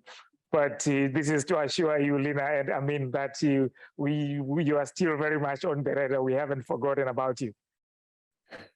Hello, thank you for the question. I think that in my case, I think this, I do not feel that there needs to be a very single or singular historic narrative as I have described.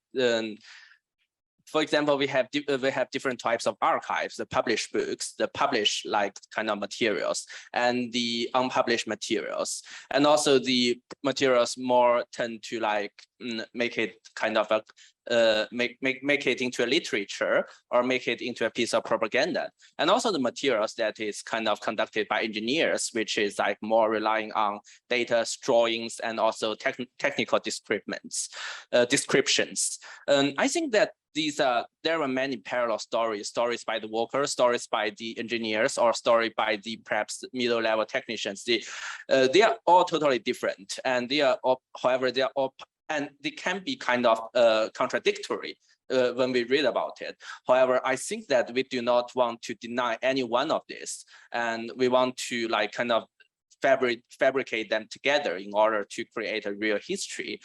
And also for the gaps of the archives, I think that sometimes this is really unavoidable, and it requires some kind of chance or kind of luck to really find what you need. And also like for example, our chair mentioned that his work is with rubbish, and I feel that sometimes my work is also with rubbish and with things people do not want, because some of these archives, for example, the technical description summary that I mentioned there was actually salvaged from a second-hand store.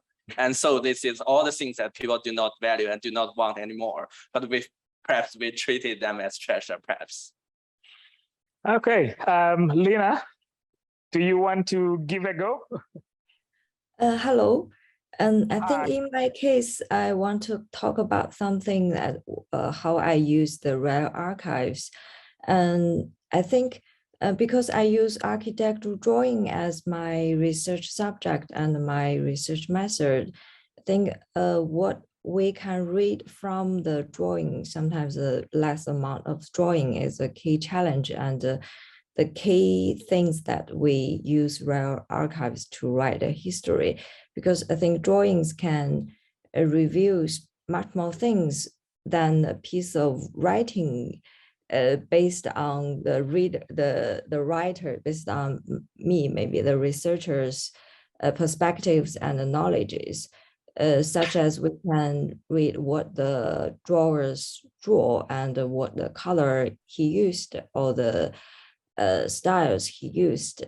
And in order to read one drawing, from one drawing, read more information, I think the best things I can do is equip myself with much more different knowledges, much more other archives related with my research subject. For example, Liu Jipiao, I will read Art Deco or Art Nouveau movements, the other writers or other artists during that time, and try to connect those things with what Liu has tried to draw. I think that's the method I treat the right archives to try to do some history I want to, the stories I want to recover. Thank you. Thank you so much. I mean, I am sorry that I'm going to abuse my position as chair, to pick up on a point that Chen raised, and which I think resonates very well with your presentation. So Chen mentioned the fact that when we are talking about archives, you can have the, official and also the experts and non-experts. So the reason why I'm raising this is you're talking about those unfortunate events in Baghdad and the fact that you are relying on, archives that would not be official and that are not by experts. Does that give a different histories and so on? Do you have any reactions to that? Yeah, that's a great question, and I think it ties quite nicely actually to the question from the audience. I don't know if I have like an articulate answer here. What I discovered through my sort of like makeshift methods, right, that were necessitated by the realities of the context, is that not only did I have to rely on alternative, evidence that does not fit the definition of archive, but I discovered that there's also like a lot of unlearning that I had to do. Because I started to kind of reconcile myself with the fact that architecture itself, that we're studying, architectural history as a discipline, are fundamentally colonial and fundamentally racist, and they are established by the same colonial institution that has abused, exploited, and marginalized the rest of us. So how do I, now that I've collected this kind of alternative evidence, what do I do with it? When our methods as a discipline, the historian's craft, is also kind of fundamentally antithetical to telling stories like this. So it's a really loaded question, and I don't know if we're really being honest about our approach to the subject, because it's quite like fraught, I think. Thank you for the reassuring answer that we still have jobs to do because we still need to do more work, that will keep us employed, hopefully. Sorry about that trivia. Can we take more questions from the audience? And also to the presenters, can we also be a little bit quick or brief in our responses so that we can take as many questions as possible?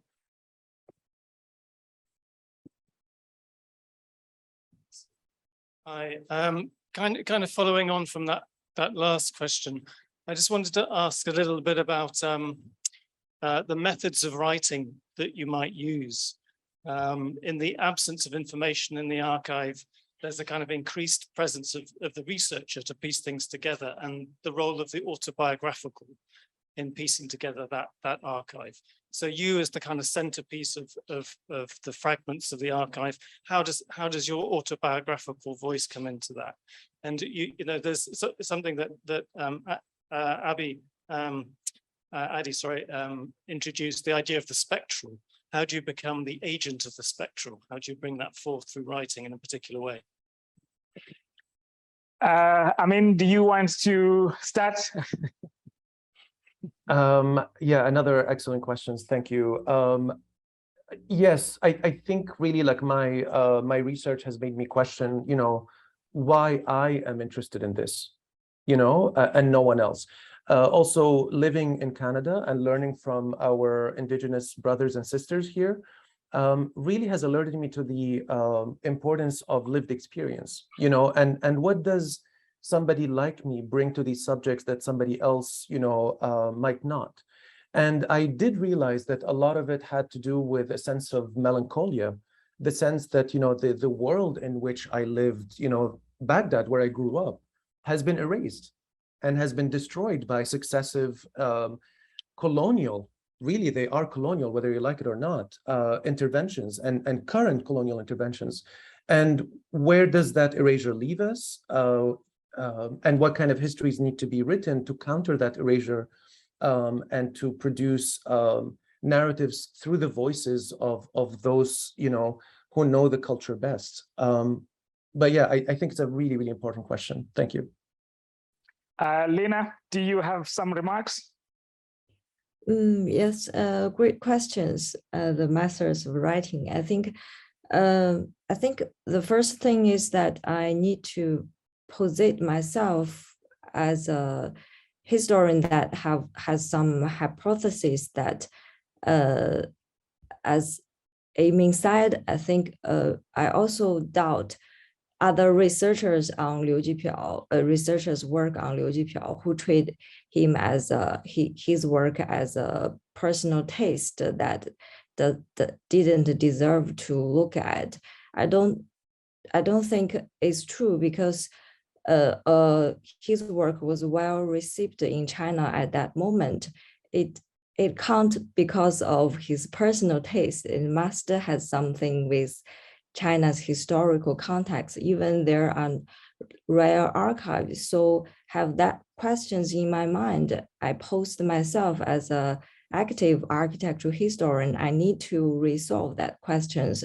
I didn't respect to, so I posed the question firstly and try to find the answer of these questions from his archives, and then find the related archives written on him, or even not written on him, but some artist working at France or working in China at that time to relate it, all the clues together to try to piece together an answer to my questions in my mind.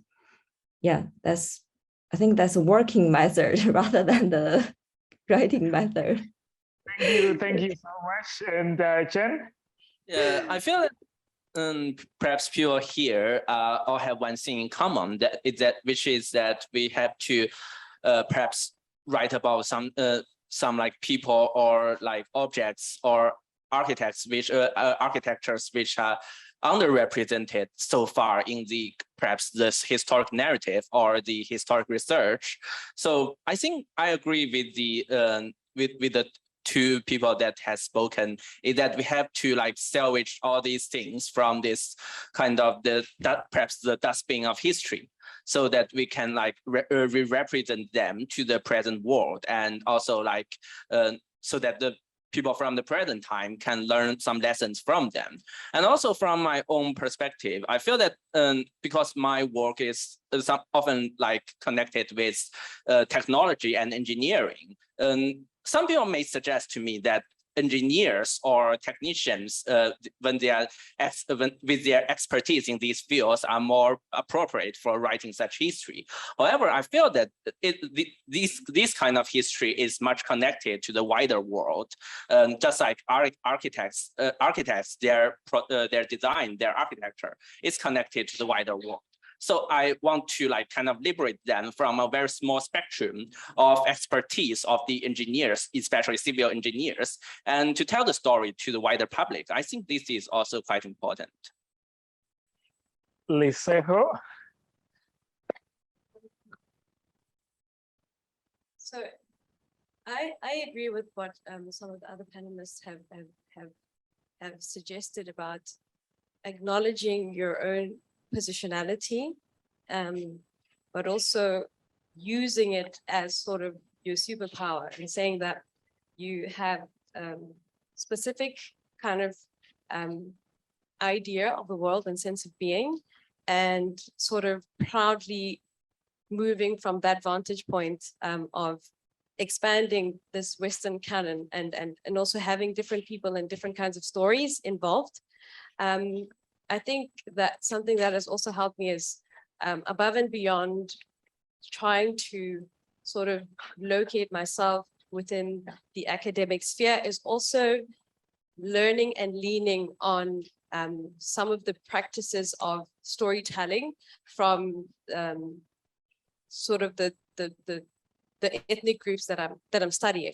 And so it's broadening the scope of an existing way of writing by including some other ways of storytelling within the writing in itself, and not only just studying it, but still trying to kind of box it or package it in a certain way, but sort of influencing both, that there's sort of like a back and forth between the two things.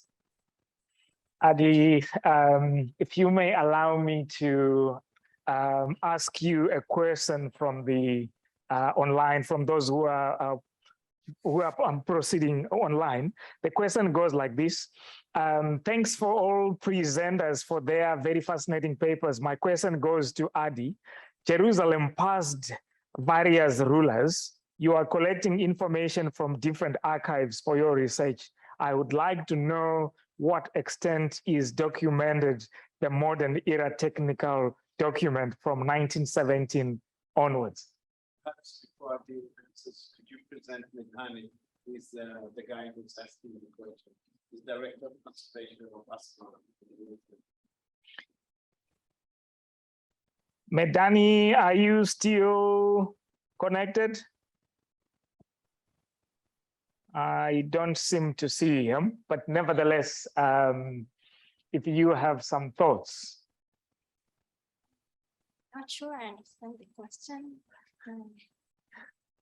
You can just try what your understanding is what your understanding. If they are not answered, then we can always ask them. So what are your impressions?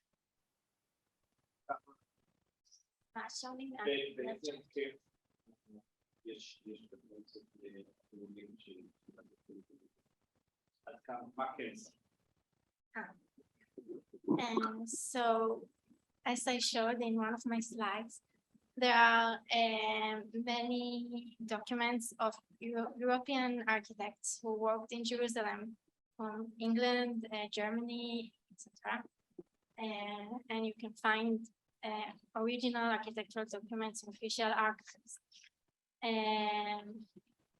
But regarding the orphans, I couldn't. The finding I put in this presentation, I can only find in mainly in the Ottoman State archives, but you have to be in order to accessing these archives, and also you must find someone who speaks or who knows how to read Ottoman Turkish, because this language is nobody uses this language today. So I think. Okay, my co-pilot, do you have a question? Sorry. I don't see him on.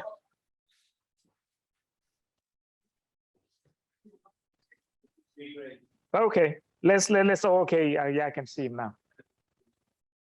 Okay. Medhani, do you want to come in?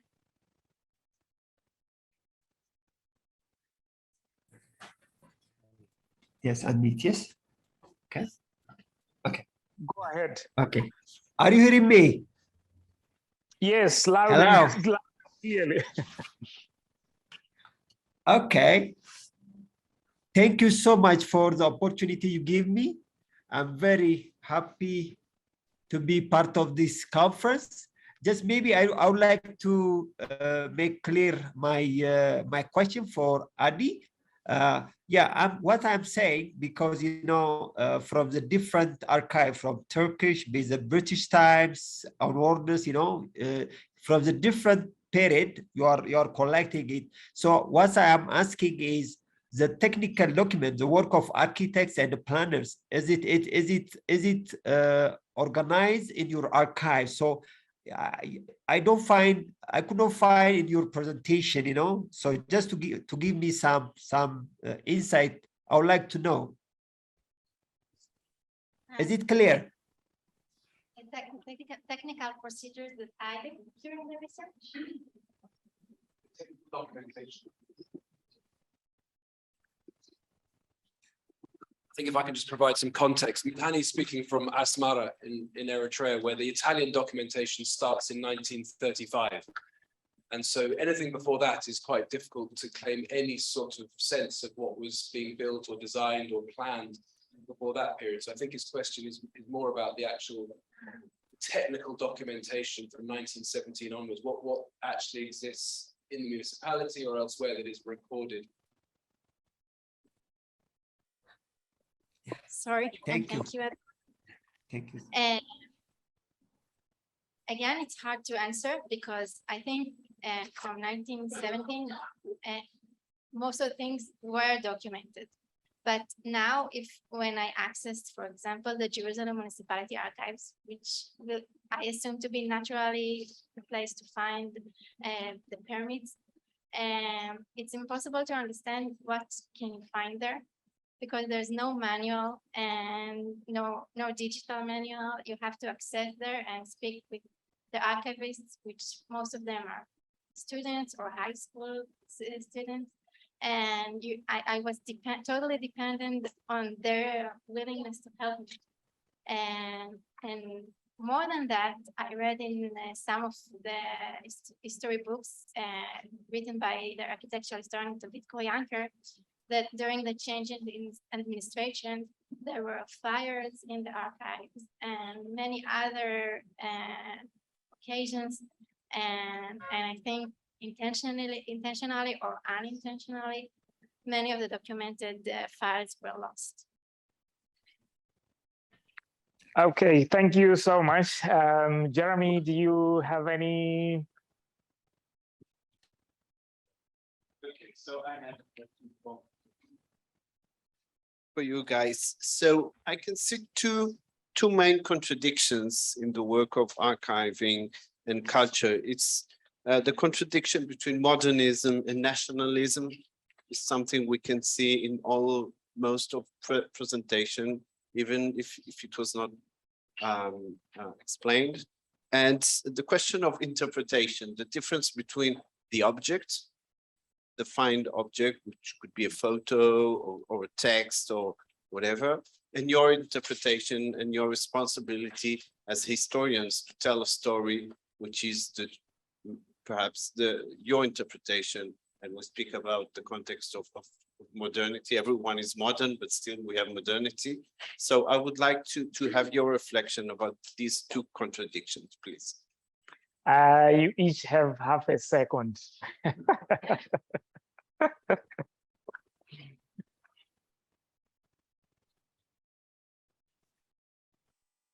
I think that for the first question, the relation between modernity and nationalism is perhaps has been haunted the Chinese architecture and kind of construction sphere for perhaps more than a century. And I think this will still haunting the kind of Chinese and for many other countries, the architectural and construction spheres for a long time to come.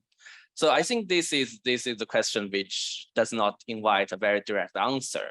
And also for the second question, this kind of like, how do we reflect on the way we interpret the archives? I think this is very, very important.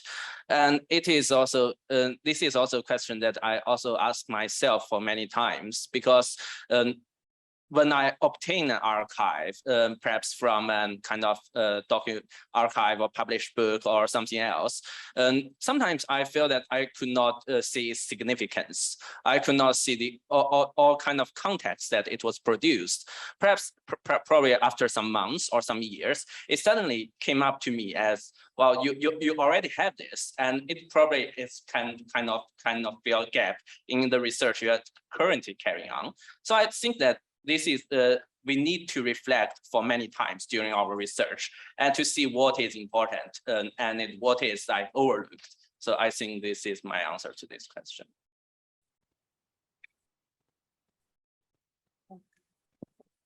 I would like to answer the second question, the contradiction between, I guess the contradiction that arises from interpreting objects, or in my case, words or sounds. I think that the contradiction is necessary and can be continuous. I think that's to some degree what allows for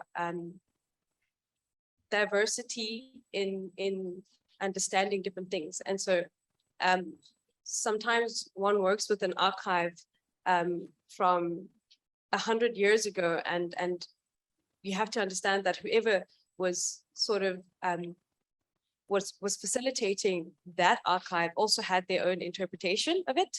And then in terms of objects themselves, again, it's just acknowledging positionality that can help others who are interacting with your work understand your interpretation of it, because the contradiction will happen. I think that it is a consequence of delving into anything that we do, is that it is there. And so embracing those tensions and also being forthright with them, as opposed to, you know, in previous accounts where people have made things conclusive, where an interpretation of something was, this is it. I think rather coming in and explaining your positionality opens the front and says, no, this is my interpretation and I am this person at this point, but of course this is also open for somebody else to interpret in that way. So it's embracing the contradiction. I'm very sorry to do this, but the instruction is that we need to wrap up. and so maybe, Edward, let us be a little bit democratic. We just allow them to, we just give each of the 3 remaining speakers half a second, and then we wrap up. So over to you, Adi. Thank you. And I think that this question brings take me to the question of lobbying. And during this research, I saw myself as an agent. And even if some of the things I wrote were my imagination or other initiation, and I think if I'm honest and I'm writing this, until here is what I found, and from here is what is my interpretation. I think it has much more truth than other books I hope to make, and than the other books I read. Thank you. Amin, any quick remarks? Yeah, I have a quick comment / question for Liso, actually, if I'm saying your name correctly, and please forgive me if I'm not. Your comment about, you know, acknowledging positionality and, you know, taking that as your superpower, like really was kind of speaking my language and my heart. But I really would wonder how, because like this is something I've been thinking about for a while, how you would overcome, you know, like the gatekeepers at, you know, publications, especially academic publications, you know, how would you get over the gatekeepers at academic institutions where you might want to teach? Because again, like we're still dealing, as much as we want to redefine and kind of challenge the methods, we're still working within a very difficult and really very colonial mentality. But thank you again for the organizers and for everybody. So what I would suggest is that in the book of abstracts, there are emails. You guys connect through those emails and you will get your answer through them. But Lina, your closing remarks. Yeah, I want to respond to the first pair of the contradiction between modernism and nationalism, because my paper, I think the main aim of my paper is to critically reflection on these pairs, the relationship between these pairs. And because the first aims of my research on Liu is try to talk about how domestic traditions inspired multiple modernities. Liu is a case. Because when collective intention of honoring the past met the different individuals' creativities and the individuals' historical context and their educations, so the collective intentions, the nationalism of honoring the tradition can inspire different multiple modernities. But when Liu's case has met the ideology of the overstated nationalism after 1949, he was lost in the architectural historiography, because I think the government, not only the national government, but the local government, tried to hide something and overstated something they want to. I think the situation is the same with the one, I forgot your name, but talking about the bridge in Nanjing is the same situation. So I think the balance between honoring the past and using the tradition between modernism is the crucial situation that architectural historian or even politician need to deeply think about. Yes, that's my Okay. Thank you so much for these very insightful presentations, and the conversation was also very lively. So on behalf of my co-pilot, Professor Jeremy Hoffman, I would like to thank you all for participating in this discussion, and to borrow from Leseho's language, Kialeboa. It simply means thank you so much. Have a good day.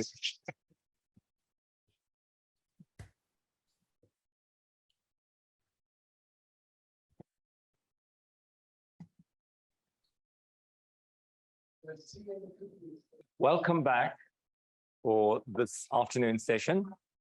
I guess most of you know who I am already, so I won't reintroduce myself. But we're co-chairing this session, as many of the sessions have, and Barbara will do most of the chairing. But I do want to make a few comments, if I may. Firstly, please do read the abstracts for this session, as you should for all the other sessions, because they are packed with lots of ideas. Many of these are young, up-and-coming researchers, academics, and this is really important for them. And it would be wonderful if you could interact with them over email or whatever your preferred social media would be, because I think they need as much encouragement from as many people as possible, and to give their ideas a platform in which they could bounce off more ideas and strengthen the way that they want to take their research forward. So I really would encourage you to do that. Even though we give as much time as possible to people to make their presentations, it is always never enough. And so the more kinds of interaction we have outside of these forums, the better for all of us. Because in any case, you'd learn as much from them as they would learn from you. So I really would encourage people to do that. So I'm going to stop now, hand over to Barbara, and we'll listen, and I'll come back later and make a few comments. Oh, there was one more thing that I needed to make. Ah, yes. There's 5 presentations. We may need all the time that's allocated to this for the presentations, given that except for one, all of them are online. So please bear with us. If we do have time at the end, we will have question time, but it may happen that we run out of time, in which case it becomes even more important that you interact on outside of this hall. Thank you. Yes.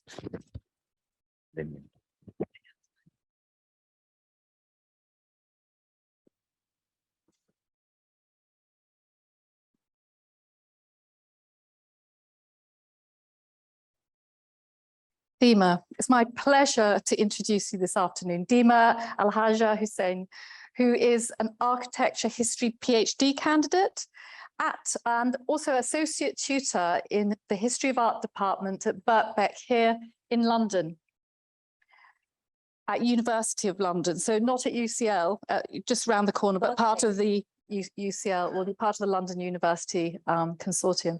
Her interests encompass architecture, design, town planning, built heritage, and modernization, with a particular focus on Old Damascus between 1925 and 1979. Dima will present Sheikh Hilal, a village in a cultural margin.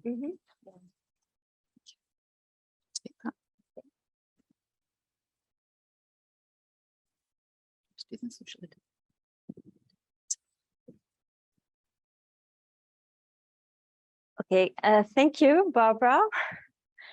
And good afternoon, everybody. I'm here to share with you a story about a village in my home country, Syria.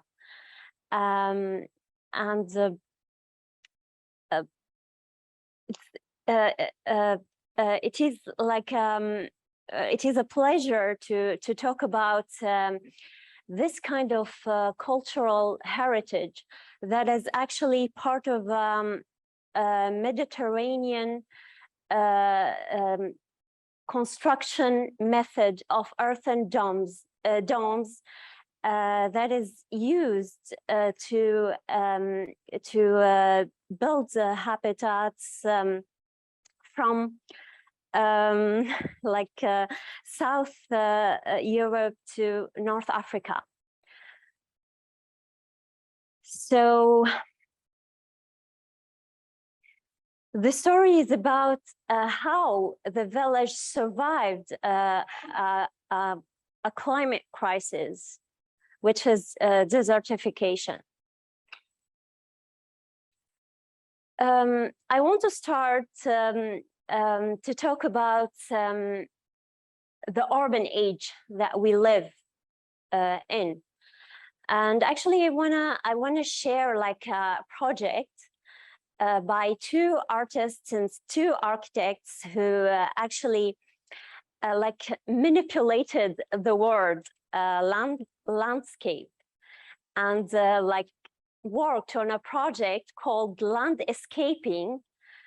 And they tried by doing so to convey a message about how villages all over the world, but actually they focused on the Finnish countryside, and how actually like abandoned they actually gave abandoned barns legs so they can follow their farmers to cities in Finland. So it is really a powerful message that's actually that talk about this age and how cities now become like the place for people to go and migrate, so they can seek opportunity, and villages can just like be abandoned. And one of these villages actually is Sheikh Hilal. So I talked about this cultural, or let's say this construction technique of earthen domes that is all over the Mediterranean region. And you can see examples in France, Sardinia, Italy, and Turkey. But actually what I want to talk about is Syria and this village from Syria, which is what makes it unique is that both the regional identity and the local identity intertwine into something really beautiful.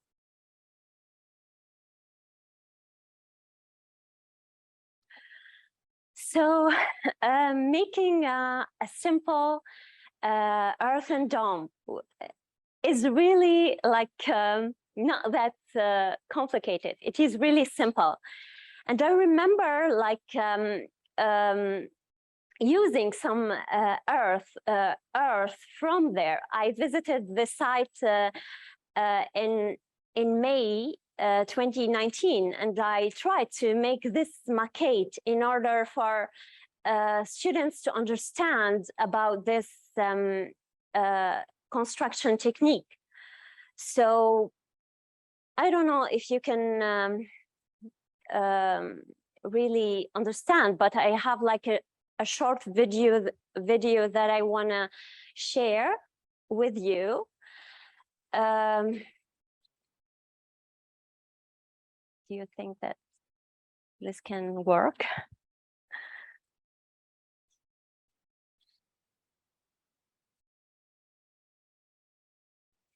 So it is about how to make this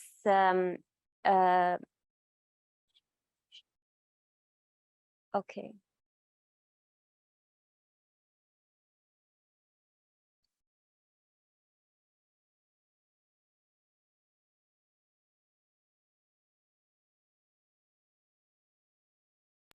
Like many of you, the computer's a little tired at the end of the day.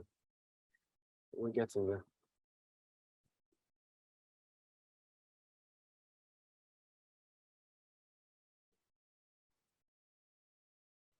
This one? Yes.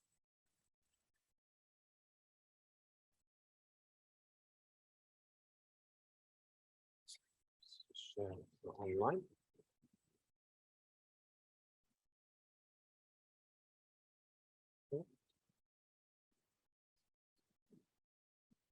So starting with the Earth,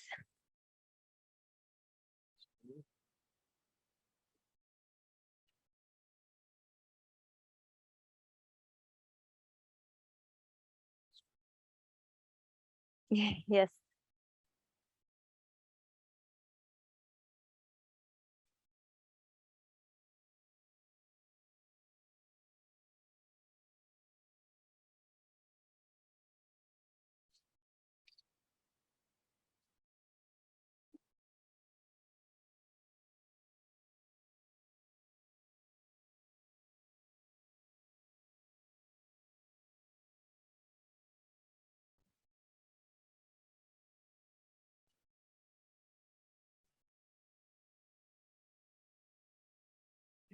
That's it.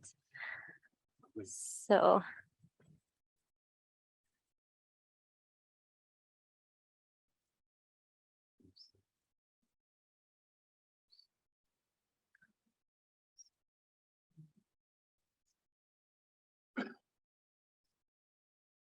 This is the right slide. yeah, this is the right one.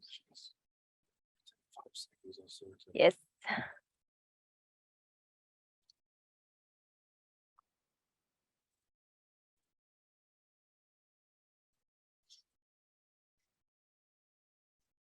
So this video is about this construction method, which is really worth being sustained. Yeah, now I wanna talk about why this site is important. So I want to talk about the natural and historical significance of the village. Actually, the villagers came and they built this village in 1920, and on the ruins of a Byzantine town. It is really, it has like this historical part of it, and then the, like, let's say, modern type of building, which actually not only modern, but it's also like it is using tradition in a creative new way. But now let's focus on history. So nearby the village, there is like important cities, important historical cities. Like, for example, Salamia city and its Shmemis castle.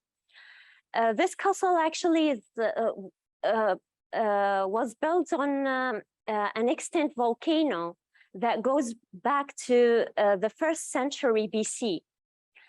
And then Hama city. Hama city actually is famous for its Nawair, which is kind of irrigation system that uses wheels in which like water filled in like small containers, and then like for water supply purposes. And these medieval Nawa'ir actually are all over the city. There is like 17 medieval one. Then I want to talk about Roman Etria and Byzantine Andrin. And of course, the palace, the Byzantine palace of Ibn Wardan.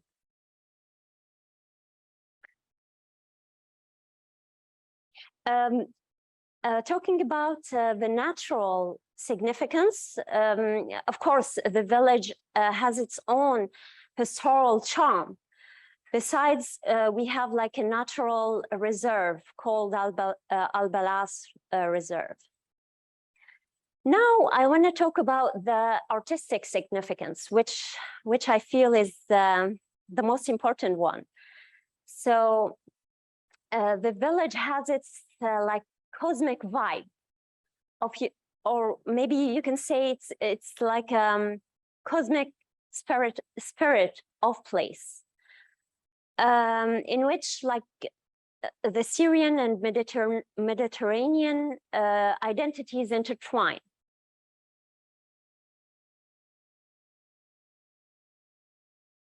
Other kind of artistic significance is about human creativity using forms, ancient forms and materials and cooling techniques, actually. And cooling techniques that that really respond to the environment, to the semi-arid environment. So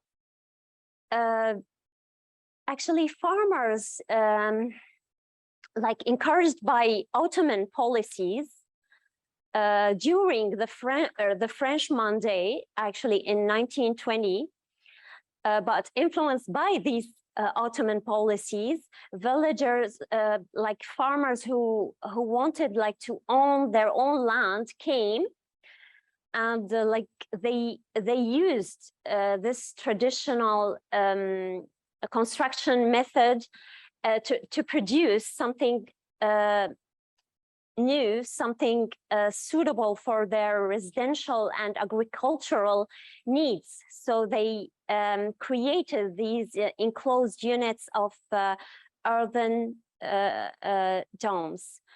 And you can see the courtyards and like the multi-dome units. Of course, I wanna talk about how these cooling techniques works, because like I don't know if you have noticed, like during the video we had these like holes on the top of the dome, and also like one like that is maybe in a lower like in a lower place. So you can actually, and I actually entered one of these rooms, let's say, and really I felt cool in like me in this, because the environment is really hot and dry there. Of course, not to mention the intangible heritage, which is actually interconnected to tangible heritage, which I focus on at this point. But like, for example, food, traditional dance, traditional music there, and also coffee, traditional coffee and storytelling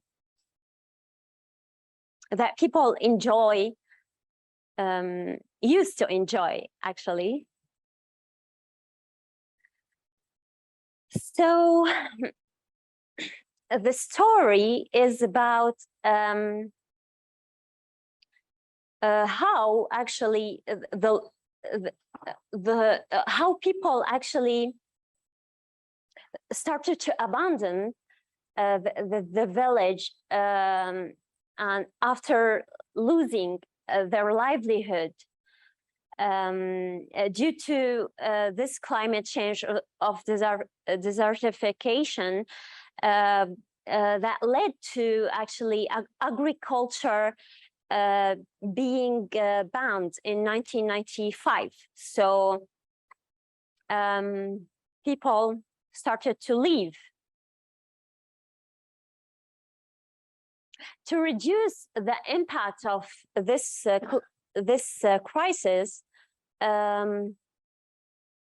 two local and let's say global bodies work together so they can make this project of solidarity tourism in the village work.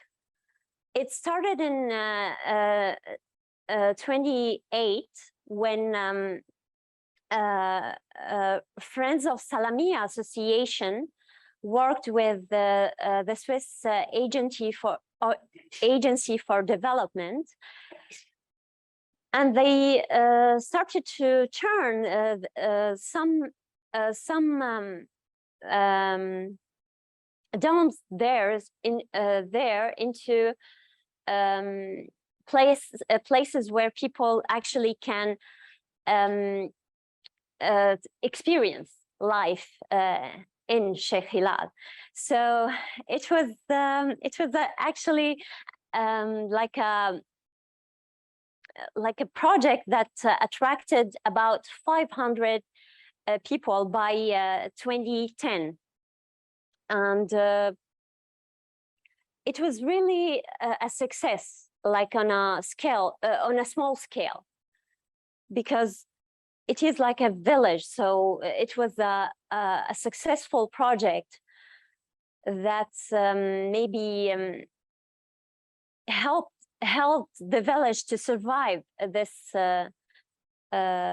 issue, this climate crisis. So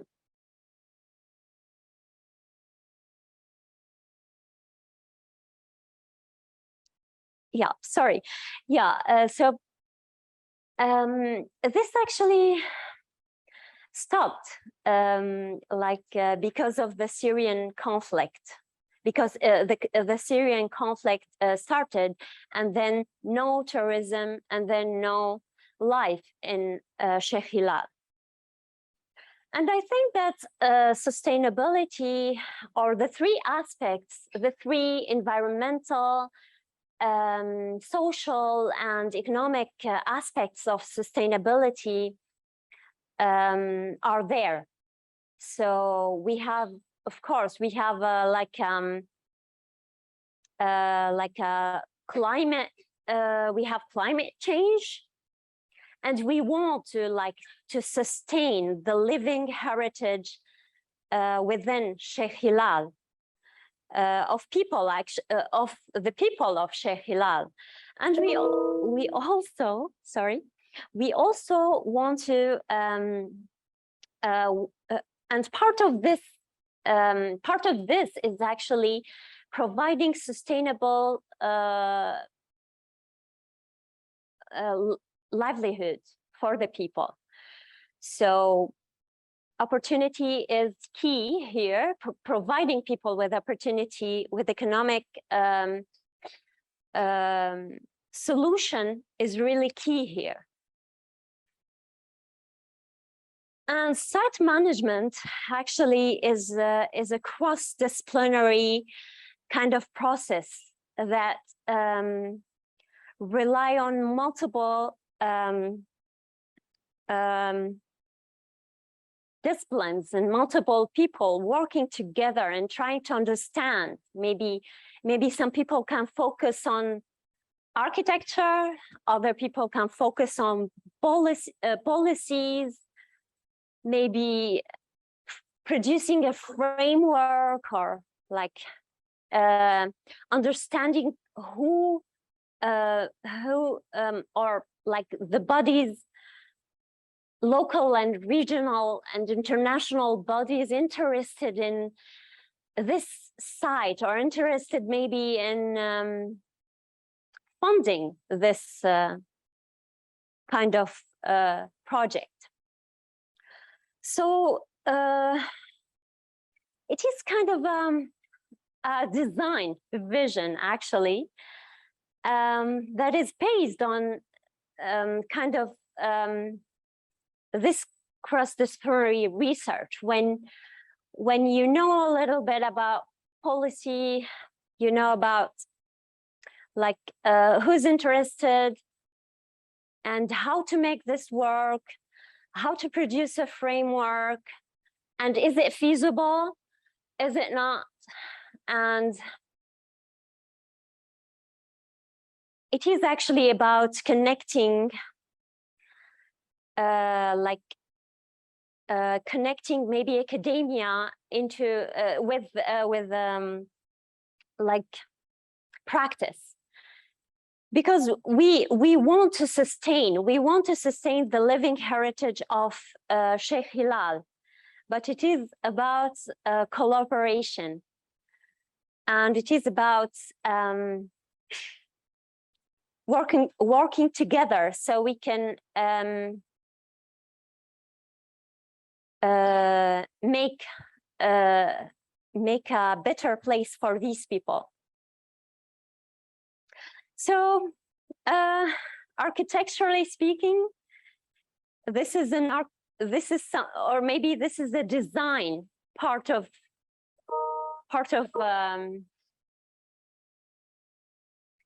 this is like a design part of really long and more complicated process of site management that I want to be part of in the future, because I can see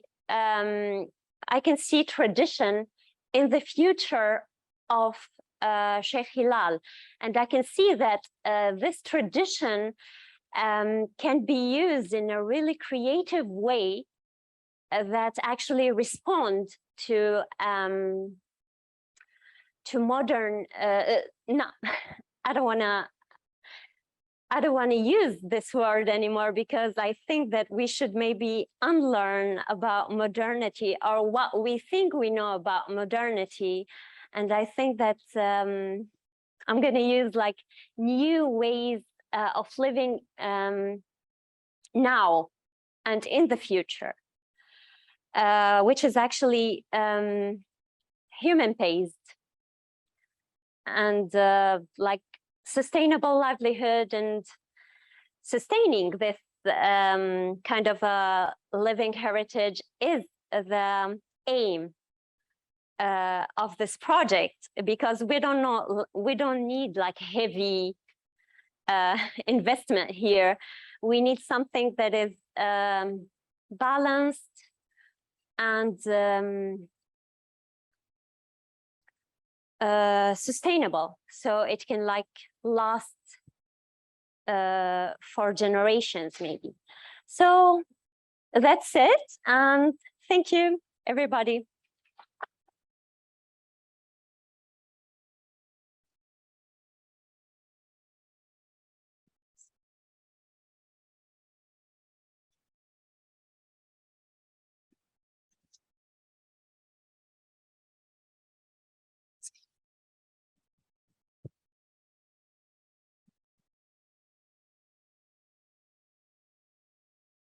Thank you so much, Dima. I think using tradition in new ways has to be part of our thinking going forward, and your insights into ancient construction techniques, particularly the earthen domes, desertification, and what you've described as cross-disciplinary custodianship, I think is superb. Thank you so much. I now wish to turn to Rachel Gottesman, Dan Hassan, and Dor Schindler, to introduce them as our next speakers. Can I just check they're all online? Yes, Wonderful. we're here.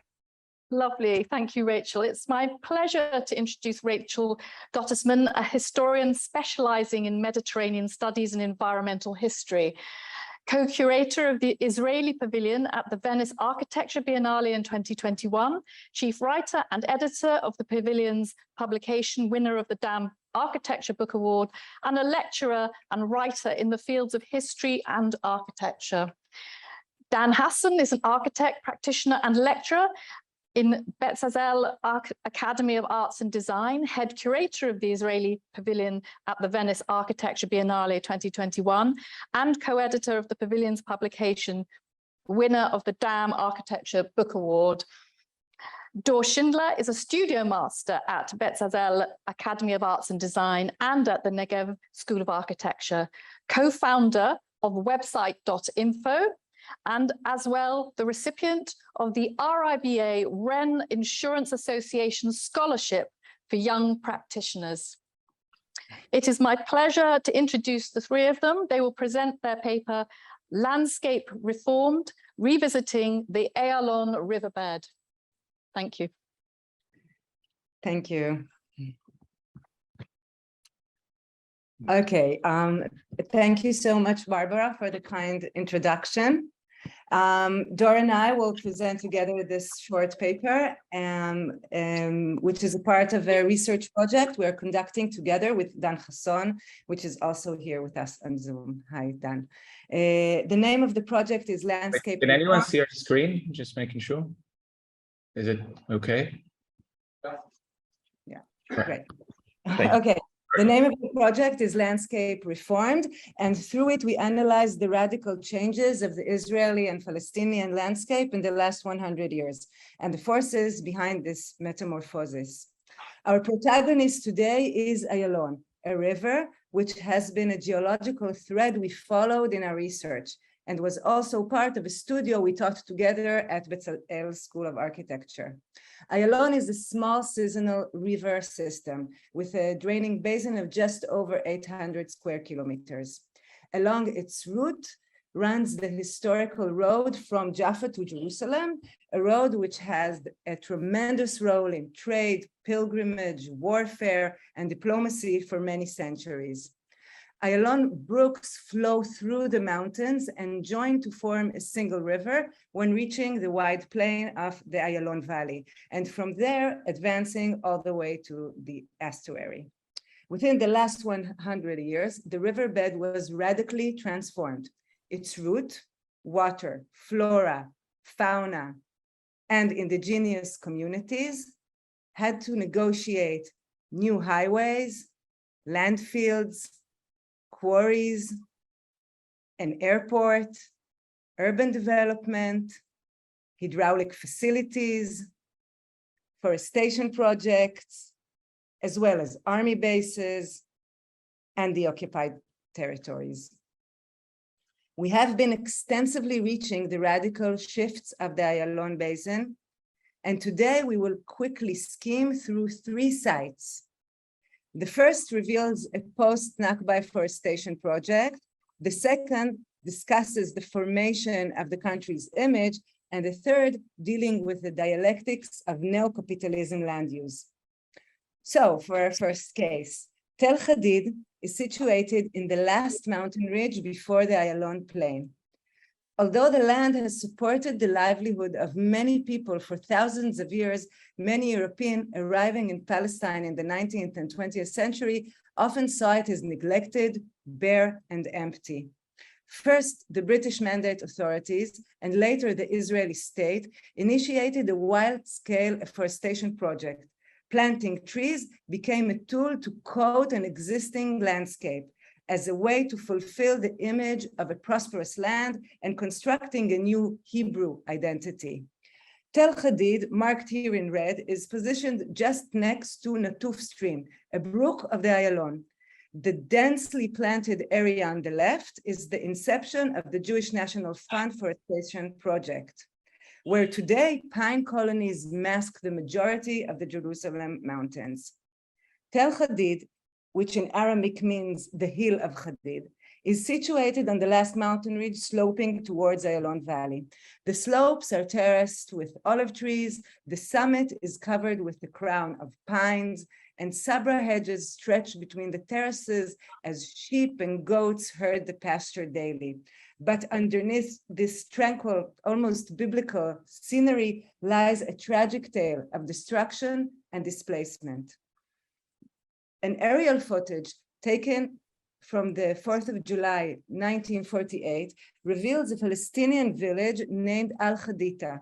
The photo was taken only 5 days before the village was conquered by Israeli forces in the 48 war. A tracing of the original village allows to superimpose with present-day aerials.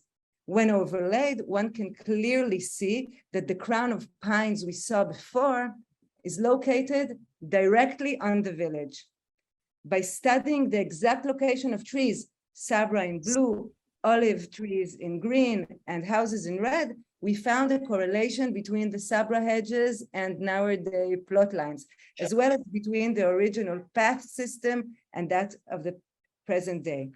The village of Khadita was a small Arab agricultural community. Less than a year after conquered, Israeli government decided to demolish the evicted homes and straighten the ground, creating an inviting plain for a picturesque forest and concealing its previous lives. Through our analysis, we see the landscape as a palimpsest of tragedies. The olive are remnant of agricultural traditions. The sabra echoes lost ownerships, and the pine grove becomes a symbol of state power in the same manner the modern highway marks the land. Dor, you can take it from here. Thank you, Rachel. So our second case study is Lida Airport, which is known today as Ben Gurion International Airport. So the construction of the airport in 1934 was part of the British imperial effort to link between 3 continents under their control. Its location was a fruitful agricultural plain where the river finds its way through the fields. And these fields were the agricultural bed for a few settlements around it. Amongst them, a settlement called Wilhelma, which was a German Siedlung colony. It was very, very famous for their oranges. And when overlaying the footprint of the airport today on a map from 1918, one can see it coincides with 2 of Ayalon's streams again. And these streams, the same streams, were redirected throughout the years many, many times to accommodate the growing size of the airport. And now you can see that they look just like a reminder of a contained imprint on the landscape itself. So our basic understanding that the landscape of the airport occupies more than 99% of its plot was key for our investigation. We realized that obviously most of it is paved of runways, of logistic facilities and drain system. And they were all designed with the explicit goal to distance all forms of life from the airport, what we kind of call an anti-ecosystem. So ironically, through this soil analysis map, one can see that this same anti-ecosystem is actually located in the center of one of the most fertile geologies of the territory. And in great contrast to that, where we couldn't find paving, one can find moments of monumental design, like this garden, which is an optical device, constructing a view, which in the architect's words aim to, and I'm quoting, obstruct the Israeli landscape and the local agriculture. In other instances, the orange as an agricultural product is transformed into a symbolic one, ornamenting the roads that lead every passenger into the Israeli state, constructing an image of fertility and production. Our last case study is the Ayalon Highway, located in the heart of Tel Aviv-Jaffa metropolitan area. So over the last decades, it became the main transportation and finance artery of the Israeli state. And if we examine the land towards the end of the 19th century, one can see a wide stretch of groves and orchards between the old city of Jaffa and the Ayalon that was then called Wadi Musrara.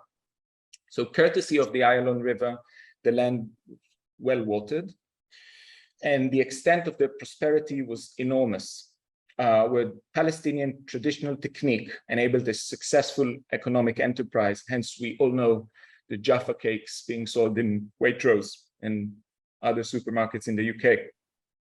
So Tel Aviv was originally established as a garden suburb to the city of Jaffa, and one can clearly see that it was built over sand dunes, which were radically cheaper at the time and manifested an alternative urban strategy to the agriculture-based Palestinian city.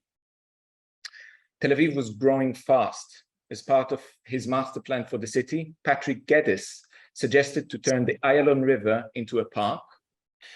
And until the foundation of the Israeli state in 1948, the hinterland of Jaffa was still agricultural, as well as both banks of the Ayalon. In the spring of the same year, the local Palestinian population forcefully fled the city, and Jaffa was annexed to Tel Aviv. The city tripled its footprint, taking over all agricultural land in the vicinity. With the rapid urbanization of the area, the river turned from a resource into a problem, resulting with annual damage to infrastructure and property. In the 1970s, Ayalon could still be seen as an industrial backyard meandering through the center of the city, flowing sewage water towards the Mediterranean Sea.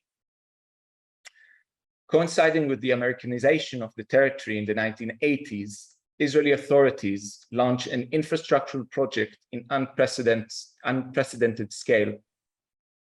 And what a better place for constructing a highway than a polluted riverbed, a territory of no ownership with an inviting topography to infill.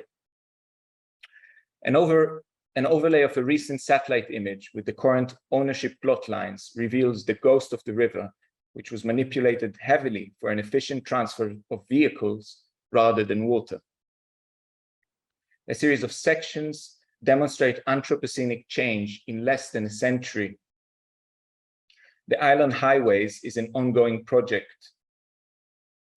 It is a car-oriented system which cannot sustain itself. Moreover, as future predictions pose extreme climatic challenges to our cities, it cannot sustain the river. Our research tries to shift the way we think of landscape architecture as far as possible from agricultural schools. We see the geology, the matter of our land, as an opportunity to expose the interconnected trifecta between geology, politics, and the economy, and by that use the land itself as our archive, a registry of history and the future to come. Thank you.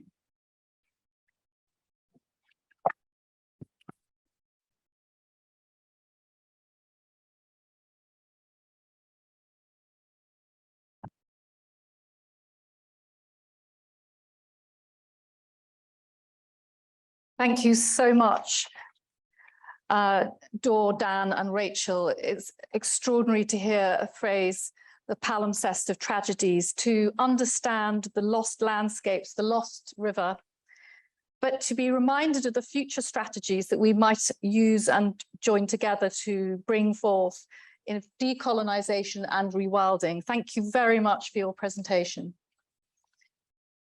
We now move to Özgen and Mesut. Are they ready?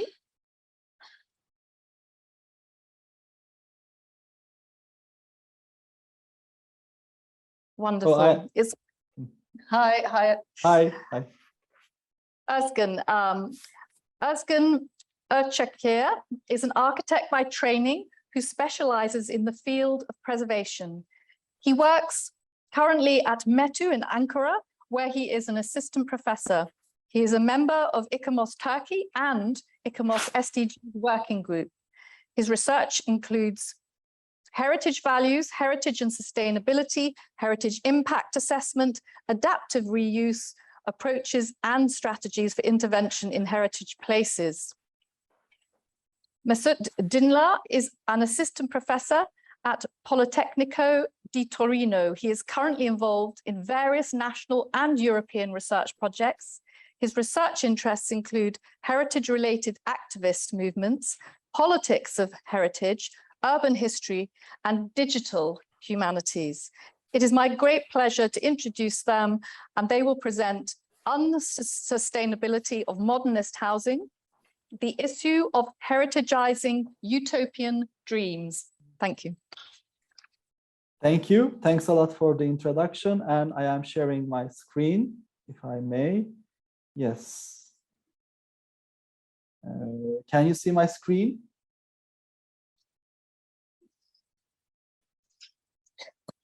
Yes, we have your screen. Yes, we can. Yep. Thank you. Thank you so much.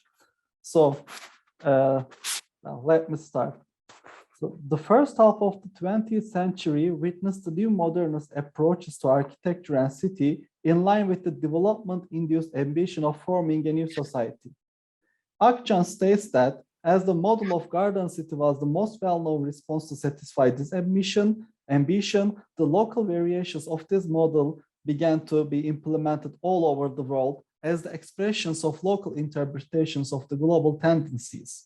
The European examples, especially those designed by famous protagonists of the 20th century modernist architecture, have gained heritage status even as early as 1950s.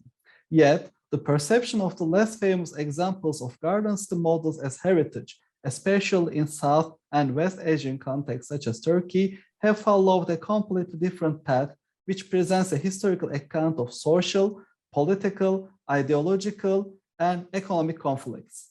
The historical roots of such conflicts can be found even in the period that these cities and districts were designed and constructed.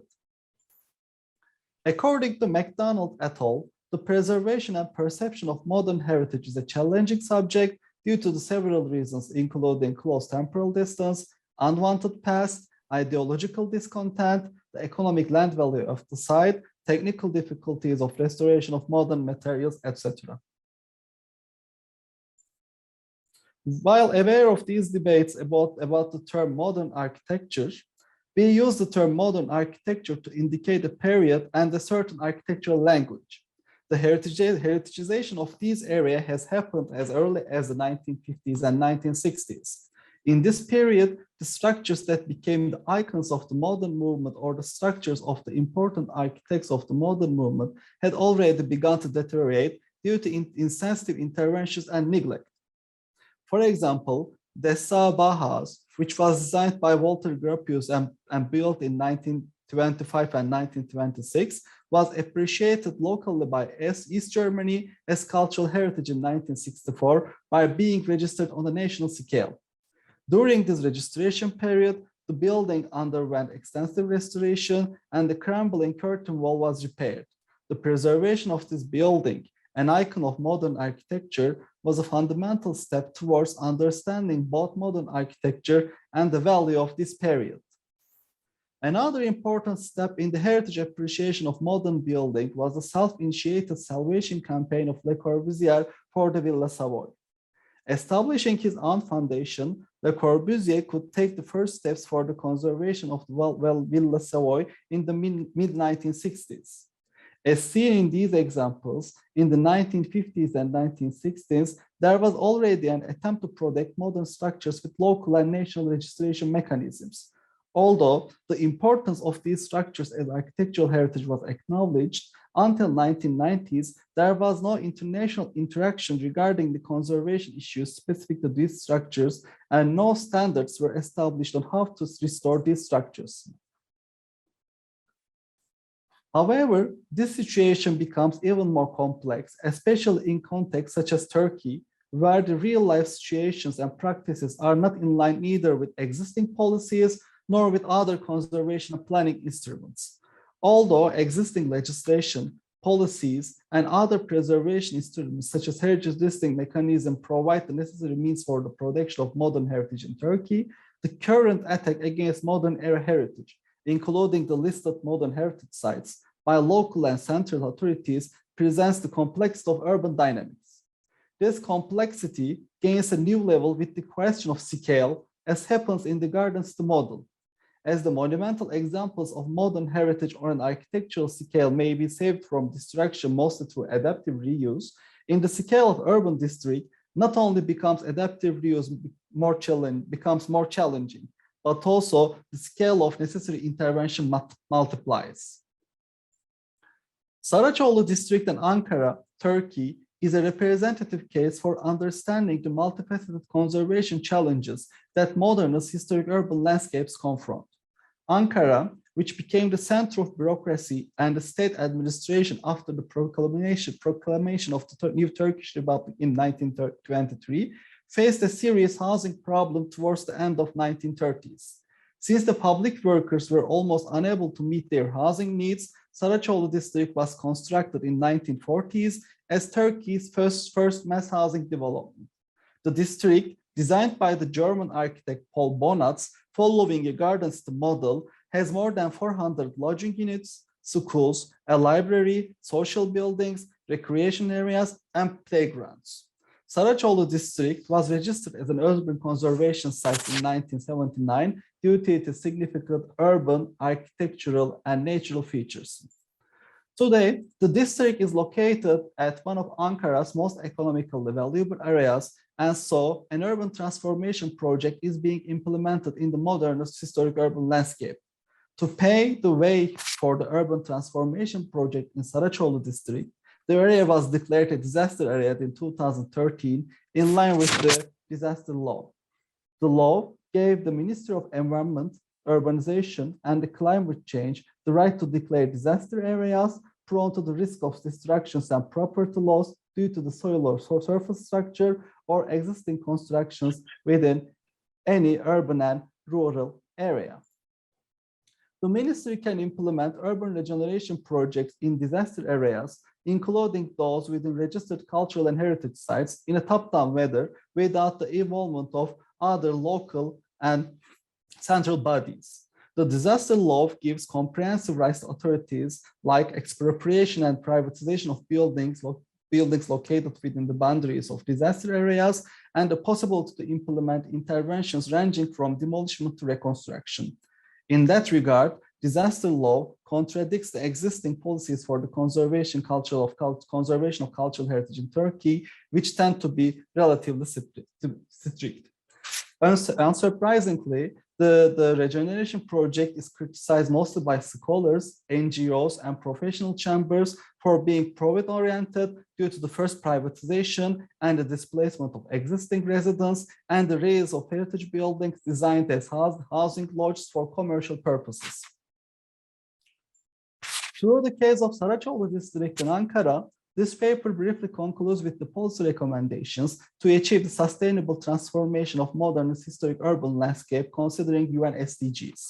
Firstly, the bottom-up approach should be adopted through providing dialogue between various stakeholders to understand their needs and demands, as well as the involvement of the local communities.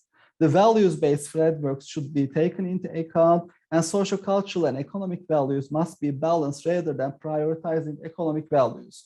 Finally, the transparency, which is too much lacking in Turkey indeed, should be provided both during the project development and implementation processes. Thank you.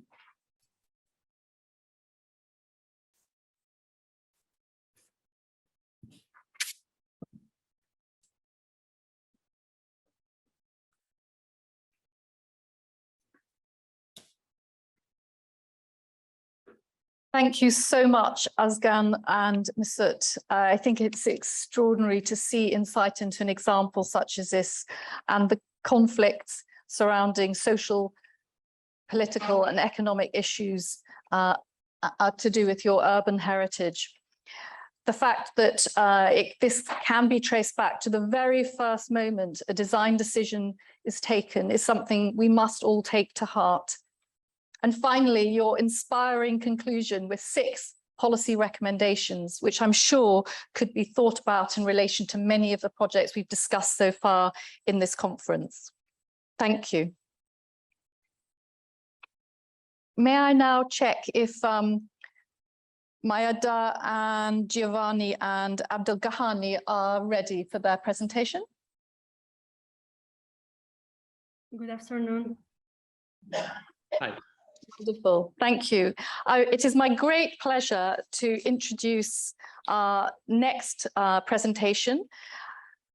Maida Abida is a 6th year architecture student at INAM, Morocco. In 2019, she completed her license at Lensa, Toulouse, in partnership with l'INAM. Her collaboration with Professor Santi began in 2020, investigating the preservation and recuperation of Moroccan modern architectural heritage.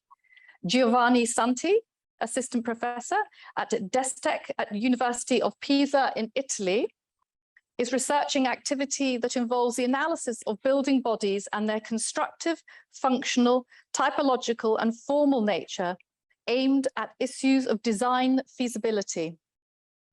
And Abdelghani Tiyibi is the chief architect and urban planner, director of the National School of Architecture in Marrakesh, and representative of the UNESCO Chair of Architecture de Terre, Cultures Constructives et Développement Durable, ATCCDD. They will present Marrakesh, Galice, Architecture in Peril. Thank you. Thank you. Good afternoon, everyone.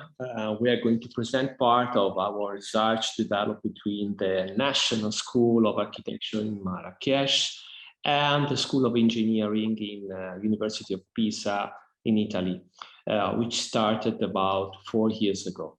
This work is developed, as Barbara said before, by me. I'm talking from Pisa, the director of the National School of Architecture, Dr. Abdelghani Tiyibi, and Majda, my colleague, that I will lead the speech after me. We will present the work that we developed in our last years, a work that focused to understand the modern heritage. Modern heritage today, nowadays, is in danger of being lost more and more because it's the icon of a difficult historical period in many countries and is too young to be preserved as a monument. So this problem is very common, but also in Italy. And so we decide to study, in particular, some case studies in Morocco, in the city of Marrakesh, because it's very full of very interesting buildings. In this session, we will present the aims of the work, still in progress, and the challenges we have met during the different steps of the work, and the research method with the application of knowledge and representation information systems, and our discussion, our result, especially focused to define some design guideline to promote the preservation and the recovery of modern heritage. Now I leave the speech to Majda. Thank you, Professor Giovanni. So, as we know, Marrakesh is a Moroccan city known for its Medina heritage, the traditional one.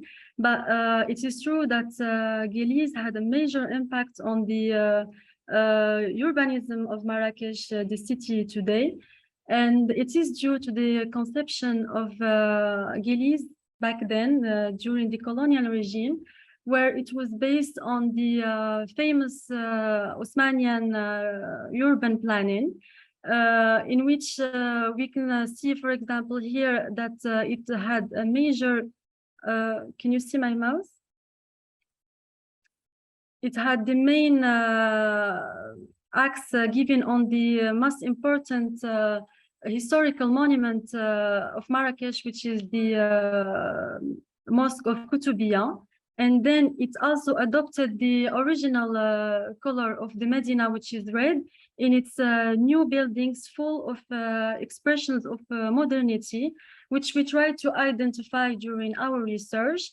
And of course, we faced during the process some challenges while gathering information about these colonial buildings, such as the lack of documentation, and which led us to direct contact with the building, which sometimes was not possible due to the impossibility to access the building. And one of the major challenges that we faced again was the demolition of one of our case studies that we started of a residential building, as we can see in the yellow circle on the slide, that was demolished recently in 2022. This has reoriented the aims of our research to try and reorient, of course, the study towards another dimension of preserving by transforming, but also using the elements from ruins of the sites as a way towards preservation, valorization of heritage, and also to achieve a sustainable circular development. Of course, by this we mean providing new functions to heritage buildings to assure a sustainable reuse and aim for new categories of users as a new kind of exploration, and then to achieve the well-being of the human being on different levels and scales.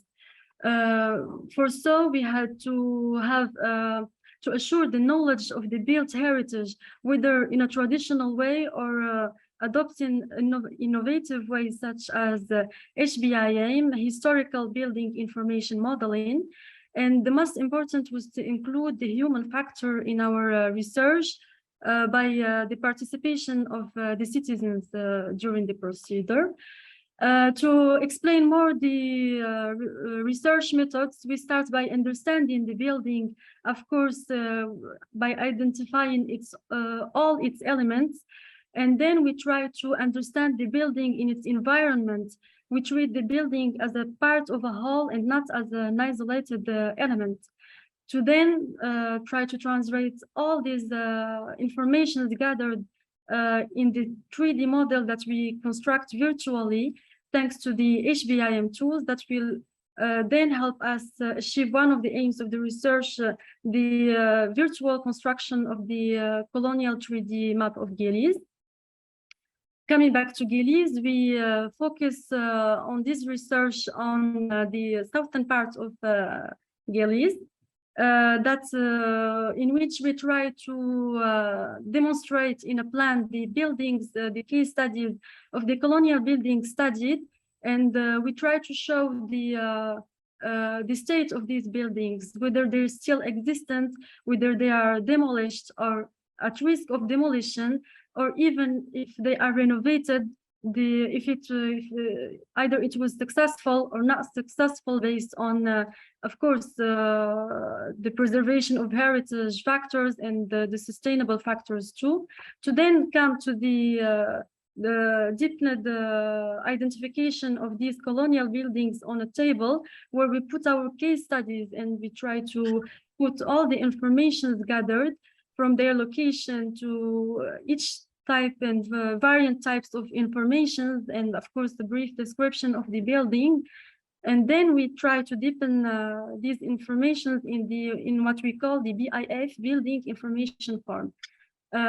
Here we present the main topic of our research, which is the building demolished, that we entitled it Architecture in Peril and Rupture with the Past. This is the residential building that was demolished recently in May 2022, where we identify in this form its location, description, its state today that is demolished, its type, its function, where used to be its function, of course, and then all what we could gather before its demolition from documentation and 2D graphic identification by representing its facades, its plans, its structural elements, and then we go to the decays where we identify them, of course, and we try to understand the level of degradation of each part of the building, their causes, and what can we propose to translate all this in the 3D model thanks to the HBIM, to then try to propose solutions and, of course, guidelines, if possible. For this case, at first, before the demolition, we proposed to have an extension to the building as part of community greenhouse to give a new fresh breath of life to the building. But then now we propose the guidelines to only improve the building and maintain it and of course avoid its demolition, which sadly already happened.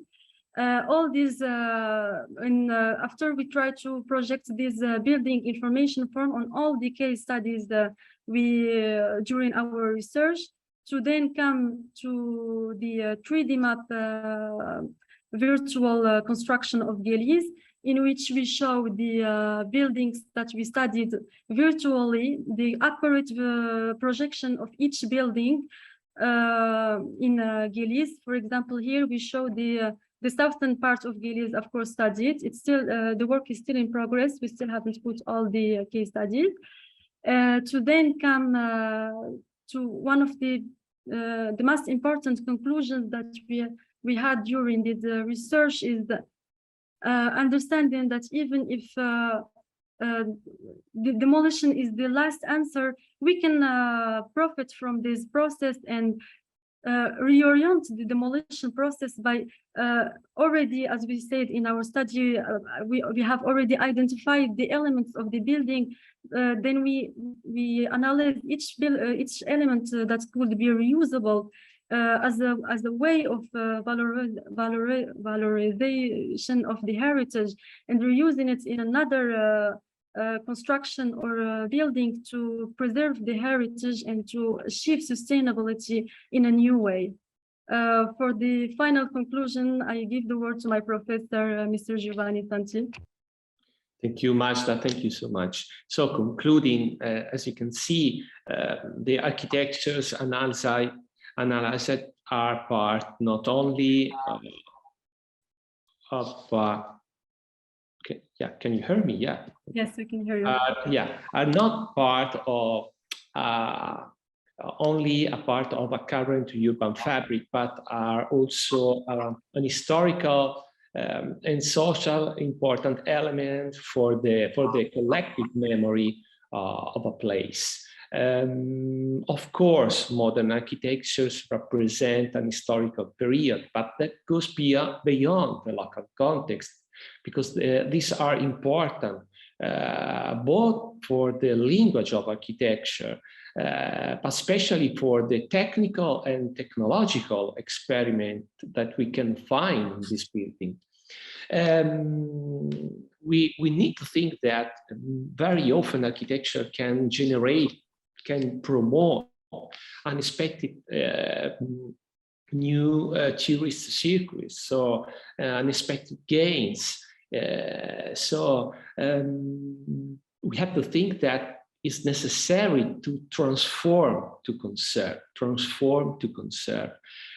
in this frame, it's important that the new function must be really sustainable, not only for the place, not only for the building, but also for the economic aspect. Of course, it's important to use the new technologies, the new tools for the knowledge. Especially, we use, as you can see before, BIM, HBIM, integrated especially to GIS platforms. So it's possible to have a platform especially useful for the authority to control the urban area, to control the buildings, and especially to identify the reusable elements and to avoid demolition scenarios that can happen very often in the city. We hope to develop much more our work in the next month, and so this is our study for the city of Marrakesh for the modern cultural heritage. Thank you. Thank you.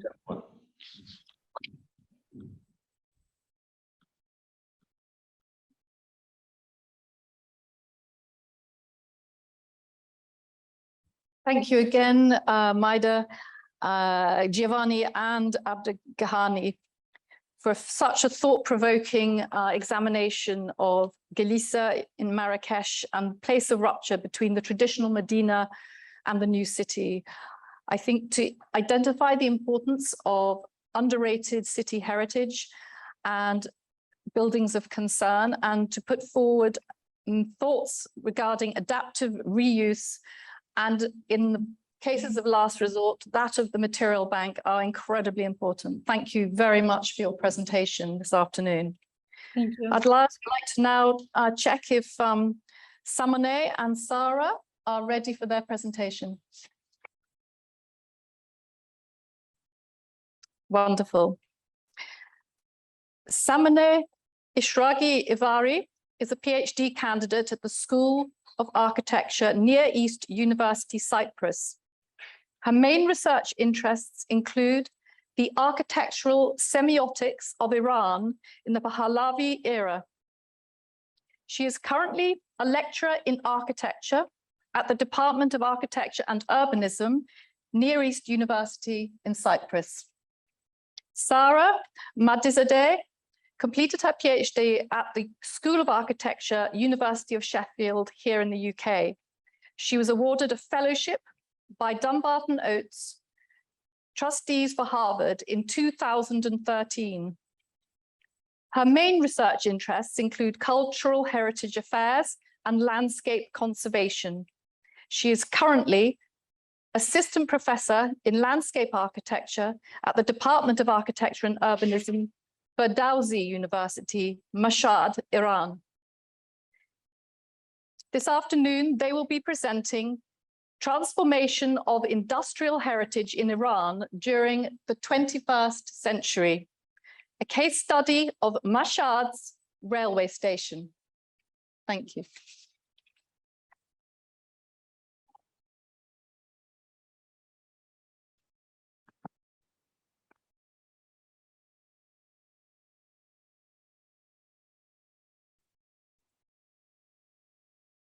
Hello, everybody. Thank you so much. Can you hear me? Yeah, we can see you. Thank you so much for your introducing. I am Samone Eshraghi. As a woman who lives in Iran more than 35 years, I'm always search about architecture and science and socio-political changes, what happened and why we should be designing something in one special period of time, Pahlavi dynasty in Iran. I wanna explain for you transformation of industrial heritage. Excuse me, it should be. Industrial heritage in Iran during the 21st century. Case study Mashhad railway station, same as other projects in Iran. I believe that railway stations also included some socio-political changes. One of the most important things is the nationalistic. The design of industrial construction in Iran during the first Pahlavi period, 1925 to 1941, received particular attention within a nationalistic and political viewpoint. The railway station building were a typical example of industrial heritage, which is function, structure, and the meaning of have been transformed throughout the 21st century. In this research, through narrating the history of Mashhad railway station, the reasons behind the transformation of heritage, function, structure, and meaning have been scrutinized. Employing the historical interpretive method, the primary data have been gathered from various archives.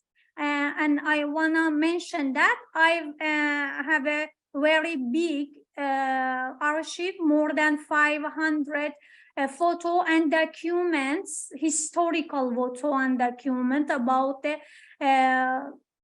railway station of Mashhad, because I lived in Mashhad also more than 35 years.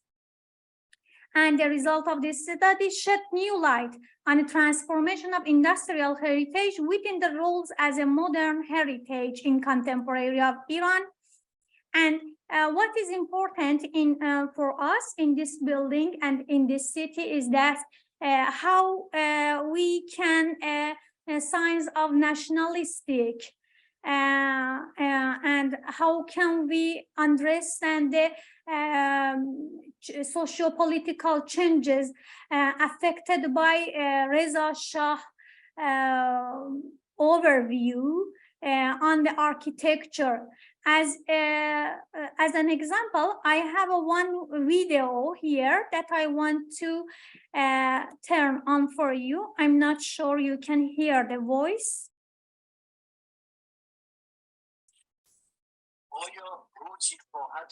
Can you hear the voice?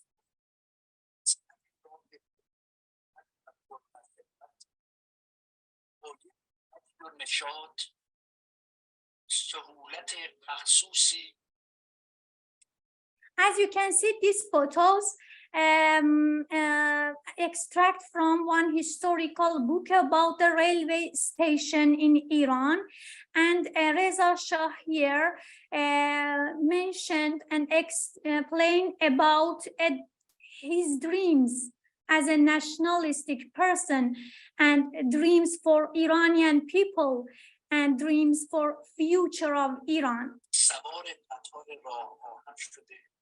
و مناظر غریب جنگل و دریا را منظر نگاه خود سازند آرزو و آمال غریبی است.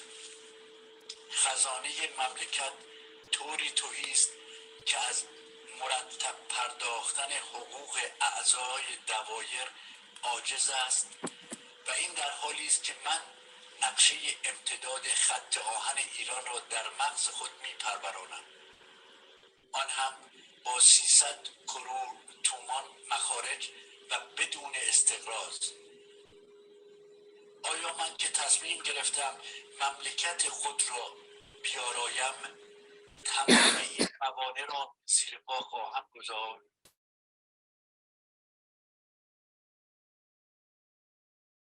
آیا روزی خواهد آمد که در این راه مردم ایران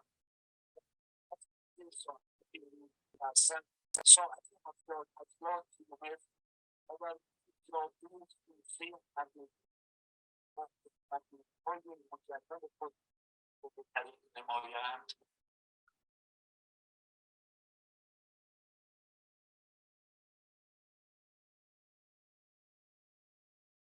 Process of construction of railway station, railway road in Iran. We can see here.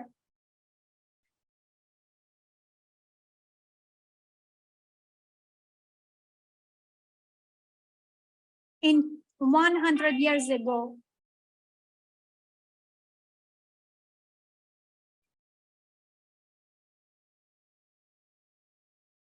He is Reza Khan.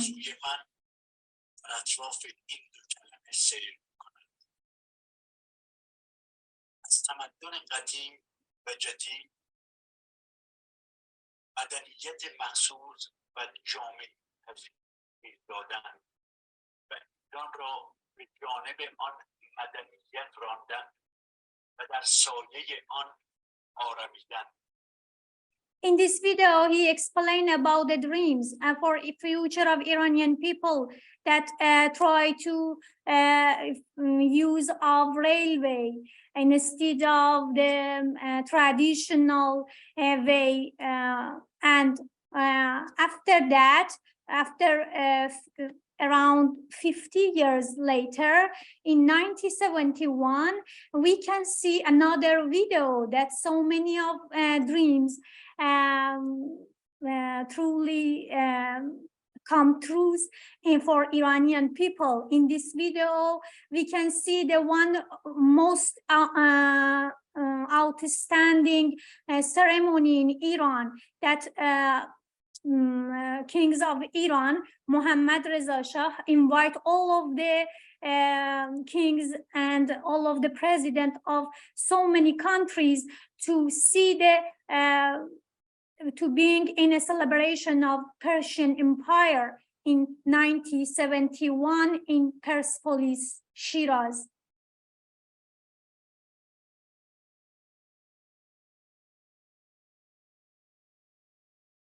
in this video, we can see that Pahlavi dynasty try to show themselves as show Iran as a 2,500 year celebration, and try to show to other people around the world that we have so heritage spaces and architecture and some kinds of signs and traditional and historical and ancient events we have in our country.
درود به کورش بزرگ، بنیانگذار شاهنشاهی ایران و قهرمان جاویدان بشریت. درود به شاهنشاهان و پادشاهانی که در طول 25 قرن پرچم پر افتخار و And why we mention some videos like this here? Because we want to the roots of design architecture in Iran in industrial heritage. We can see some Hachamaneshian signs and symbols in our building in a Pahlavi era. For this reason, I mentioned some videos here to know about railway stations in Iran, how built and what happened for them. Railway station in Iran, one way that we want to explain about it starts from the Tabriz in the northwest of Iran, Tehran, capital of Iran, and Mashhad in the northeast of Iran. We have three most big city in Iran here, and stations. I think these three stations they can be industrial heritage and a contemporary or modern valuable buildings. And this building built in 1980, after that 1927, and another one in 1957 design. And what is important in Iranian architecture, I believe that the key of change is so important, socio-political change.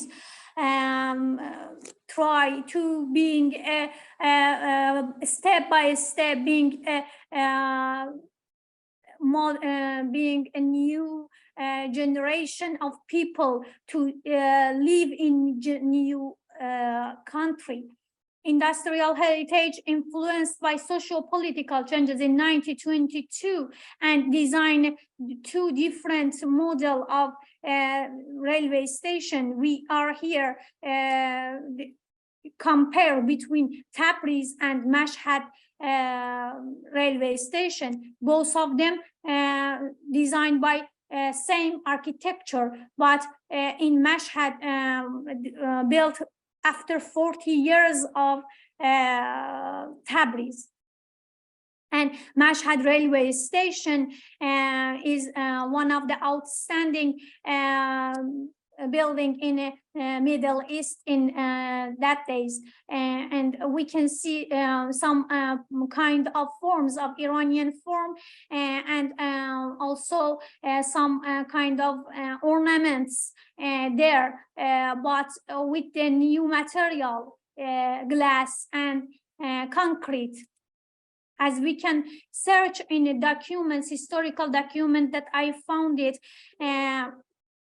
I found that some French architecture, for example, Fernand Pouillon,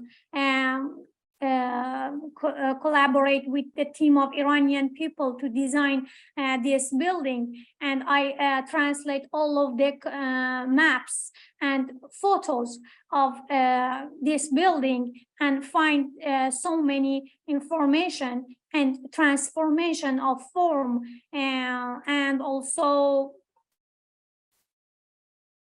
plans or anything else. We can see here in this slide the history in the building in 1975 and plan in 1975, and we can see in this slide in 2009. And we have some special differences between function and also changes inside and interior design. And form and details also. Some of the forms and details affected by modernism in a Western, in outside of Iran, but some of them influenced by nationalistic viewpoint of Reza Khan and Pahlavi dynasty. And we can see some kind of forms and also nationalistic overview in this document. Usually we use some Hakhamaneshi signs, for example, so big and so tall column or some kind of arc we have in this building. Thank you so much for listening to me. This research will be completed in my thesis, PhD thesis.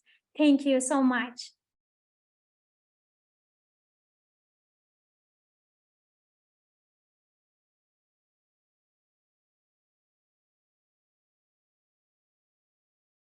Thank you so much, Samane and Sarah. It was a really fascinating insight, and thank you for raising the importance of narrating the reasons behind the transformations of the railway buildings in Mashhad and how function, the structure, function and meaning of the buildings has changed and been transformed, and how this speaks to possible futures for our industrial heritage.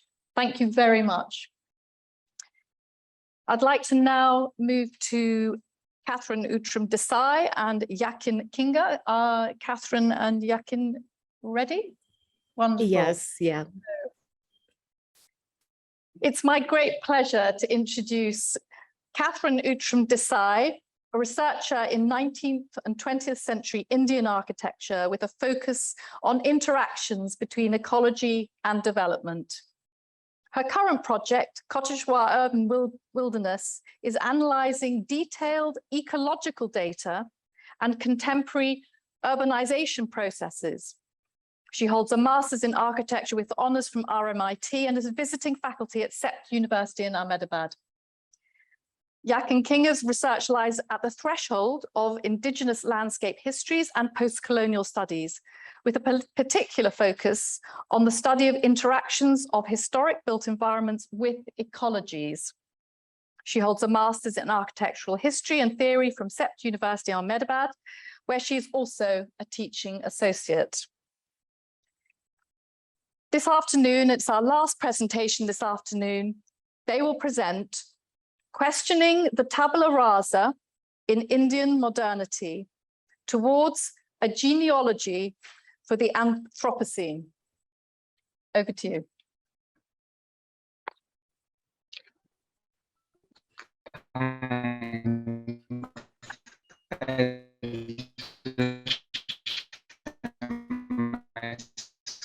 I think Yakin may be having trouble with his connection. If you can hold on for a second. Can you guys hear me okay?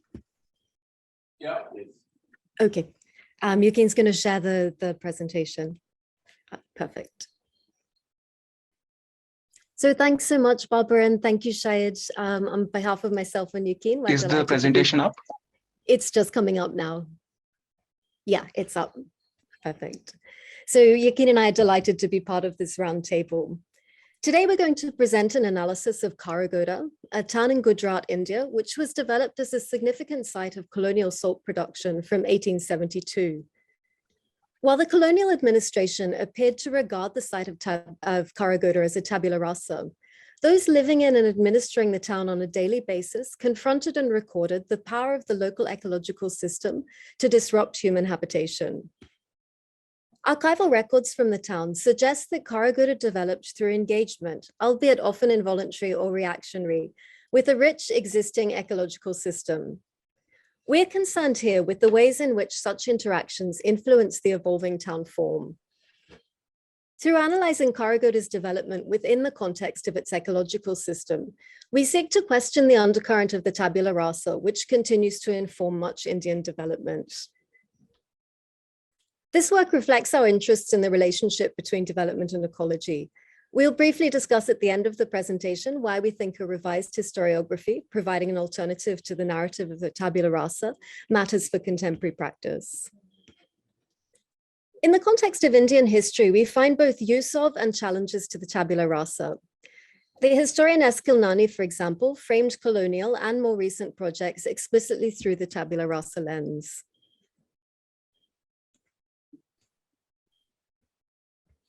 Contemporary examinations of Chandigarh's development now question the ethics of a tabula rasa framework, which displaced multiple villages to clear its ground, yet do not refute the idea that the mechanism was the means of development. The data relating to Karagoda presents the opportunity to challenge the possibility of the tabula rasa from an ecological perspective. The ecological systems of the site were not simply swept clear by development, but can be seen to have been active protagonists, exerting influence on the development of town form and the progress and scale of change in Karagoda. In the context of these ideas, we will present methodology of the research and analysis, a brief history and morphology of Karagoda, 6 areas in which we have identified engagements between the ecological system and human inhabitation, and potential uses of this research. We have accessed colonial records such as annual reports of the salt administration of the Bombay Presidency that document changes in site ecosystems and climatic changes. Thus, we have looked at the ecology as an active agent of change participating in the negotiations leading to the making of the village. This is initial stage research, and we have analyzed only data where there is a clear link suggested between site ecology and climate and the built fabric of the town. This map shows the salt producing regions in Western India, and Karagoda has been marked in red here. This map locates Karagoda within the Bombay Presidency, showing all the salt producing centers in the region.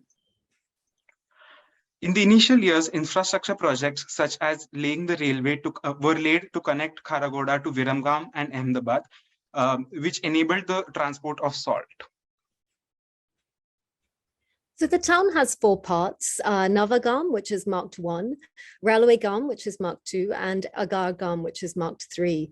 Junagam was it preceded the colonial development, and it won't be discussed today. Morphology is explained briefly to provide a context for the changes in urban form, which we'll highlight. So Navagam was laid out on a grid with lines of housing for salt workers, sepoys, and others, and had public buildings at squares.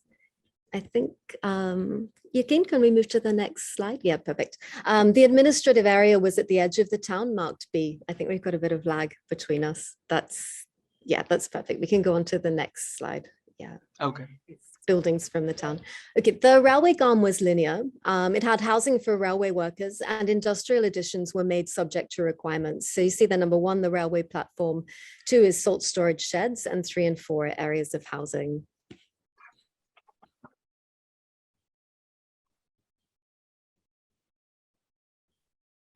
Agar Gam was a shifting seasonal extension to the village occupied by salt workers known as agarias and their families for around 8 months each year as they built and tended salt pans. It was linked back to the main settlement by railway lines and water pipes. That's the area marked 1 there on the map.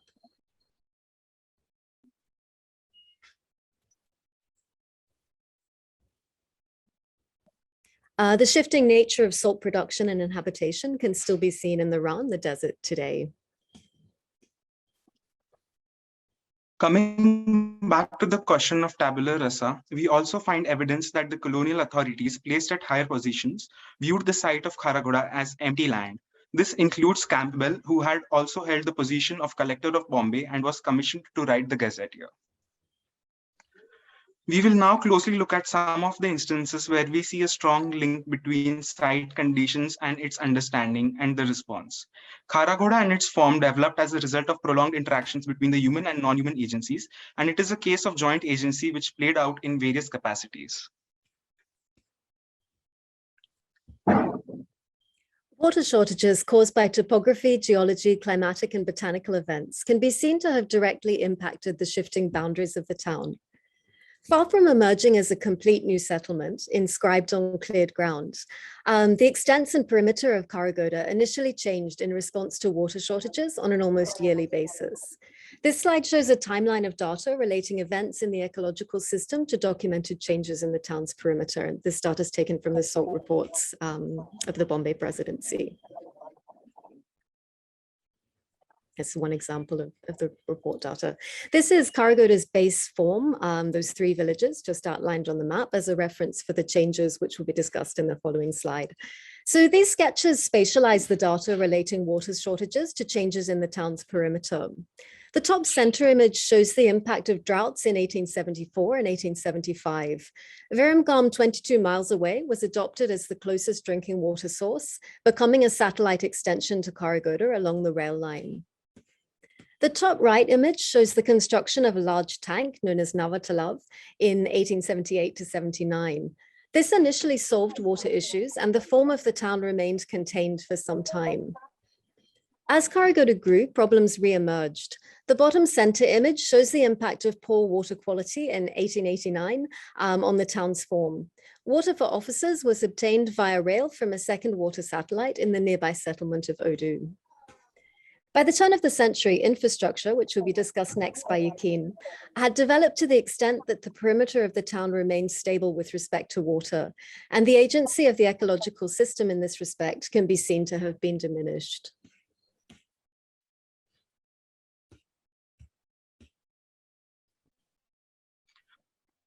Multiple water infrastructure projects were commissioned to provide for the village's needs of potable water. The water infrastructure was highly dependent on factors of annual rainfall, quality of under the colonial government. Just trying to play this video.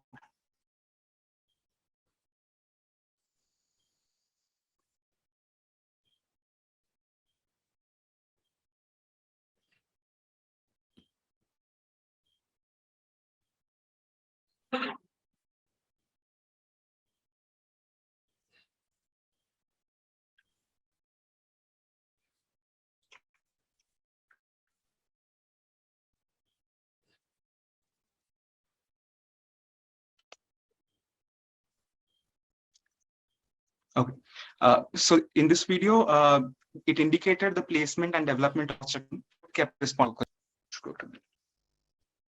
Sorry, Yukina, I think we're, So at least I've lost a connection. The lack of water in the initial years, the Nawa Talav near the village was now light to the north. Catherine, can you share your screen? Yeah, just give me a second. I'll just have to find the presentation. Sorry, give me a second, please.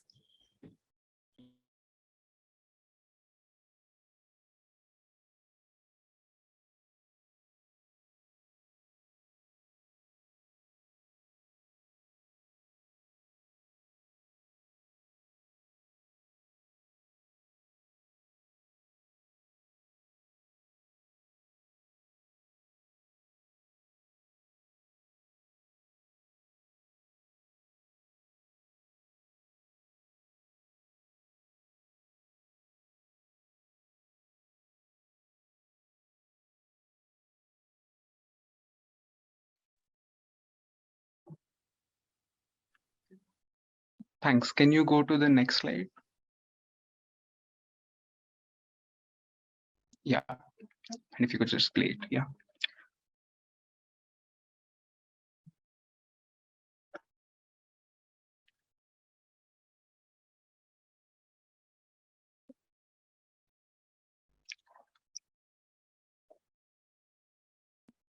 I think we can go to the next if there's an issue with the next one.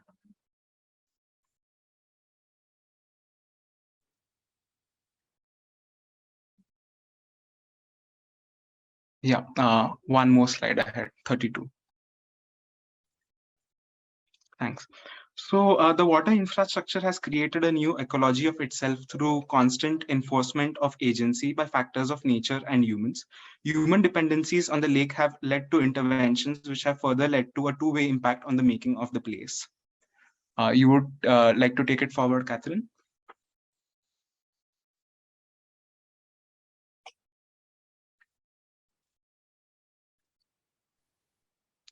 You are on mute if you are trying to say anything.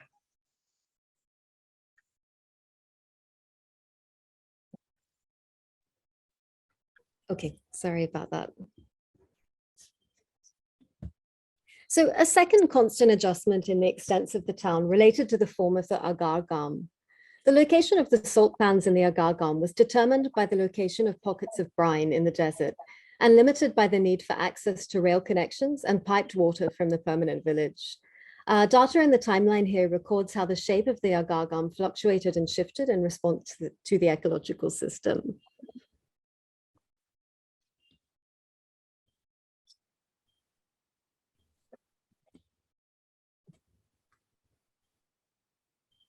This is the initial location of the pans in the agar gam. And this is closures at A and expansion at B.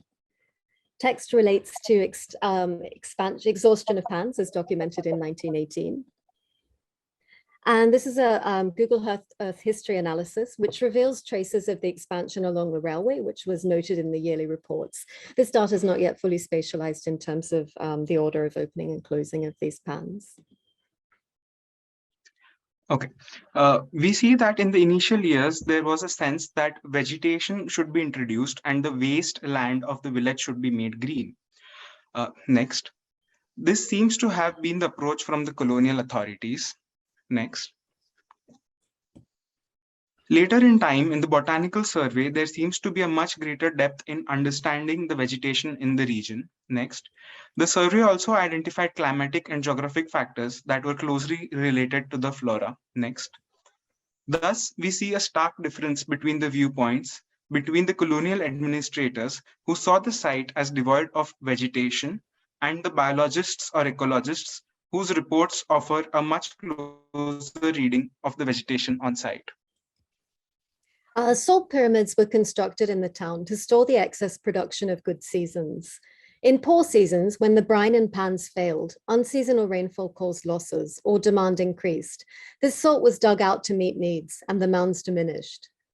The timeline describes the relationship between events in the ecological system and documented changes in the form of salt mounds. The main crop of salt was stored in an indoor shed in the railway garm.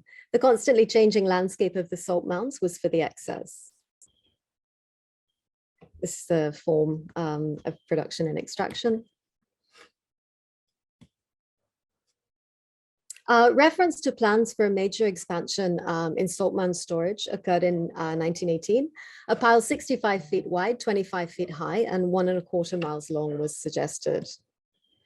A spatialization of the proposed scale and location of this mound, a monumental new mass in the landscape of the extended town, and a built form directly expressing excesses and deficiencies of production and consumption. We also see that measures to counter diseases in the village sometimes led to impacts on the ecology, such as the draining away of swamps to counter diseases such as malaria. We can go to slide 53. Okay, in conclusion, we'd briefly like to reflect on why we think this reframing to foreground the agency of the ecological system in development matters. A history in which development is seen to have taken place through clearing of ground helps to legitimize models based on this mechanism. In the Indian context, Lorraine Kennedy and Asha Masood's paper, Greenfield Development as Tabula Rasa, highlights its continued prevalence in contemporary India. The example of Karagoda suggests the possibility of an alternate genealogy, supporting emerging models in the Anthropocene, where the possibility of a development of shared agency taking place within and not through the clearing of ecological systems is essential. In terms of the conservation of Karagoda's built heritage, we felt that to freeze and conserve is in effect creating not a blank slate, but a condition where the processes of adaptive change we see in Karagoda's early development stagnate. Initially, this suggested the inevitability of decay, a reimposition of the agency of the ecological system, or of human-led actions of care and custodianship to hold this agency at bay. But Heather Val's lecture this morning opened intriguing new possibilities, particularly with the concept of bioprotection for a continued shared agency. Thanks.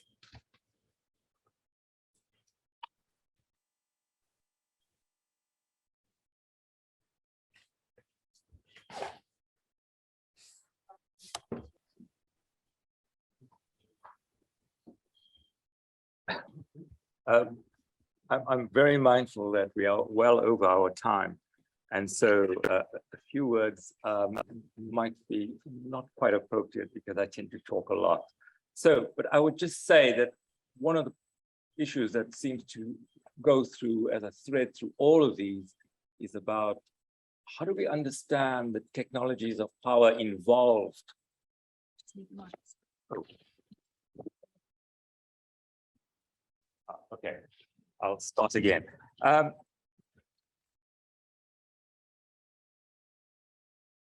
One of the issues that seem to run through all of them is how do we understand what technologies of power drove the particular kinds of development that took place, whether it's mounds in Syria or whether it's the concept of a tabula rasa interacting with the ecology and salt mines in Gujarat. All of the papers, I think, need to grapple with this question. I think it's terribly important. But I'm going to stop here now because I think Maxwell, there you are, needs to address us very quickly because I think, running out of time rapidly. Thanks, Shahid. I'll be quick. Just a note that we have a keynote this evening across the road at the Bloomsbury Theatre, and we'd love for you all to join us. It will be a presentation by Rosemary Campbell-Stevens entitled Global Majority, a celebration of decoloniality and recentering humanity. There'll be a lot of multimedia. We'll share a performance by a Tanzanian artist, Valerie Amane Asimwe, and we'll be in conversation with an artist and a curator as well. So it's going to be quite a fun journey, hopefully, that brings together themes from the 2 days so far. So take a break, enjoy the unseasonably warm weather that we're having in this Anthropocenic time, and see you in the evening. That's a very good point. Unfortunately, for anyone joining us virtually, there is no capacity to participate in tonight's event. It's completely in person, unfortunately. So we will share cheat sheets later. Thank you.